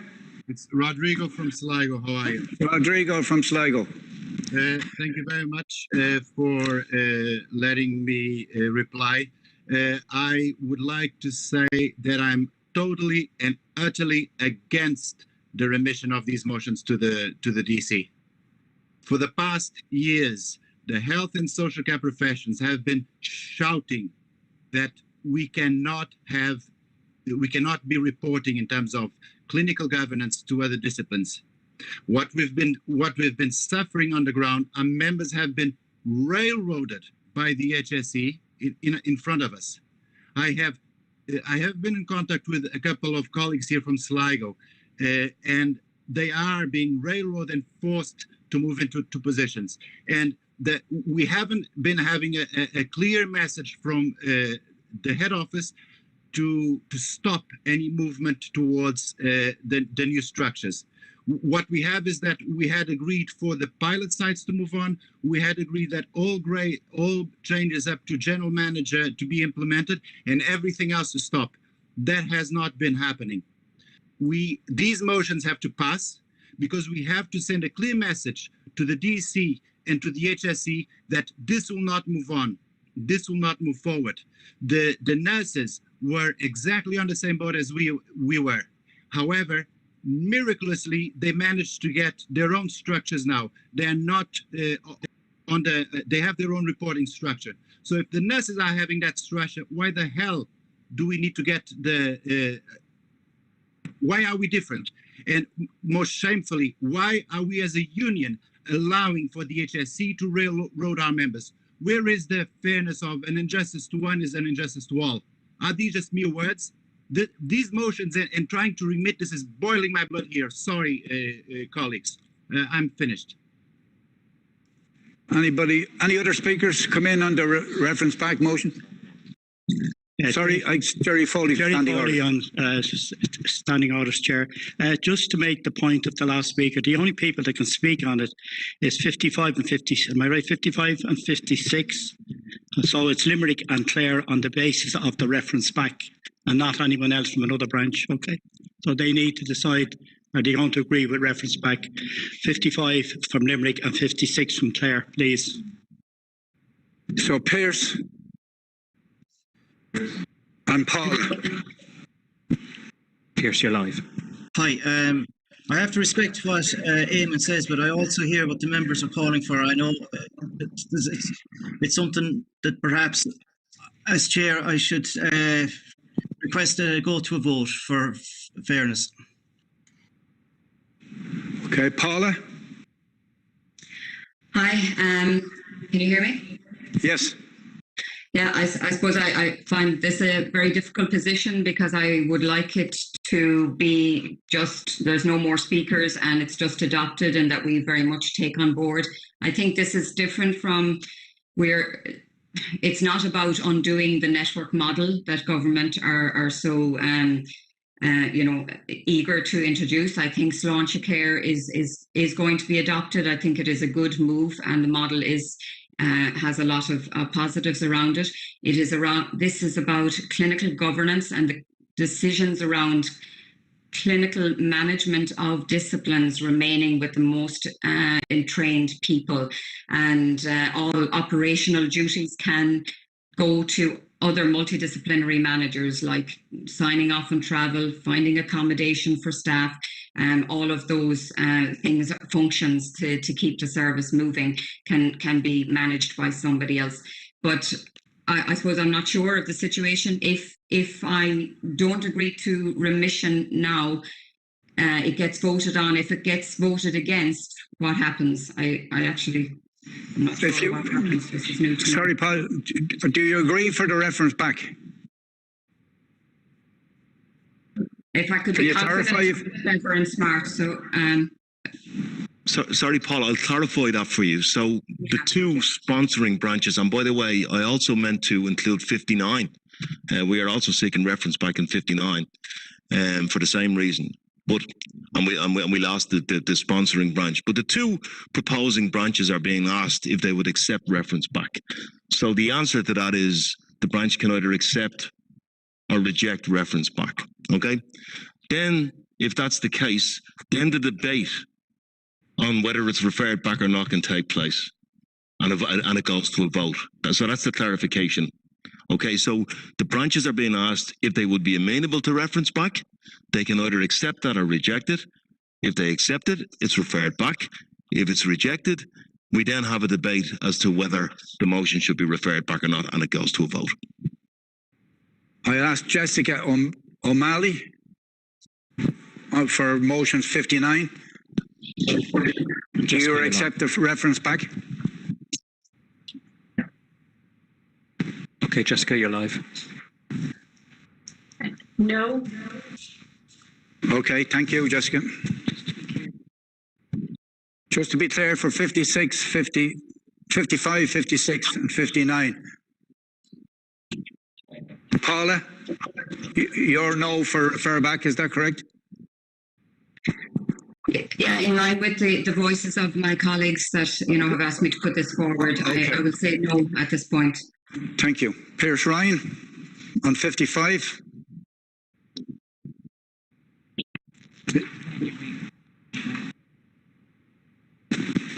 Okay, Pearse, you're live. Hello, I'd like to reference this one back as the two motions 55 and 56 are so close. Let's just have one vote on 56. We'll reference back 55.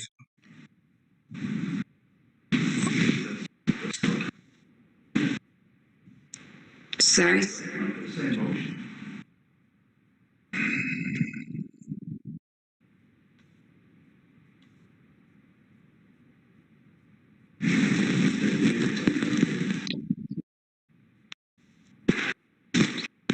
I'll just wait for clarification from SOC because the two motions are the same.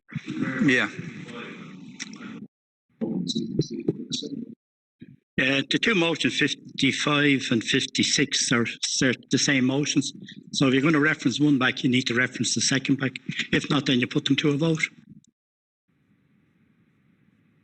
Okay. Pierce? I leave it to the chair of, I'll reference back, and I leave it to the chair of the Clare branch to make the deciding factor. Paula, Pierce has left it in your capable hands. So I'd like it to go to debate. So not to refer back at this stage. Okay. So any speakers to reference?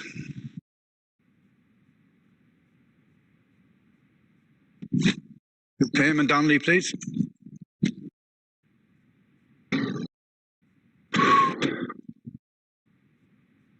I know this causes confusion, but I'm now speaking to reference back in the context of the debate now is whether the motions are referred back or not, which will go to a vote. And I just want to be very clear on 2 points. One is we are already in a collective agreement.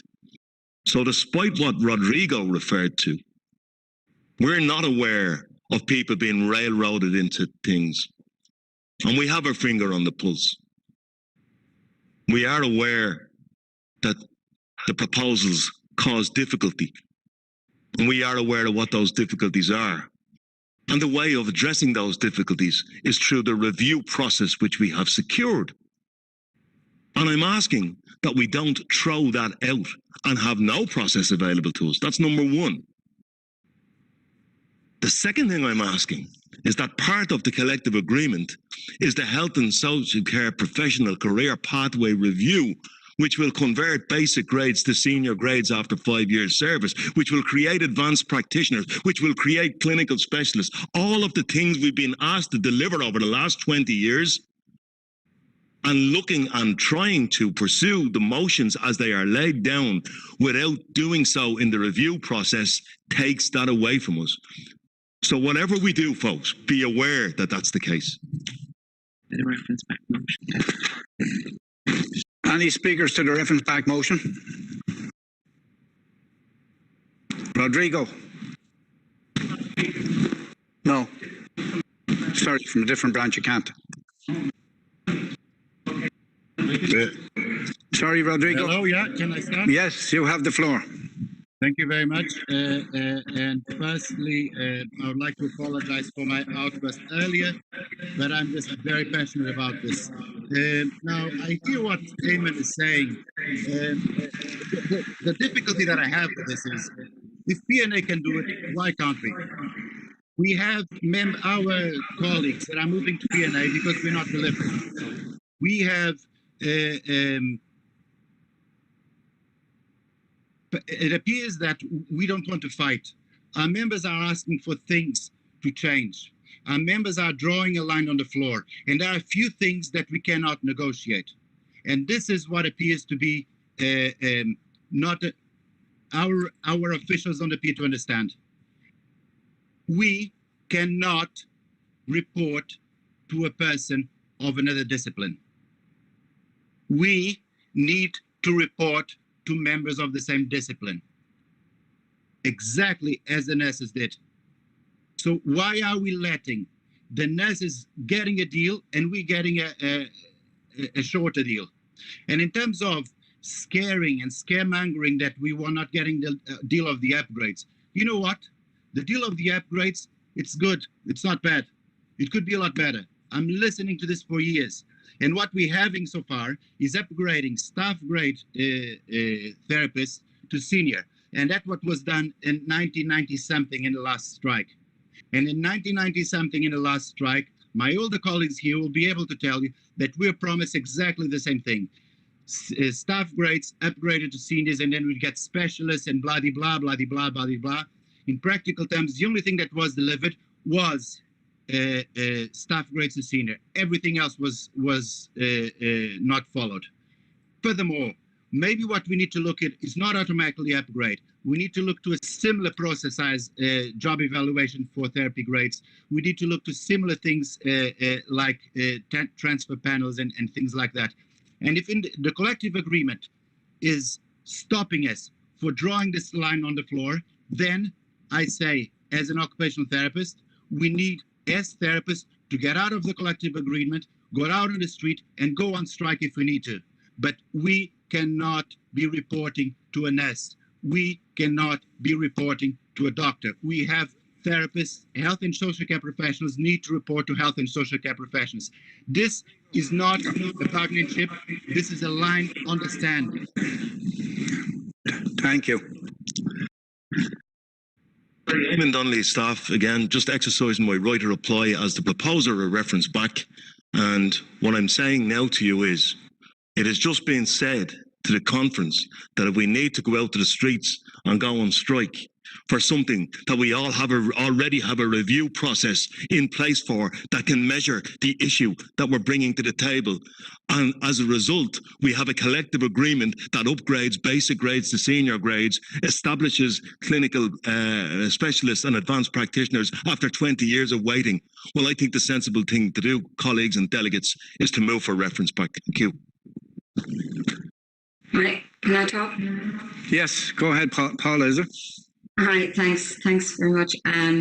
Yeah, I suppose you know, I hear all of what Eamon is saying, and I know that so much is tied up in this, and that we have a collective agreement for the pilot sites. It's very difficult to feel confident in how things have progressed very dramatically with enhanced community networks and huge influx of new posts not recruited into yet. And how it's developing on site, and lots of network managers being appointed. So it's difficult to have confidence in a process where the HSE have already done their implementation evaluation in 2020. And even before the go live date for the pilot sites on the 1st of June, they're doing their 6 months evaluation. And as yet, we haven't got an agreement or knowledge. Now, Eamon has referenced 3 months of an evaluation, which we really need an awful lot of engagement to do this really professionally with Fórsa, so that it is going to hear all stakeholders' opinion on how it's going and the risks that it may create for service users and employees. So if all of that is going to be taken into account in a timely fashion, and that we have 12 months to evaluate this from the go live date of the 1st of June 2021, and that Fórsa are on board to work cleverly and smart with all of the frontline staff, grade senior and discipline managers on this. I will continue to support this within the DEC, which I've been recently elected to. So I will agree with Eamon on remission at this stage.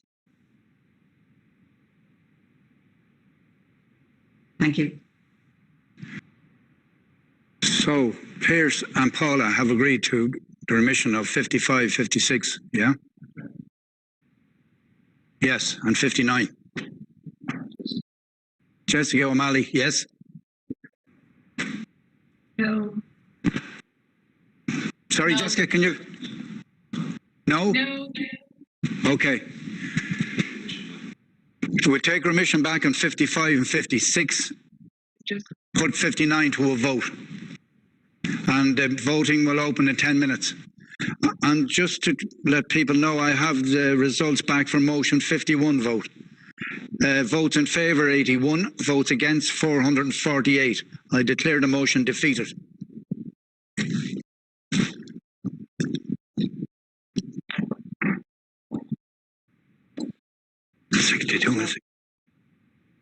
Will be open, and I'll let you know when it's open. It'll be open in 10 minutes. On the remission. Under the motion remission of 59. So moving on to motion 57. Carmel Devine. Proposing. How are you, Carmel? Okay. Carmel Devine, Principal Delegate for, can you hear me? Principal Delegate for the yes. Clare branch. Motion 57. That the, Carmel, yes. This motion is similar to motion 32 that was carried earlier, where we want to ensure direct and regular engagement occurs between children's disability services, primary care and mental health children's services, and support further the implementation of progressing disabilities, and in particularly the National Access Policy for Children, inclusive of all stakeholders.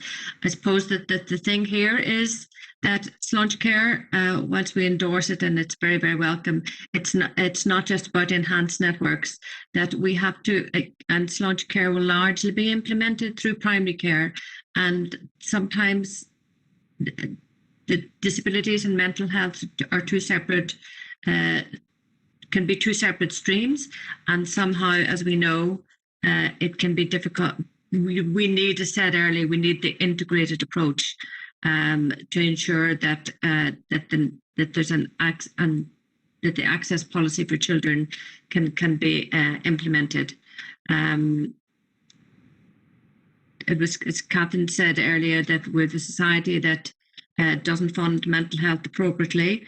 I think we need to acknowledge that children need mental health services as well. We had the conferences, and we acknowledged a lot of work was done at the Health and Welfare Conference on Mental Health 2 years ago. We need to follow on with that and build on that, and ensure that all stakeholders' voice is heard. Again, particularly for the children with disabilities and the disability network teams and CAMs, we need to make sure that all voices are heard and advocate for those that are most vulnerable in our society. So I'd urge you all to carry this motion, to endorse this motion, please. Thank you, Carmen. There's no more speakers on motion 57, so I deem motion 57 adopted. Voting is now open for reference back on motion 59.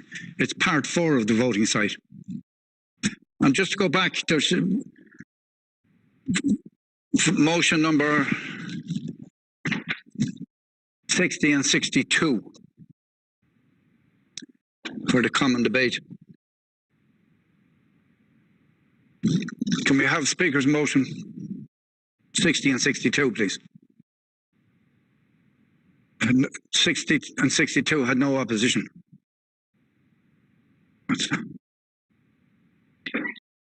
So therefore they're carried.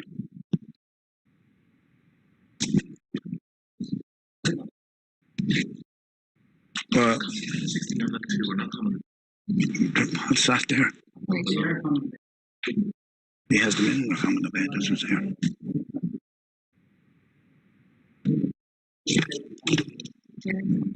Eamon Donnelly, staff, on behalf of the Divisional Executive, opposing motion number 60, which asks us to regain in the area of children's disability, progressing disability services.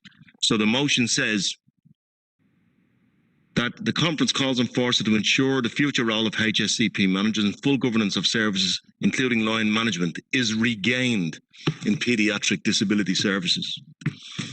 And what that means is that a Labour Court determination, which we fought in the Labour Court and lost, that we now seek to overturn that. So that's difficult, because how do we achieve that? We had an industrial dispute. We went to the Labour Court, and the Labour Court made a ruling and said that the application of that model was the responsibility of the employer. So that leaves us in a position where our only way to deal with this, and be quite blunt about it, is to go on industrial action. And to go on industrial action in the face of having already used the state's industrial relations machinery to bring a trade dispute to a conclusion. And I think that's going to leave us in a very precarious position. That being said, we are very aware of what the issues are. We have offered and been offered, again, a bit like primary care, to have a review process. But so far, the professional committees have opted not to get into that review process And that review process offers the only hope of addressing the issues that have been raised, not to try and overturn a Labour court determination and lead us into a precarious industrial action.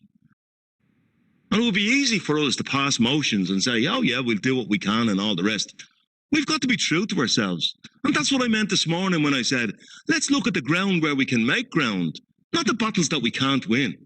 And this is one of those battles that we can't win. However, we can make a difference if we use the review process that was available to us to get our issues on the table and work them through. So I'm asking that you oppose motion 60.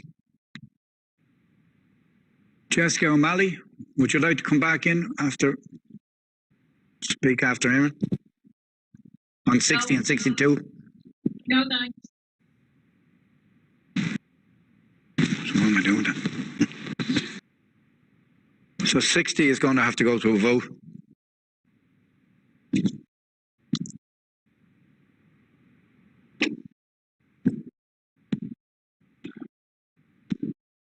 Well, I'll let you know when the voting is open for 60, okay? Not 62. Okay, so we have motion 58, Paula Craig. Hello, my name is Paula Craig and I'm speaking on motion 58 on behalf of the Clare Health and Local Government Branch. This conference calls on Fórsa to protect the working conditions of frontline health and social care professions by ensuring that there is national investment into increased staffing at various clinical grades for the provision of services to children within primary care, children's disability and child and adolescent mental health services. Successful implementation of the Progressing Disability Strategy and the National Access Policy for Children and Young People is dependent on the appropriate funding and allocation of posts across disciplines and across care divisions and pillars. There has been substantial investment made for the provision of improved services to the adult and older persons population recently.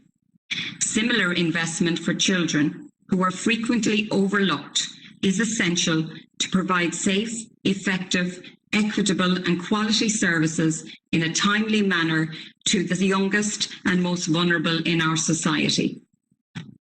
It is also imperative to prevent burnout and maintain the health, welfare and well-being of health professionals while ensuring they are supported to work within their scope of practice in line with their code of ethics. Failure to provide additional clinical staffing and resources at the appropriate grades will impede the success of the National Access Policy implementation for children and young people and result in staff being overwhelmed by the additional demands and untenable workloads. We ask you, therefore, to endorse this motion 58, which has also been submitted by the Limerick Health and Welfare Branch. Thank you. Thank you, Paula. And we've no more speakers on 58, so I deem motion 58 adopted. And just to go back to motion 62, there was no opposition. That was proposed and there was no opposition, so I deem motion 52 adopted as well. Or 62, sorry, apologies. So with motion 60, the voting for motion 60 is now open. And I move on to motion 61.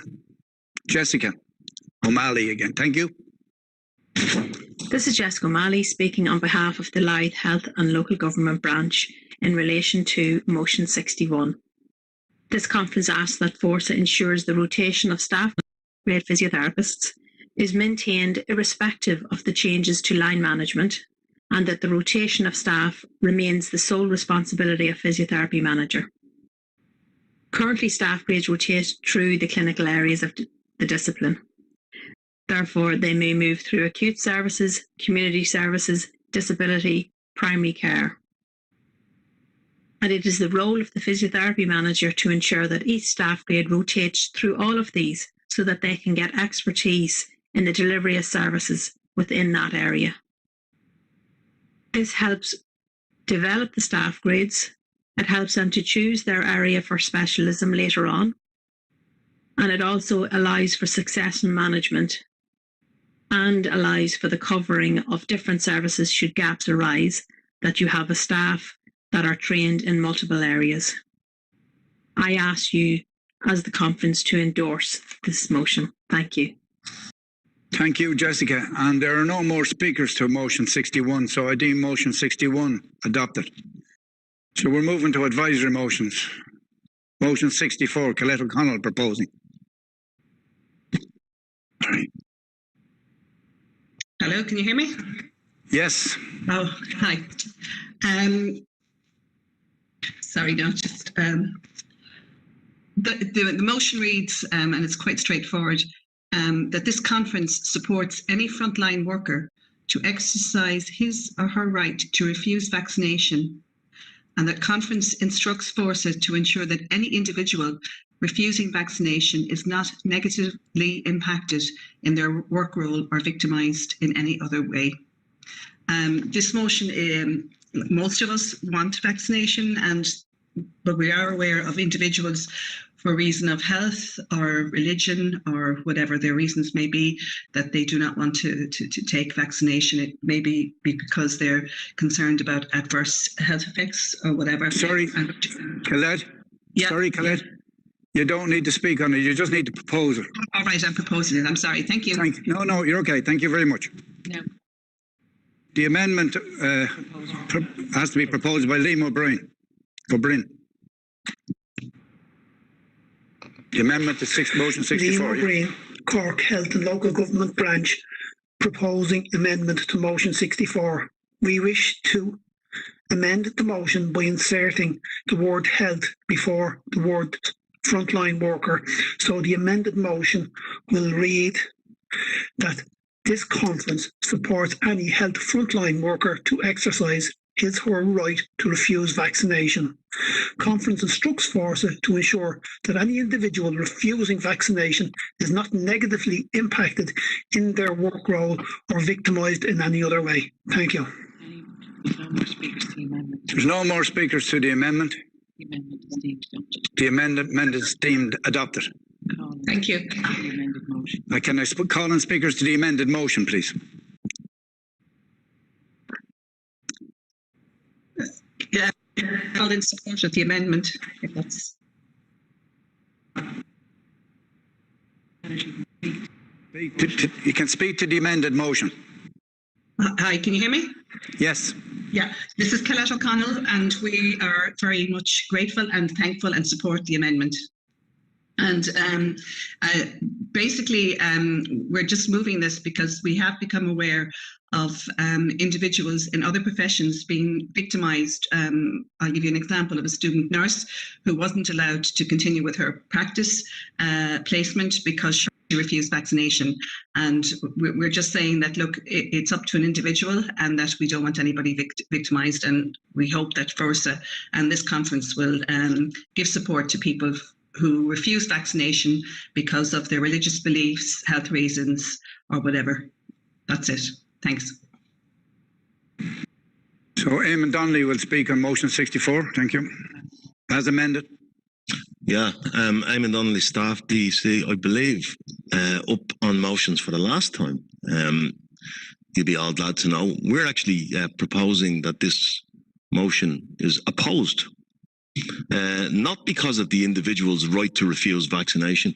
Let's be clear. We believe in everybody's right to refuse a vaccination for whatever reason. Whether it's on religious grounds, whether it's on personal choice, we believe in that personal choice. However, it is also Fórsa policy to encourage as many people as possible to take the vaccination. And that policy has been adopted by our NEC, that policy has been adopted by our division, and we've been out there promoting the vaccination. The difficulty with passing this motion is, in order to see it through, we probably need to campaign.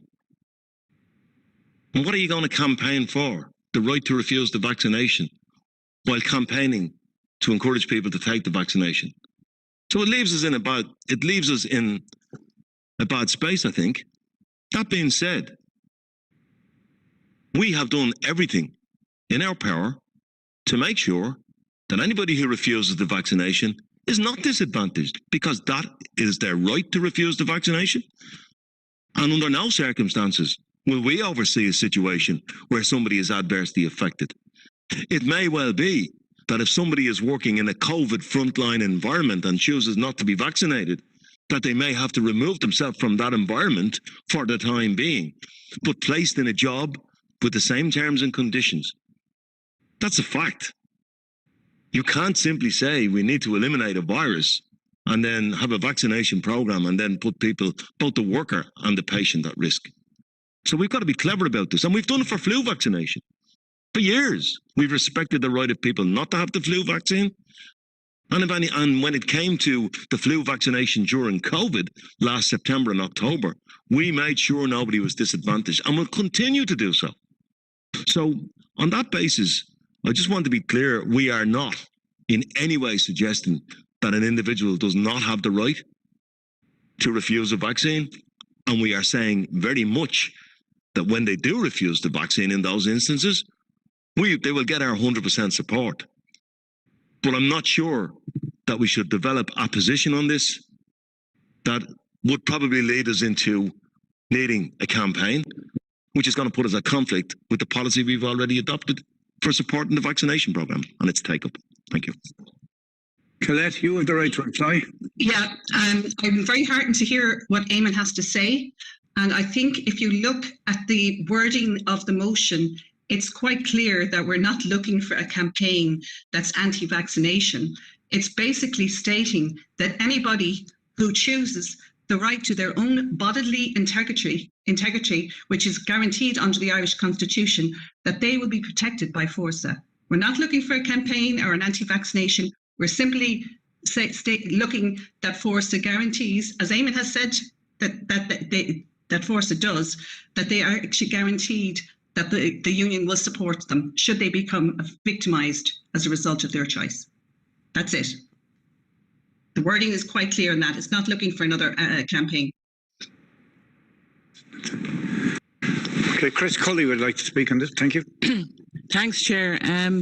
Just wondering, on behalf of the DEC, Chris Cully here, proposing maybe reference back on the motion on the basis of what's been said. Will the branch be agreeable to that? Will your branch be agreeable to refer back? I would be quite happy, yes. Yeah. Thank you. Thanks. Thank you, Chris. Thank you. So motion 64 referred back. Thank you very much. So the reference back to motion 59 is now closed, and the results in favour 465 and against 70. Reference back is carried. So motion 65. Yeah. 65 was withdrawn on my report this morning from Sligo.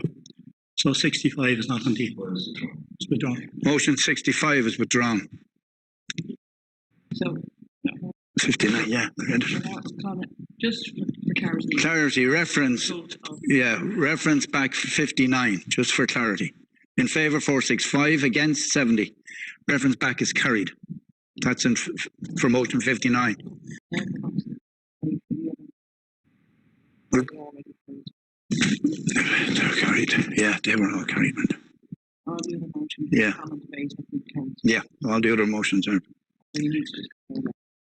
All the other motions in the common debate have been carried.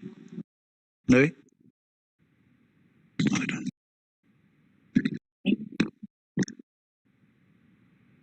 And 5 motions are not in common debate.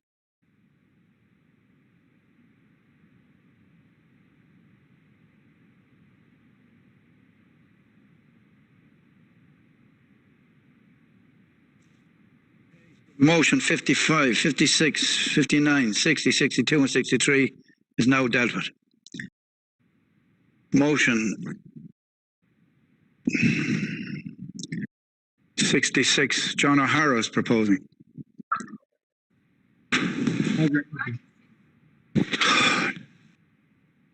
John, you're live. Hello. Do it. Section is only advisory motions, so that everyone know that. Yeah. Just for clarity. Product from voluntary agencies to speaking to section to motion 66. This conference to recognise the COVID-19. John, you're not coming in, John. We're not hearing you.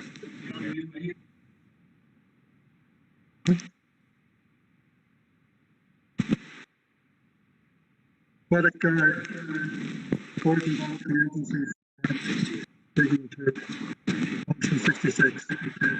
This conference recognizes because the virus motion 60. And that the poor be targeted by vaccine nationalism. Call upon Fórsa through its Developing World Fund to explore ways to alleviate the effects of the pandemic second world countries. Delegate says we know COVID-19 has become a global pandemic. Delegates world, the developing world, to support efforts to alleviate the effects of COVID-19 on developing countries. Please support the motion. Motion 66. Thank you, John. There's no more speakers on motion 66, so I deem motion 66 adopted. Voting for motion 60 is now closed. And we'll have the result shortly for you. Motion 67, Helen Canning proposing.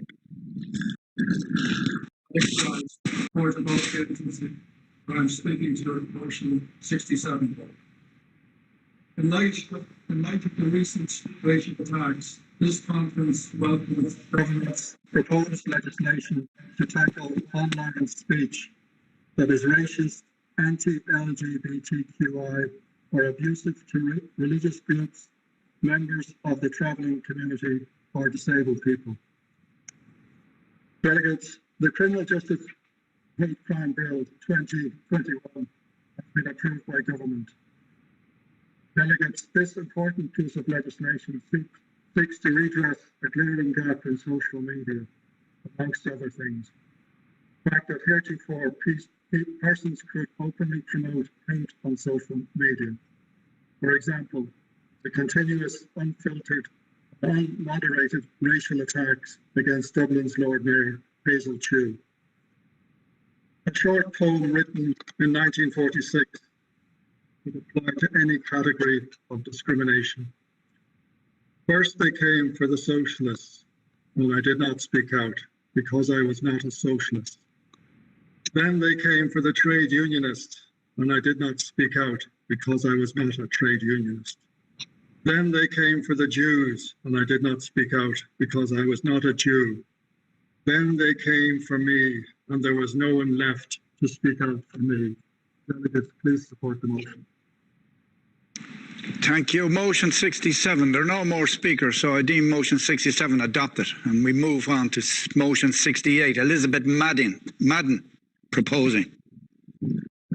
Good afternoon. Can you? We can hear you.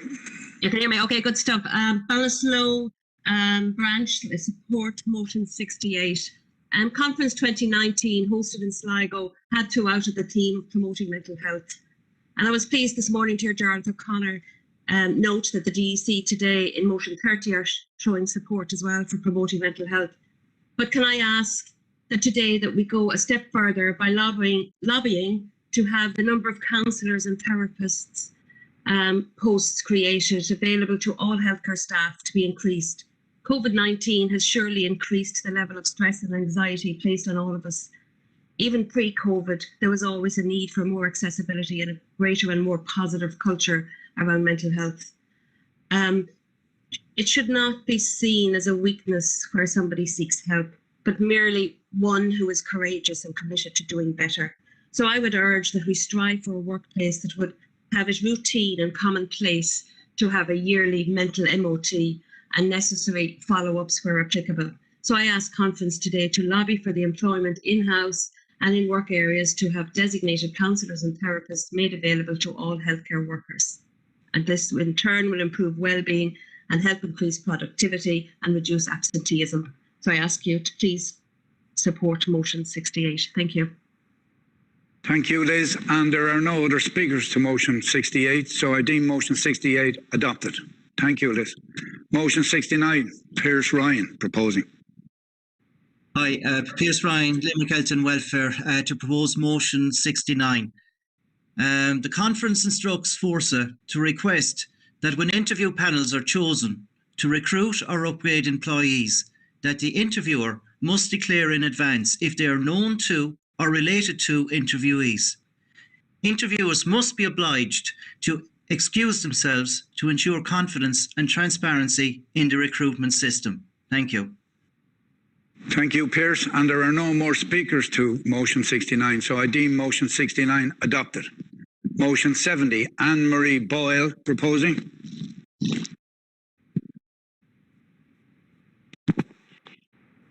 Anne-Marie, you're live.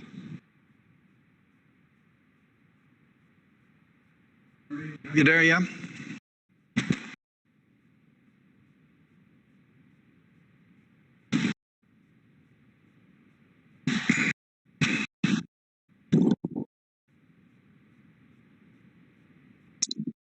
So I'll move on to motion 71. Standing orders to come. Standing orders have a comment. Motion 71. Andy Meany is going to speak on. Okay. Andy Meany, DEC, on behalf of Westmeath Health Welfare, motion 71. The HSE National HR have confirmed that staff absent as a result of a reaction to the COVID-19 vaccination are to be recorded as normal sick leave and not COVID-19 special leave with pay. To support vaccination uptake, given the concerns about the number of staff who have had to take sick leave as a result of negative reactions to the COVID-19 vaccination, Conference directs the incoming DEC through the NEC to engage with employers and government to secure COVID-19 special leave with pay for any staff member who has to take sick leave as a result of a negative reaction to the COVID-19 vaccine. Thank you. Thank you, Andy. And there are no more speakers, so motion 71 is adopted. Thank you very much. Motion 72, we have Pierce Ryan again. Thank you, Pierce. Pierce Ryan, Limerick Health and Welfare to propose motion 72. Conference instructs Fórsa to negotiate agreement for the restoration of our pre-Haddington Road hours on behalf of members. Thank you. Thank you, Pierce. And there are no more speakers. So motion 72, I deem adopted. And just to have the result of the motion 60, for 53 and against 419. Motion's defeated. So motion 73, Alan Murray proposing. Alan Murray speaking for motion 73 on behalf of the Cork Health and Local Government Branch.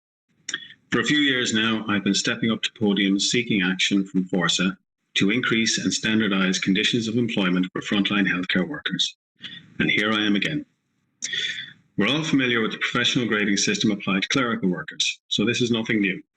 We can all identify the benefits of such a grading system for all categories of worker. Standardised role descriptions and responsibilities, the efficient transfer of skills from one employer to another, the efficient filling of vacancies with suitably qualified and experienced staff. The list goes on. It's also paved the way for the job evaluation scheme. I'm calling for a similar template to be rolled out for frontline healthcare workers in all public sector employments across the country. I'm sure that by now you've all heard me say that I've been with the Brothers Charity for 19 years. I'm at the top of the day service senior instructor scale, and I'm only entitled to 22 days annual leave, which is the minimum for public sector workers. When I hit 20 years, I get nothing extra. When I hit 40 years, I get nothing extra. That's it. My pay and conditions have peaked because my employer is not obligated to provide anything over the legal minimum. A professional grading system would change this by standardising the profession in terms of entitlements and obligations. The advent of HICWA has done a lot to reassure the families of our residents by expecting a high level of professionalism from us, and rightly so. But we are still not treated as professionals. This has got to change. Please support this motion. Thank you. Colleagues, I had to let Alan speak. His speech was recorded, so I had to let it run. But there's an amendment to motion 73, and we have to deal with the amendment. So is there somebody to speak on the amendment? Yes, Colette O'Connell here. Proposal for, sorry. Yeah, yes, Colette O'Connell here proposing the amendment, and we're looking for the insertion of the word health between frontline and care. So the amended motion would read that this conference requests that Fórsa seek to establish a national framework for a professional grading system for frontline healthcare workers. And I won't continue reading it, you all have it there in front of you. And we suggested and proposed this amendment because we're fully endorse the sentiments behind our colleagues and Alan's proposed motion 73. Thank you. So Adam wants to speak on the amended motion. Adam O'Moyligan, Fórsa staff, speaking against the motion. For years, Fórsa, on behalf of members, have sought to change the hierarchical view of the health service in Ireland. Thanks to the efforts of our workplace reps, our branch activists and our divisional executive committee members, we have been successful in this. I believe that we as union members cannot set about moving back to that hierarchy and be involved in what is considered a frontline care worker, as the motion describes. Sorry, you have to deal with the amendment first. Okay. Sorry. Any further speakers to the amendment? The amendment is adopted. Sorry, as amended, Adam. Go ahead. Thank you. Sorry, Adam.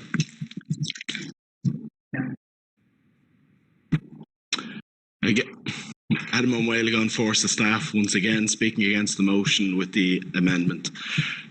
Again, for years, Fórsa, on behalf of the members, have sought to change the way the health service in Ireland is viewed. Thanks to the efforts of you, the reps that are here with us today, and the Divisional Executive Committee, we've been successful in that.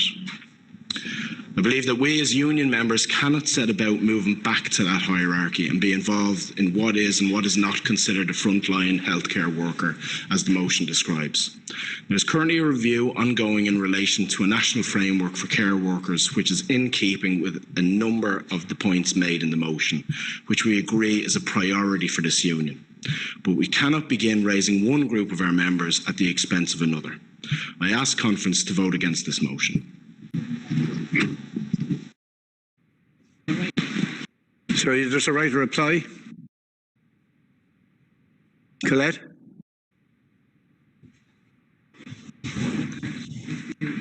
Adam? Adam? Who's Adam? Yeah, could you scroll back up to the previous name? That's it. You, Alan Murray proposed. It's record, sorry, yeah. Okay. There is a right to reply.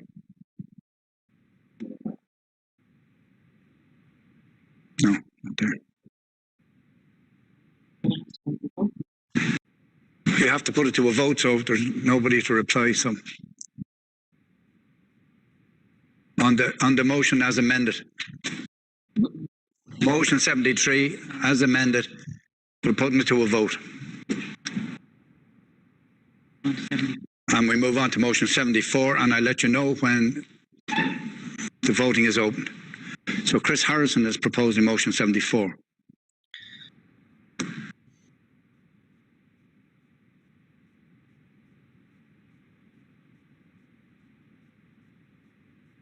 Chris Harrison from Kildare Health Branch, formally proposing motion 74.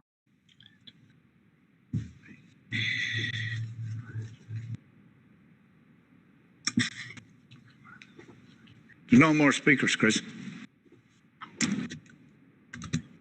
So motion 74 is adopted.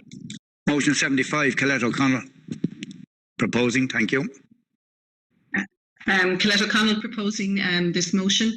This is very much close to my heart. And it reads that this conference directs that Fórsa takes recognition of and puts into effect, where possible, motions passed by National Conference and confirmed as union policy by delegates representing the members on the ground. I'm just one of the motions that was previously passed in other years. It was one about the terms used by Fórsa members and officials and workers on the ground. And it came to mind today listening to people refer to the term allowances and premium pay, premia. And many years ago, when I first got that motion before conference and it was unanimously passed, I made the point that we need to use terms that the public understand. We need to stop using the terms of management.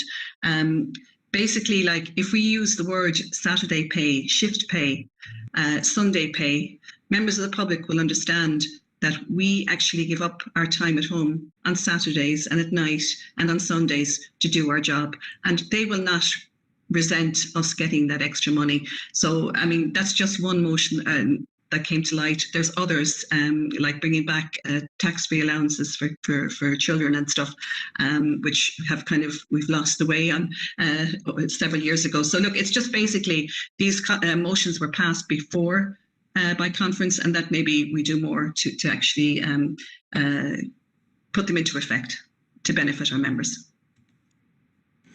Thank you, Colette.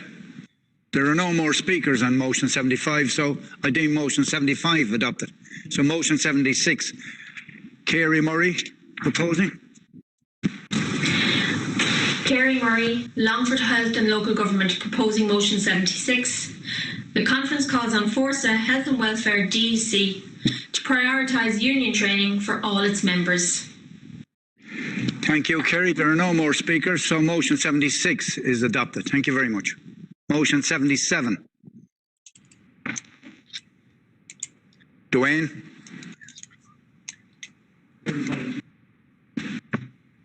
Dwayne isn't here. Anybody else to propose it? Dwayne isn't here. So moving on. Motion 78. Elizabeth. Hello. How are you, Liz? Hi. Ballinasloe Branch asks you to support motion 78. The motion reads that conference requests Fórsa to review, adopt and implement as a priority code of service standards for all sections of the union, so that there is a more structured, improved formal complaints process adopted throughout the union. The code should make provision for dealing with complaints arising from equivalent grade committees or professional committees, in addition to those made by branches and our individual members. Thank you. There are no more speakers on motion 78, so motion 78 is adopted. So we're going back to motion. Sorry, Chris Cully would like to speak to conference, address conference. Chair, thanks. It's actually just a procedural matter. I've been advised that the vote is not yet open on motion 73, but it will be open, so bear with us. And if people log out and log back in, they will be able to vote. That's log out and log back in of the voting system, that is, okay? And then you'll be able to vote, and it'll be open to you then. And it'll be open for 10 minutes from now, from whenever they log back in, the next couple of minutes. Thank you. Thank you, Chris. So we're going back to motion 70. Anne-Marie Boyle proposing. Okay, Anne-Marie, you're live.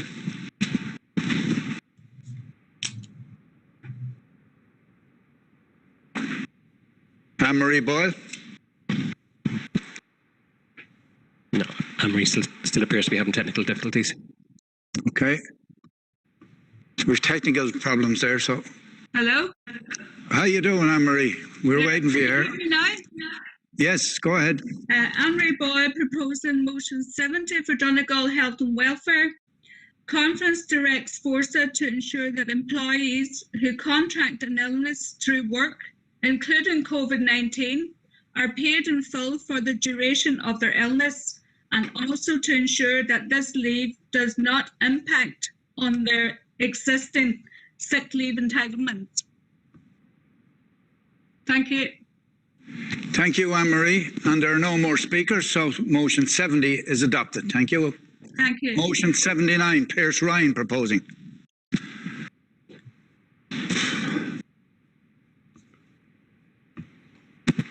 Pierce, you're live there. Thanks. Thank you. Pierce Ryan, Limerick Health and Welfare Branch. I'd like to propose motion 79. The conference requests Fórsa to review, adopt and implement as a priority code of service standards for all sections of the Union. The code should make provision for dealing with complaints arising from equivalent grade committees or professional committees, in addition to those made by branches and or individual members. Thank you.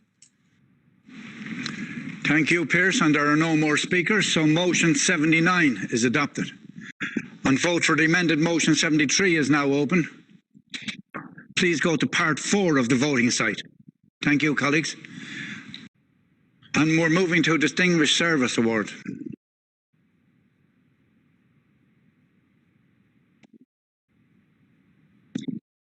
Sorry. Eamon will say a few words. Thank you, Eamon. Delegates, Distinguished Service Awards are something that I think you can really only do when you're with and among people, and hopefully that day won't be too far away. The conference formally wants to recognise and adopt 2 Distinguished Service Awards. Both are people who I've known a long time. And the best way I can put it, and I mean this in absolute good faith and spirit, people who have both challenged me and supported me. And the challenge was always welcome, but the support was even more welcome. And these 2 people have been absolutely trade union rocks over many, many years. We will actually do the physicality of the Distinguished Service presentation when we'll have a bit more to say about people who've given their all for this trade union over many, many years. So to both Carmel Devine and Rosemary Bracken, I say to you, thank you for everything you have given us, of your time, your effort, your commitment. You are absolute cornerstones of what this trade union is. And as I say, when we get a more opportune time to actually present you, we will find a way of doing that gives this award the ceremony that it deserves. But I want conference to recognise the contribution of both Carmel Devine and Rosemary Bracken. Thank you. Thank you, Eamon. And we'll play the Heart of Health video now to allow the votes come through.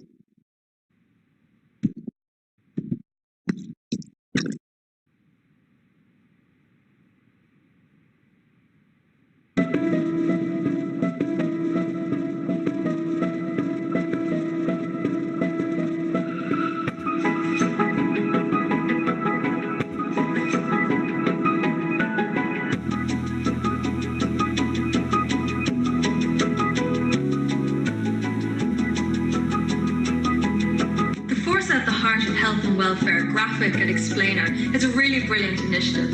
It very succinctly explains the breadth of health professionals that the Fórsa trade union represents, but it also is really useful for the public, so we know actually how broad and how many different kinds of healthcare professionals there are. So it was a brilliant initiative for Fórsa. I find it very helpful for myself in my political work, and I think anyone would find it just a really useful graphic and explainer. I wish to thank the 30,000 members of the Fórsa Trade Union for their dedication and commitment in dealing with new challenges posed by COVID-19. It has been a difficult 18 months for everyone involved in the healthcare, social care, community care and management of these services. all of your members have stepped up to the mark and have delivered the quality of care that was required in dealing with these new challenges. Great to see the range of healthcare staff that Fórsa represent, and just to say how much we value the immense work that all of you do on the front line in providing healthcare in so many different ways to all of us across society. Thank you. Hi everyone, I'm Senator Erin McGreen. I was lucky enough to be briefed by Fórsa representatives recently. It's truly incredible how diverse and integral this trade union is, representing such a wide range of dedicated health and social care professionals, specialists and managers, delivering such a range of essential skills and services all across Ireland. It's your work that ensures the delivery of the best care to all of us. No matter what challenges have been thrown at you over the last year, you've all rose to it to protect our most vulnerable, and this will be forever appreciated. So I thank you all. I want to welcome the launch of the graphic by the Fórsa Union, which sets out very well all of the different grades and the different specialties that Fórsa represent in terms of their members. And Fórsa represents very important sectors in our healthcare, from health and social care, community care, residential care, and of course administrators and managers who are vital to the running of our health services, who don't always get the mention that they deserve. So I want to wish all of those who are taking part in the Fórsa annual conference the very best of luck. I want to commend all of your members for the huge and Trojan work that they have done in keeping the health services going over a very difficult period of time over the last year. And I also look forward to continuing to work with the Fórsa Trade Union in best representing your members to ensure that we can build the very best health services for the people who work in those services, but also for patients who use the services. I really like the Fórsa Heart because it shows the breadth of skill and expertise of staff working in the health service, all of whom are equally essential, all of whom are key to the implementation of the Sláinte Care Reform Programme. Thanks to each and every one represented in the Fórsa Heart for your incredible work every day, and especially over the past 15 months, where you have displayed outstanding commitment and dedication. Your ongoing vital contribution is much appreciated. Thank you.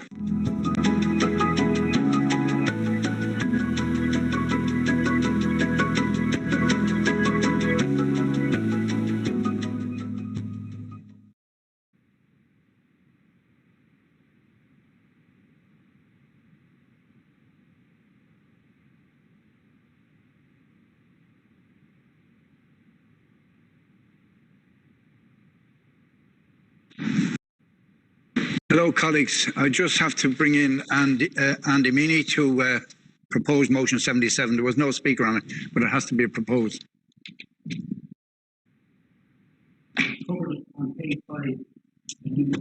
Andrew Meany from the DEC, formally proposing motion 77.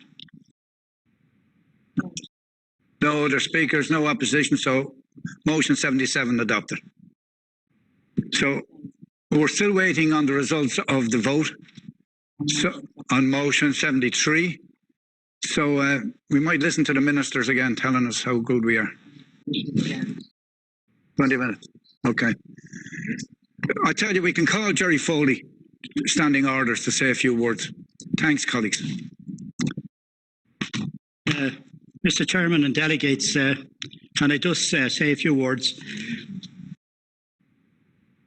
I just want to refer to the Standing Audit Committee that was here today in different capacities. You mightn't have seen them, but to Rose Conroy, the returning officer, Jennifer Varling, Helen Lundy, Anna Farrell and Thomas Kavanagh.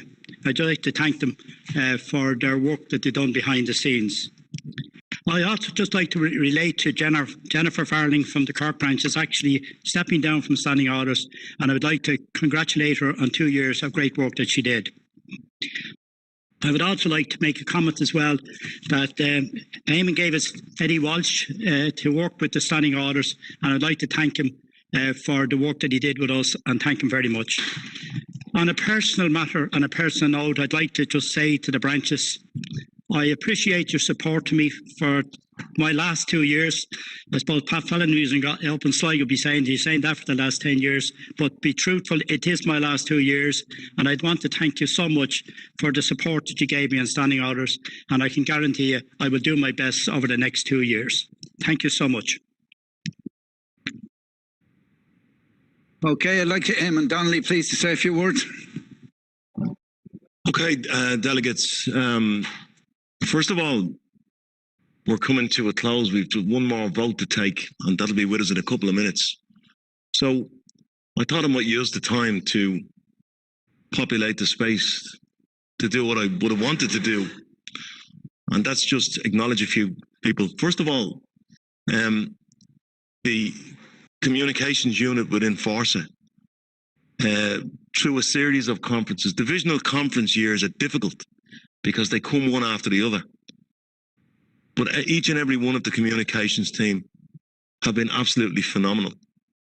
And I would like to recognise that. Equally, the people here running this studio who've made us get a live feel for a conference. We've never had to ask for anything. And they've made sure that this can run as smoothly as possible. So to Jason and your team, thank you very much. Thanks to Standing Orders for the first-class job as ever. In particular, thanks to Eddie Walsh as the staff member who served Standing Orders. We asked Eddie to do this on the basis that he had an odd reputation for being slightly meticulous, if there is such a thing. And he was absolutely brilliant. And Eddie, I want to thank you for that. Thanks to my own National Health Office team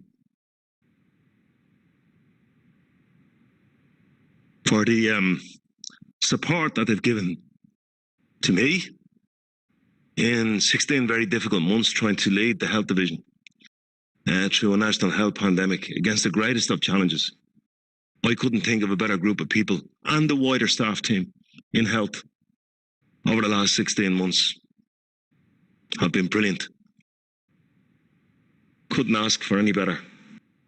Wouldn't get any better.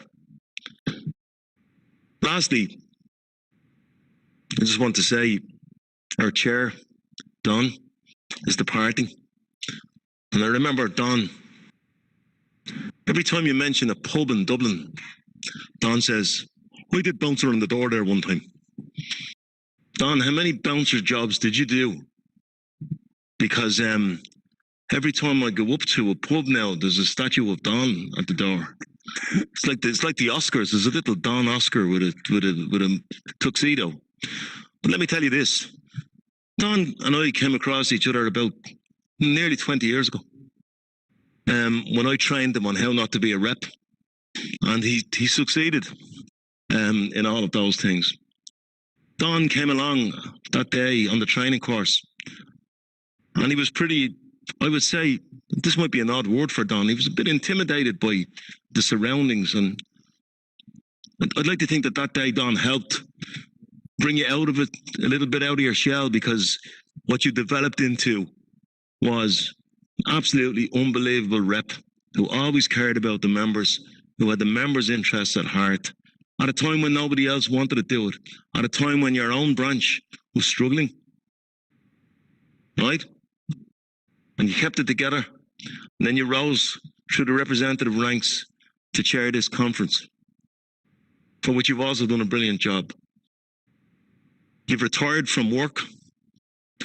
I wrote in to see did anybody notice. They said they did. I know the work you did there too, because I saw you in action there. A couple of times I visited just to make sure this wasn't a spoof. But Don, sincerely, on behalf of all of us here, obviously wishing you well in your retirement, and we'll see you again on a more fitting occasion, many occasions I hope. But in order, I just really want to express our gratitude of what you've done for this division. Many thanks. Thank you, Eamon. Thank you. Thanks a million. The results aren't in yet. We're just still waiting on this. If you could play Paul Reed's video, maybe, yeah? Or the heart, maybe again. Just one more time, and we'll have that result, and I'll conclude the conference then.